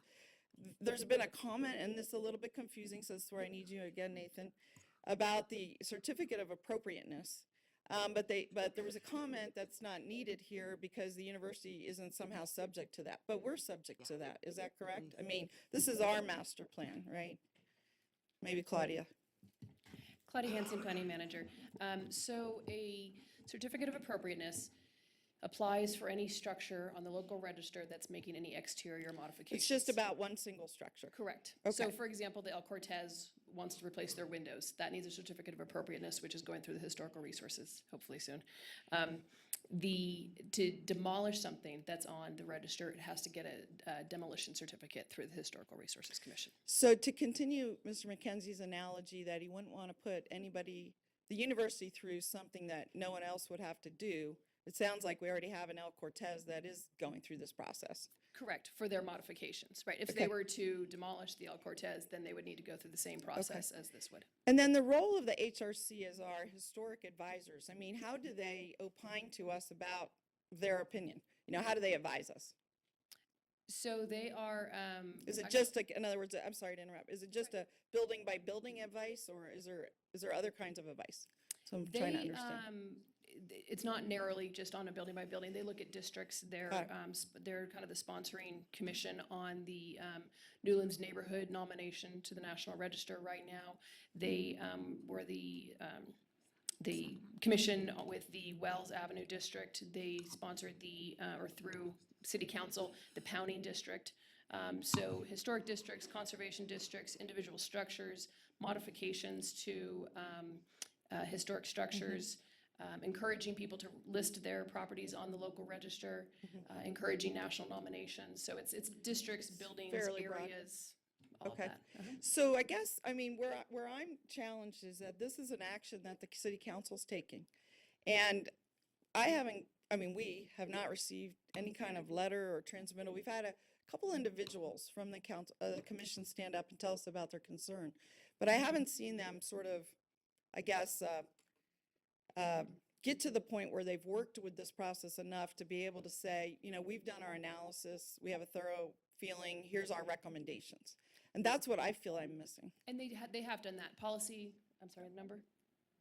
Well, I have the policy right here. So that's the policy. The Historic Resources Commission wrote that policy. Right. So we brought the plan forward to the HRC, and there was a long discussion, probably a couple of hours from the HRC on the best way to approach that. Councilman Bob Ziem was in attendance at that meeting and the university was there, Heidi Ganser was there. I think we had the full commission was there. We had citizens, a lot of who have spoken today, and had a very robust discussion about the wording of that policy. They made that recommendation to the Planning Commission, which was then incorporated into the recommendation to you. Well, I guess I'll just, say what I'm thinking, and that is that there has been a lot of terrific work done, and I love the vision of the university. I guess my vision of their vision was some kind of inner fingering where there was not a bright line, that the university is north of the freeway and south of the freeway is the town. You know, and all of the conversation I've always had, I always envisioned, university buildings interthreaded with other buildings of some other type. And I thought that is one reason that they went for the Innovation Center, to kind of put a stake in the ground and say, we're here too. And I know there's a Orbis School of Nursing building too, and in downtown over on Ralston. And I will just share that my expectation was that kind of thing would continue to where it was interthreaded, so that if we built dormitories, or there was student housing, or there's conversion of casinos, that those things would be near the university, not 6 blocks away from the university on the other side of the freeway. So I'm sharing with the community what I understood to be the university town connection. So I guess what I would like to see out of this is that, to me, this is our most significant action. I would like to get some confidence that the process has begun. I'd like to see the amount of time that was spent developing policies. I'd like to see that plus amount of time spent with people rolling up their sleeves, going beyond a context survey and going right into a building inventory, because I don't know how do you plan this and start drawing pictures on a map if you don't really know what you've got. And so as a geologist, that's what we always do. I think as a historian, that's what they do. So I support too Councilman Bob Ziem's concept. I know avoid, minimize, mitigate is a concept throughout many fields, whether it's biology with wetlands, sage grouse, buildings too. First you do what you can do with, preserving what you got, avoiding impacts, minimizing and mitigating. So from my perspective, I'd like a little more time. I'd like, when we adopt this, I'd like it to be extremely meaningful, and to know that we have honored the university and also honored our residents and honored those that care for the past. I know the university, I think Ms. Gansert earlier in her comments today mentioned, I'm going to say 11 buildings, $26 million spent on historic preservation, everything from Lincoln Hall, Mackey School of Mines, et cetera. I'd like to see that same reverence for buildings applied to our town, not just to the university. And I'm an alum, I care a lot for the university, but I think that they need to be leaders in our community on this issue, and that's where I'm feeling. I think we need to honor the process of the HRC consultation. Also the SHPO consultation, which I've now learned is part of this process as well. So I would like to see the council totally support this gateway concept, but also totally honor our history and the work that's been done, and make sure that when we do this, it's done in a very clean manner, something that we can all feel proud about. And that would be my suggestion to the council. All right, thank you, Councilwoman Dorr. Councilwoman Breckus.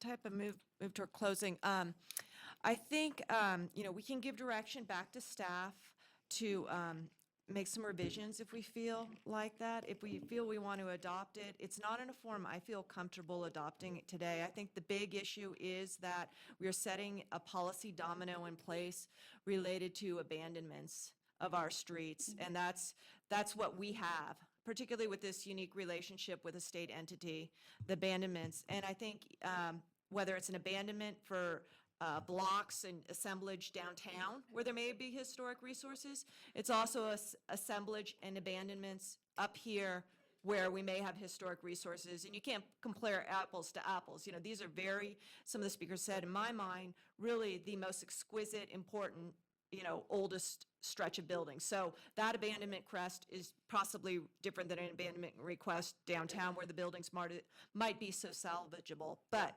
having said that, the first policy under circulation and public right-of-way that says the city should consider supporting the permanent managed closing or abandonment of public streets, alleys, and easements within the gateway in order to facilitate the plan. To me, that gives it away, because when an abandonment comes, the finding of abandonment is, will the public be materially hurt or injured? And I'd like to see a statement that says, in making the finding of the public's material injury of a proposed abandonment, the council will evaluate and consider, among other factors, if a proposed abandonment will facilitate or contribute to the loss of identifiable historical resources. So we're putting out there, our gauntlet is, you can come through for abandonments, but we want to make sure and see, if that's going to facilitate historic resource demolition. And I think that's the strongest that we can put in place, and that's a suggestion. But one speaker brought up a very important issue to me, and I think it's one that the plan is kind of kicking off for another day. And it's also in that same sentence, and it says, we're going to facilitate these abandonments or we're going to consider supporting these abandonments to do the gateway objectives, subject to thorough review of traffic impacts.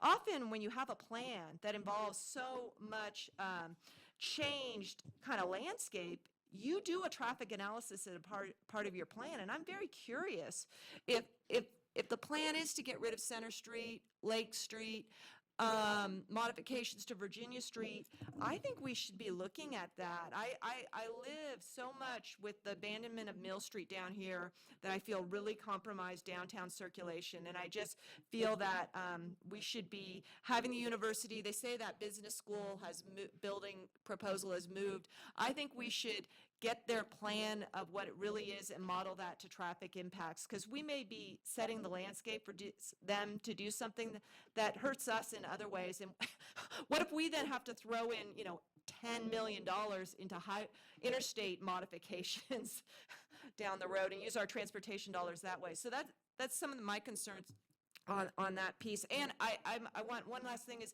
Evans Park. There's a statement in here that considers the how does it read, David? How does it read? Transfer. Shall pursue transfer. Okay. That has not been vetted before the Parks Commission, which has come before us on de-annexation of park issues as a large concern. The West Street Park, they were talking about the plaza de-annexation proponent. I think I'm uncomfortable with that language too at this point. Okay. All right, thank you, Councilwoman Breckus. First of all, I just want to say I think every single council member made some very, very good points and very, very thoughtful. I'm impressed with my council. I really am. I have to say, I love that.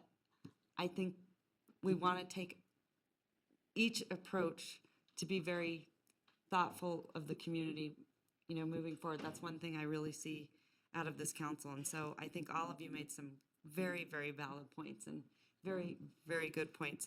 I also want to thank Alicia Barber. I mean, I love the work that you do and what you continue to do, and you really step up, and I think you educate all of us where it benefits us as a whole. So I really want you to know, and I know you've worked hard on this issue, much like many other issues that we have in our community, but I want to say thank you, because I think you allow us to step back and really sort of look at the big picture, right? And I also want to say, and I met with both groups. I also want to say that President Johnson, I love your vision. It really is. It's incredible, and it's the first time I think that we've really sort of embraced the university because of what you bring to the table. But I also love the fact that you were saying to me yesterday how you were excited to, preserve these homes and help them, be what they need to be. And I think anyone in this room to say to demolish those homes would absolutely be out of their minds. I mean, they're incredible. They're really incredible. And that woman that got up and spoke about the MAPES, and I mean, I think we could all sympathize with her comments in the sense that when you think about what was there and how beautiful it was, it makes you sort of want to cry, right? But I think too, the nice thing is that I think we can get to common ground and everyone wants the same thing. I mean, we want a university movement. We want to preserve a lot of our history. And so it is a little discouraging whenever you hear all of a sudden, people get really uptight and the rumors start to fly. But I want to come back to really, this council has done a very good job about being thoughtful and moving forward. So I deeply appreciate that. So Councilwoman, since it's in your ward, I'm going to let you make a motion.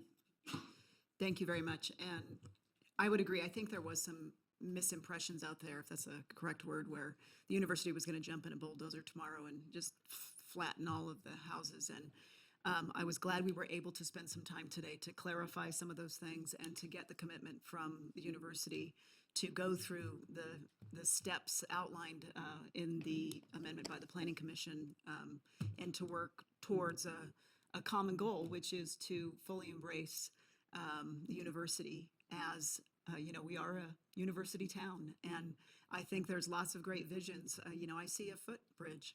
I see this is a catalyst to a number of wonderful things on the south side of 80. And I am encouraged by the dialogue that we had here today. And in an effort to continue this momentum and the dialogue between all the groups, I would make a recommendation to uphold the recommendation of the Planning Commission. All right, so I have a motion and a second. All those in favor? Madam? Oh, sorry. I'll let Sorry. Mr. Bobson So I have speak. a motion and a second discussion. Thank you, Madam Mayor. And I want to get there. We owe it to our community to be in this partnership with the university to move our university forward and our community forward. But I think, as I've expressed, that partnership needs to be fully entered with eyes wide open. And I think we can get there. I am not in favor of a delay in this for the sake of delaying. I only believe if you're going to do a delay, you have to make a clear roadmap for how you get there with a clearly articulated timeline. My preference, based on the questioning that we had, the dialogue that we had with President Johnson, knowing that there are conversations now happening and that there are pen is being put to paper with architects to talk about how to incorporate the historic resources language on page 12 with their designs. My preference would be to bring this back in 6 weeks, see some of those ideas coming forward, and then we go, and then we move forward. So I would ask for that amendment to the motion maker, and we'll see where that goes. Very respectfully requesting that amendment. I totally hear what you're asking. I guess what I have heard from the university is that there is that level of commitment to do that. And I wouldn't be in favor of delaying the process. I think we get there without a 6 or 8 week delay. Madam Mayor, Councilwoman add? Breckus? Yeah, thank you for letting me add to the discussion. Mr. McKenzie early on went around about an approval that he noted several years ago, and representations were made at the dais of this, that, and that. But at the end of the day, it's what's in the document. And what I see in this document is I see a policy basis for the abandonment of alleys, which an abandonment for an alley to facilitate the demolition of some of these properties and the spanning of a new building where these properties are could be filed next week. And when I have to make a determination if it's materially, the public will be materially heard or not, it's hard when I see the language saying that we shall encourage abandonments right here. So right there, to me, we're putting policy language in place that would not facilitate historic preservation of these and continuing the dialogue. In fact, it does the opposite. Secondly, we're saying, let's consider sending the park over to the university. That may be okay. We let the tennis people maintain our park privately, and that may be where we want to go. But I'd like to see that agreement fleshed out a little bit more. And there's another provision that says that floor area ratios should be built of a certain level. And to me, that immediately makes every historic resource building non-conforming. And non-conforming properties are very difficult to deal with. So to me, at the end of the day, it's what our policy is, and this is not a policy document in my mind at this point in its form. It's close, that would facilitate looking at these historic resources. In fact, it would facilitate the demolition of that and the city's approval to allow abandonments to an assembled property and demolitions. So I won't be supporting that motion. All right, Madam Councilwoman Breckus, Councilwoman Dewar. Thank you. I too am very concerned. I'll share with you about the motion. I want to reiterate, I love the gateway concept, but this is a moment in time where from this point forward, it's sort of, we hand it over to the university. And I have a little experience. So many of you, we just built a new Virginia Street Bridge. And that was the oldest bridge in Nevada, the oldest bridge in our town, very historical bridge. And I worked with another body on that, and there was a great concern brought up about demoing the bridge, but there was a great need in that area to deal with flood control. And the commitment that I made personally then, serving that board that had to make this difficult decision, was to actually vet and evaluate all the alternatives, this avoid, minimize, mitigate, before the board took the decision to demo the bridge. So we spent, and I was very committed because I knew we were on a time frame. I had a certain amount of time to do it. We had a deadline. The idea was that we had to move through all the alternatives, look at them, cost them out, see what was possible. I think there are possibilities here to reconfigure this space. I also think that the university, just like myself, their staff need some impetus to move through that process and move through it quickly. And so I would much prefer a motion along the lines of that Councilman Bobsian has offered to get this job done, to show that our citizens that these policies mean something to us, that our HRC means something to us, that they're integral to our process. We've done it on so many things. We did it just 2 weeks ago when we looked at going out with an RFQ to look at new process for our garage and our plaza.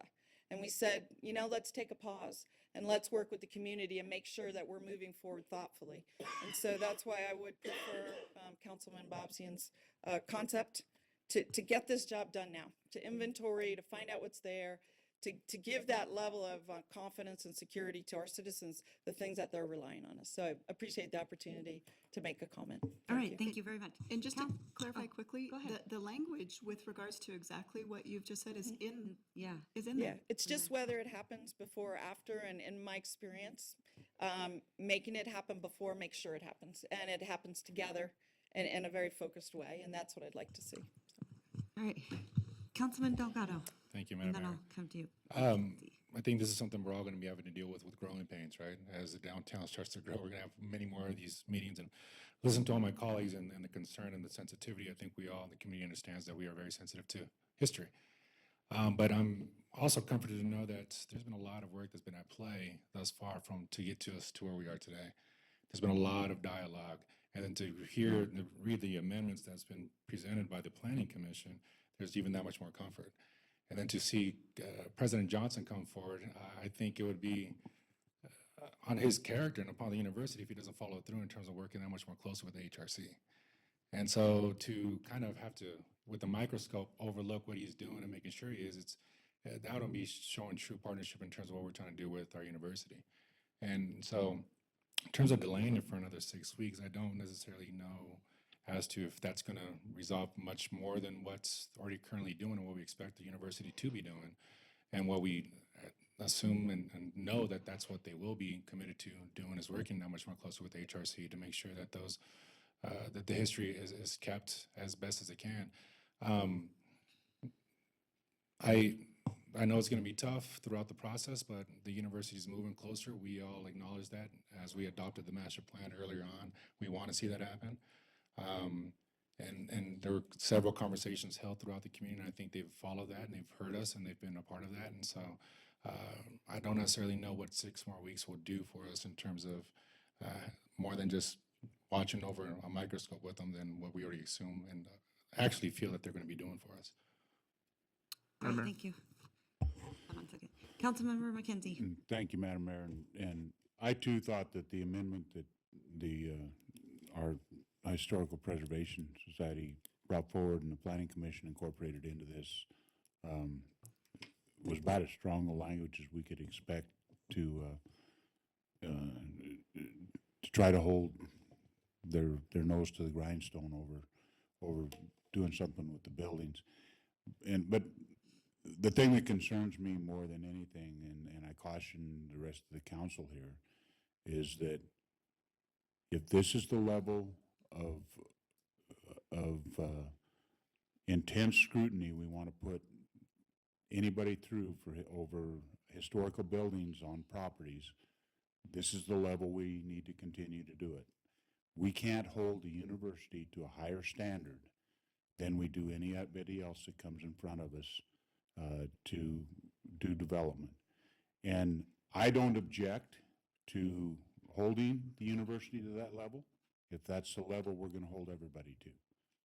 But if we're going to hold them to that, we need to remember that that's the level we expect out of anybody that comes in front of us, and that we expect them to meet the same standards we're asking the university to meet at this time. And if we're not comfortable with doing that for everybody that comes in front of us, then we shouldn't be asking the university to do it. And I've got Councilwoman Breckus led a question to my mind, and I just want to ask Nathan a couple questions here. She talked about the density of buildings on this that are outlined in the master plan. Does that apply to new construction or existing buildings? That's new construction. So by saying that this is the density of what we're going to build new construction at, doesn't automatically say that something that exists that doesn't miss that standard has got to go away. No. Okay. And then the second one would be on the abandonments. And I understood you earlier to say that abandonments would have to come in front of this council before they could be completed. And that's amazingly one of the portions of this that do have to come back in front of the council. So if there was to be an abandonment of Center Street or one of the alleyways on the that are encompassed in this development plan or in this master plan change, those do have to come back in front of the council for approval. They do. And they have to meet the standards of abandonment that we place on any other abandonment within the city. Councilperson Breckus mentioned that there's that one finding that's regarding to public harm. So this document, how you want to interpret that finding when you make it, if the master plan clearly articulates what they should have done, I think that's within your discretionary authority to apply that. Okay, thank you. Madam Mayor, Councilwoman Durr. I do want to say that I cannot support the motion in its current form. That probably came clear. Do not want that to be interpreted that if I vote no on this motion, I do not support this gateway plan. I totally embrace it. I also want to offer myself, if there's a planning process before or after. I've been through this once on the Virginia Street Bridge, which was highly revered for our community. I spent a lot of time and energy to make sure that we evaluate everything before we took the final action, because once it's gone, it's gone. I would, whether before or after, avail myself of that process to stay engaged in that process. And I would hope, whether before or after, that the university would, engage me or whoever wants to be involved. Thank you, Councilwoman. Thank you. Councilman Bobzien.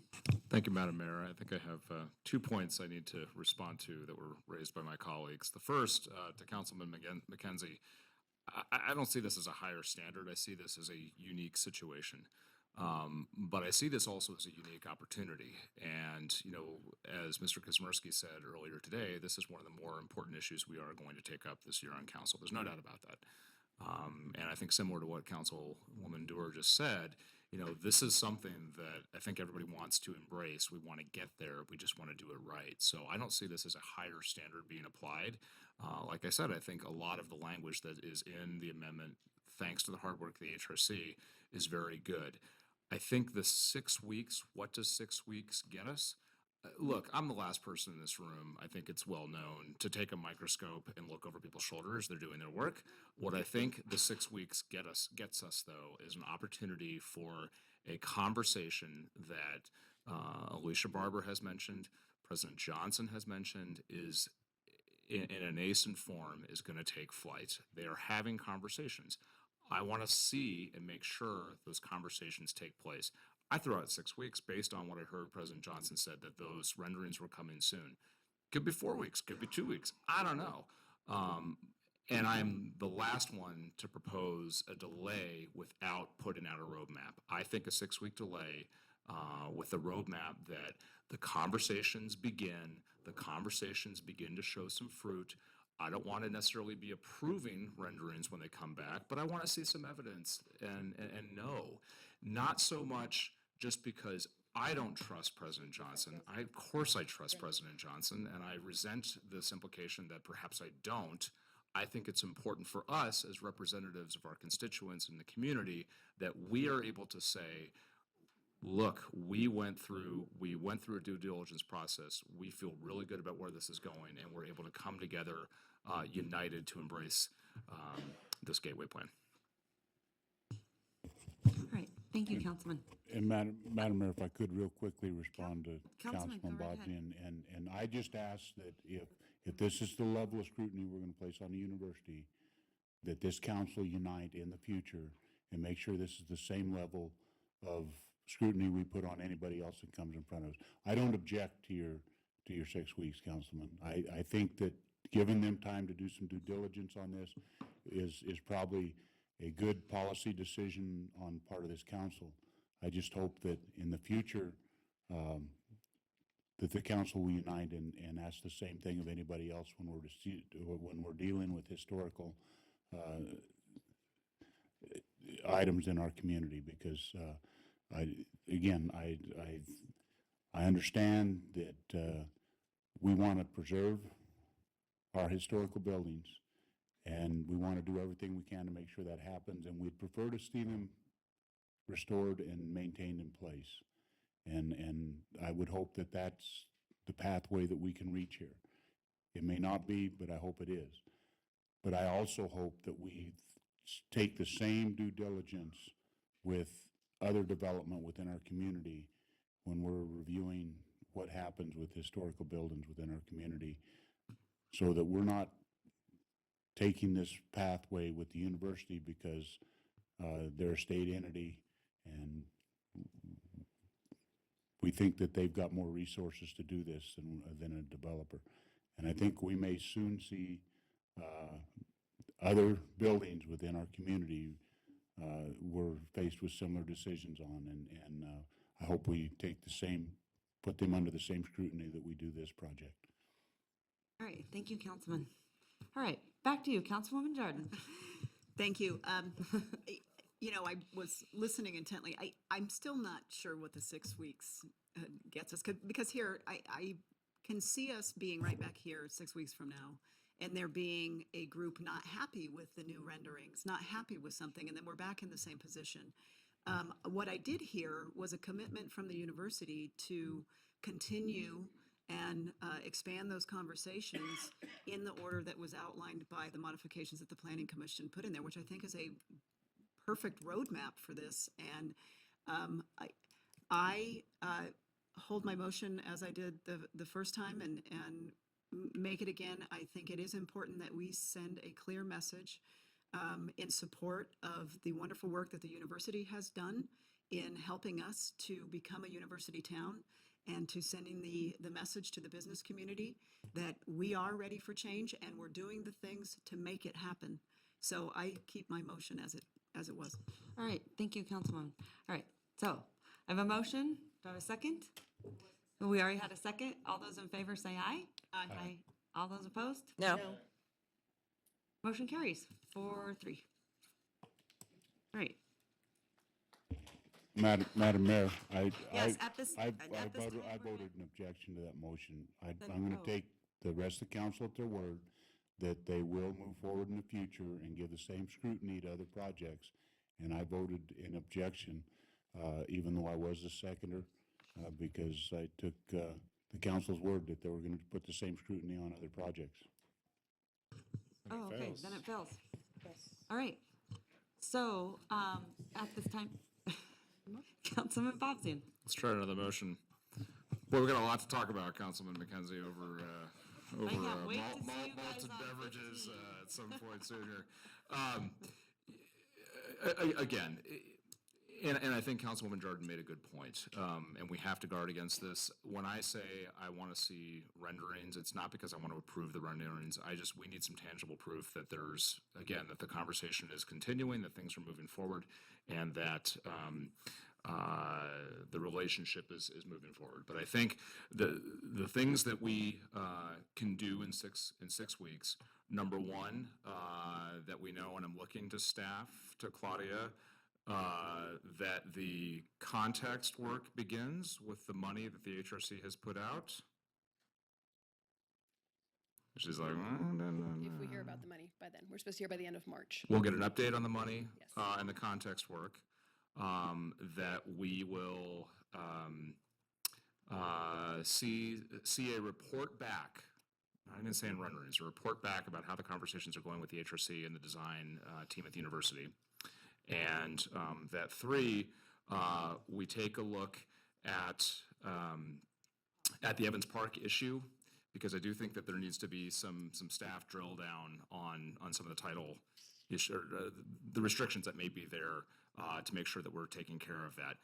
That is going to be my motion. I do have one, if I can get a second to that discussion, I'll have an additional question to staff on that. So I have motion and a second. I have a second and I'll have a question when you Okay, finish. so with that, I'll have a discussion questions for staff. All right. All right, so I have a motion and a second discussion. The issue of the FAR and the density. Councilman Breck has brought this up before, that somehow the existing structures will be non-conforming.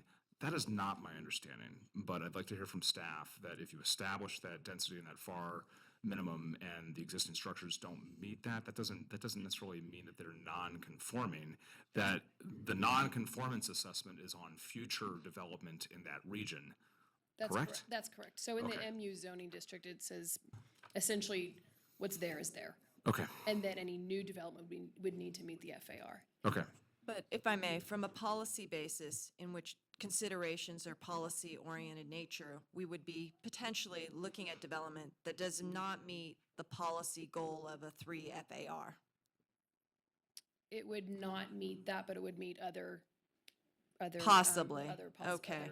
Policies I mean, it- regarding historical yeah. resources and building orientation, things like Yeah, that. I mean, non-conforming is when we get to zoning, Correct. and that's a standard, but it is a policy objective we're putting into place that we want to see 3.0 FAR, and that is a building that's to the lot line at least 3 stories. And a lot of these historic resources are not to the lot line and 3 stories. So I think that's where we need to, look at it a little bit to say, maybe the FAR is not in consideration for historic resources. And I think that's covered under the MU zoning district. It does allow, new development does have to meet the new FAR, and any existing development, any expansion to an existing project, existing building would bring it closer into conformance, which is what the non-conforming section of code says, as well as the MU. Okay. And Madam Mayor, on that, I think this discussion gives us some pretty good intent right now. Okay. Madam Mayor. Councilwoman Dewar. Just a couple questions. Could you come back up, Claudia? The context survey, and I guess this would be a grant from SHPO, is that correct? Yes, through the National Park Service through SHPO. National Park Service. So when are we expecting to hear on that, did you say? SHPO told me this morning they hope to hear by the end of March, and then they will let me know So immediately. let's just say March 31. And is there a certain amount of money that's been requested? We've requested 15,000. 15,000? Yes. And how long does that context survey usually take? The one for Newlands, Melinda, do you remember? 3 months, 4 months?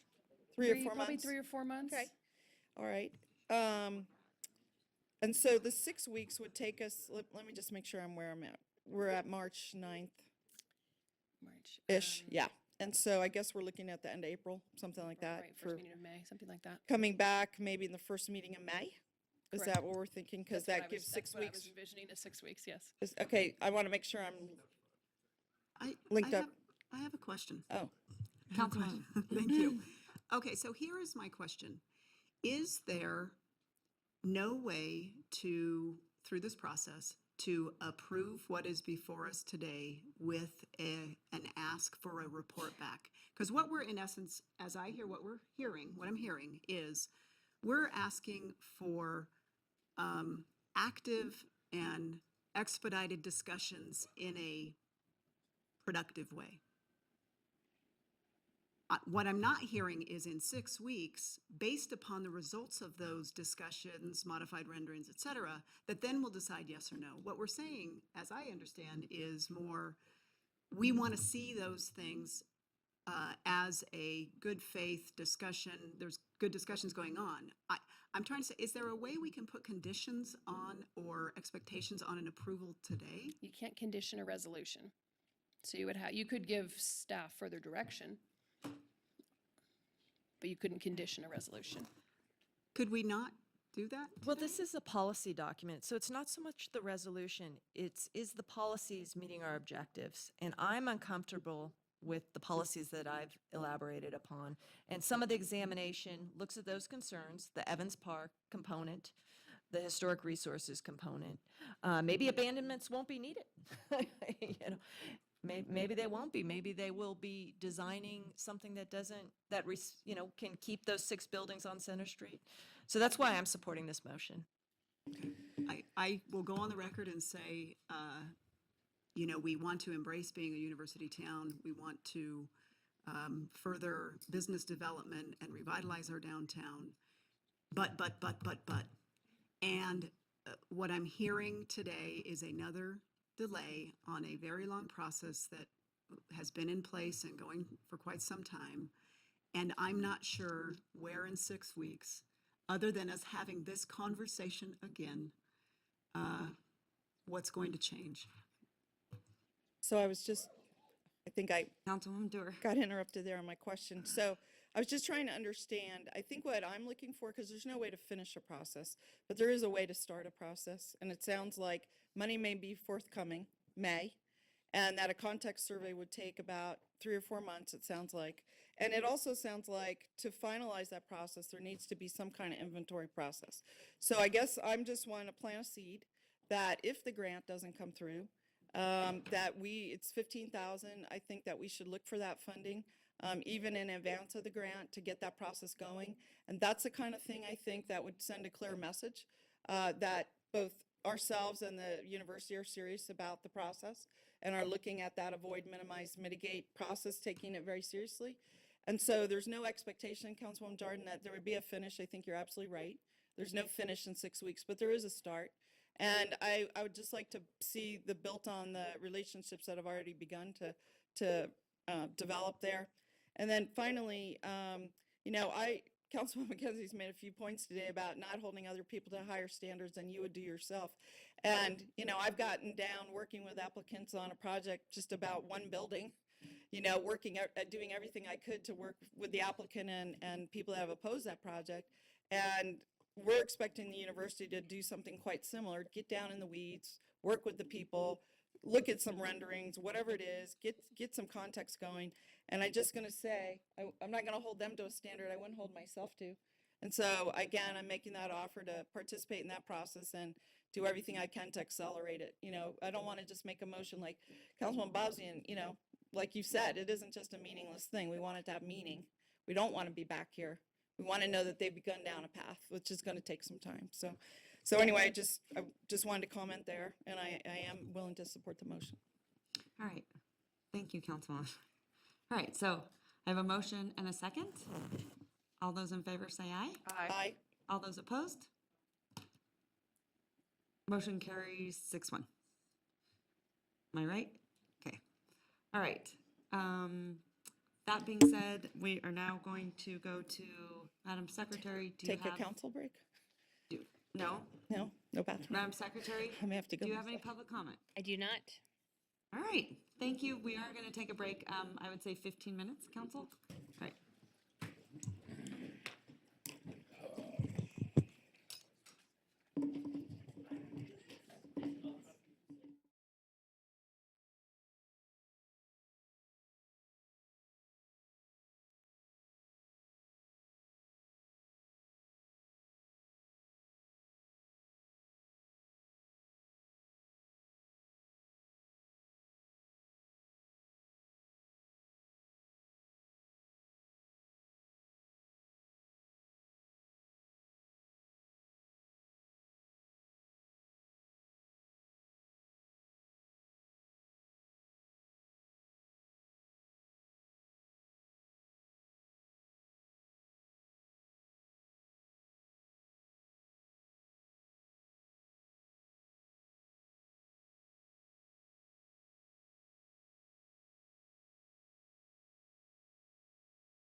what is he? He's a.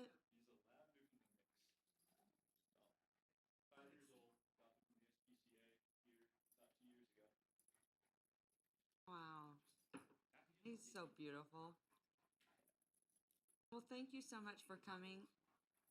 We're excited to have you on our next agenda. I apologize, but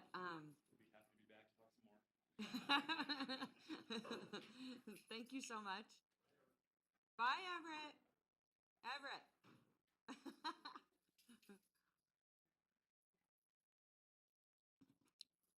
All right. Item. Where are we at?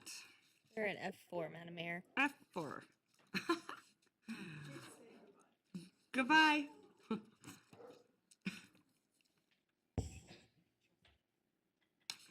All right. I know. We need to carry dog treats. Right. All right. Item F4. Ordinance introduction. At this time, I will send it to you, City Attorney. Thank you, Madam Mayor. Ordinance introduction, bill number 6965, case number LDC 16-00038, Arlington Gardens, ordinance to amend Title 18, Chapter 18.0 of the Municipal Code entitled Zoning, rezoning plus or minus 0.83 acres of a 1.71 acre site located on the south side of West Plum Lane, plus or minus 280 feet west of the intersection of South Arlington Avenue from single-family residential, 9,000 square feet, to neighborhood commercial, together with other matters properly relating thereto. Madam Mayor. Councilwoman Becca. I think we're in Ward 2 here, and our at-large is missing, so I'm across the street. I'll make the motion. My ward is across the street.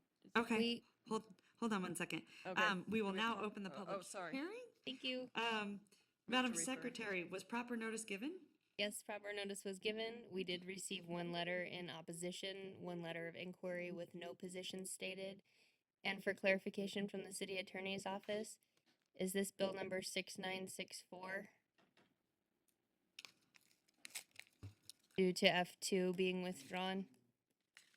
Text amendment withdrawn? Oh, okay. Yeah, Thank- we withdrew thank text you. amendment 6964. So, thank you Thank for the you. correction. Madam Clerk? Thank you. We have no other correspondence received other than the one letter and no one in the audience. We have no public comment today, Madam Mayor. All right, thank you very much. Madam Secretary, do we have any public comment on this item? None. None? Okay. I will actually send it to Councilman Bobzian. All right, so I have a motion. Do I have a second? Second. All those in favor say aye. All those opposed? Motion carries unanimously. All right, item G1, and I will now send it to our city attorney. Ordinance adoption, bill number 6394, ordinance to amend Reno Municipal Code Title 5 entitled Privileged Licenses, Permits, and Franchises, Chapter 5.07 entitled Alcoholic Beverages, by adding new definitions to Section 5.07.011, and adding a new section to Chapter .507 to establish a method by which to process Nevada state liquor licenses application for certain persons and businesses who are importers of liquor, wholesale dealers of beer, wines, and liquors, winemakers, instructional winemaking facilities, breweries, brew pubs, craft distilleries, together with other matters properly relating thereto. All right, thank you very much. Madam Secretary, do we have any public comment on this item? We do not have any public comment on this item. All right, any discussion from council? May I have a motion? Move to adopt. I have a motion and a second. All those in favor say aye. All those opposed? Motion carries unanimously. Item H1, I will send it to our, oh, we already did that. That's why it's marked off here, right? Item H2, I will send it to City Attorney Carl Hall. Resolution number 8171, resolution directing the city attorney to work with a coalition of local governments and file an amicus curiae brief in Chamber of Commerce et al. Versus EPA et al. In support of the United States Environmental Protection Agency in defending the Clean Power Plan. All right. Madam Secretary, any public comment on this item? Yes, Madam Mayor, I'm not sure if they are still here. Katie Chandler? I believe she left. She had to leave, she told me. Had to leave. She was in support of the resolution. We also did receive 4 other components of support for this item on the online public comment form. All right, thank you very much. At this time then, any discussion or questions from council? I have discussion, maybe. Councilman Delgado? Yes. I think, you know what, I think this might be more of an L item, but according to our memo from the city of Reno, from the city manager staff yesterday, I want to maybe bring up the dialogue with the council. I know with the previous council, maybe not with this newer one, that with respect to national issues, how this council wanted to respond or be a part of so-called issues. I'm in favor of this item that's being brought forward to us, but in terms of holding precedence, in terms of how we're going to be viewing national issues, is that something we're going to carry forward? Is this more of an L item that I'm speaking, that I'll bring up again as an L item for maybe further discussion by us? But the memo yesterday stated there was no record for us joining amicus briefs with respect to any other national issues outside of our state of Nevada. Just want to hear from my colleagues in terms of what that looks like, how you guys interpret that. Is this something new for us moving forward? Not just on this, but I understand, for example, we speak about a diverse economy. So does that mean that, are we going to start joining amicus briefs or so forth with respect to international trade or so forth? I mean, where are we with, and where do we draw the line, and how are we going to open this up?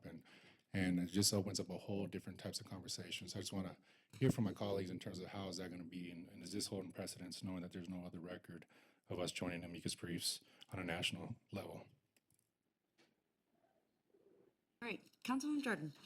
Thank you, and then Councilmember McKenzie. Anyway, my question is this: when you do an amicus brief like this, or maybe if we've not done one like this, maybe you can't answer this. What does it cost? I mean, like how many hours? How much time is spent? You know, on this particular item, it would not take a lot of time. We would simply be joining with other entities that have signed on to this brief. So the brief would be prepared by another law firm, and then we would simply sign on as supporting that position in the brief. Okay. And from a legal perspective, if there's a stay, which there was in a portion of this, correct? Right. So how does an amicus brief work when there's a stay in place? I mean, I'm trying to get to its effectiveness or its relevance if there's a stay in place.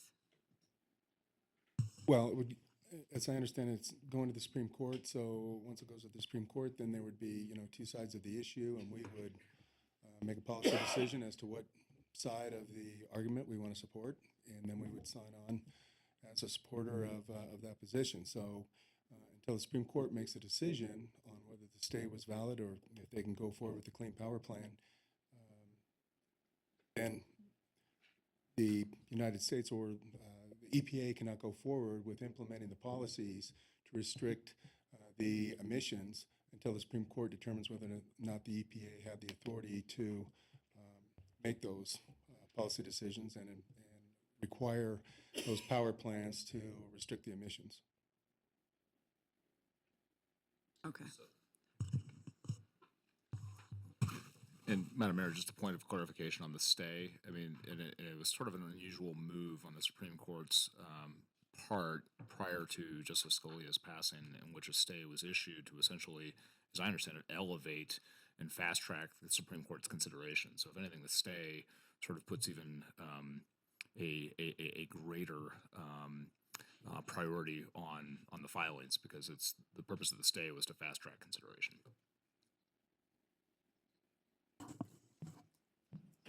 Councilman McKenzie. Thank you, Mr. Vice Mayor. I have some of the same concerns that you have about the council's involvement in court cases. This particular issue, if you look at our federal platform, we approved support of the Clean Power Plan back in August of last year. So the council has already shown its support for the the Clean Power Plan that was moving through the federal process. So I'm not sure what impact our signing on the amicus brief would have. But more than that is the policy of us becoming involved in federal court cases that may, but we don't have any legislative ability or any legislative control over. I mean, we asked our federal lobby team to support this plan legislatively and with our platform. And so, I mean, we were already in the position where we're in support of it, even though the court has put a stay on it. The decision is whether we're willing to set the precedence that we're going to become involved in these federal lawsuits and become tangled in that whole mess that is Washington, D.C. in this day and age. So I think our time's better spent taking care of issues that affect our citizens directly, and I believe our city attorney's time is better spent on those issues as well. So thank you. All right. Councilman. Thank you, Madam Mayor. And I think to Councilman Delgado's concerns earlier on, I think it's right to flag that this would be a new thing for us filing on a federal case like this and amicus, but because I think he's right to ask the question, okay, if we do this, then where do we draw the line? Where are the future court cases? And I think that's an appropriate question to ask.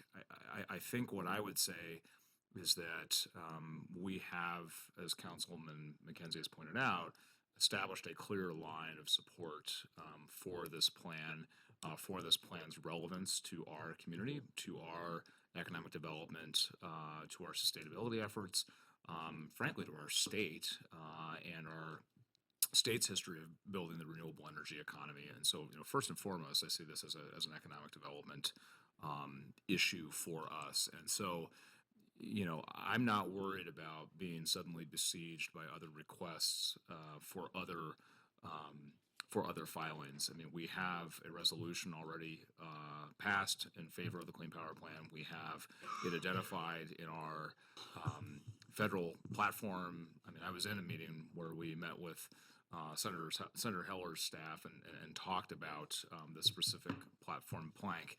And I think that when you look at the signatories existing, the municipal signatories existing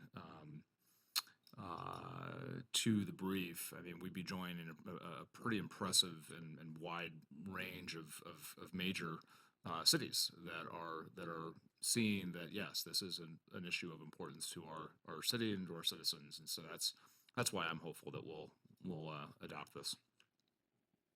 All right, Councilwoman Breckus. Yeah, I'm ready to adopt this today because I do see it in our federal platform, and I think it's just a continuation implementation. When we adopt that federal platform, it's just not just those guys back in DC going into other offices, it's us being proactive. But I appreciate Councilmember Delgado's raising this issue.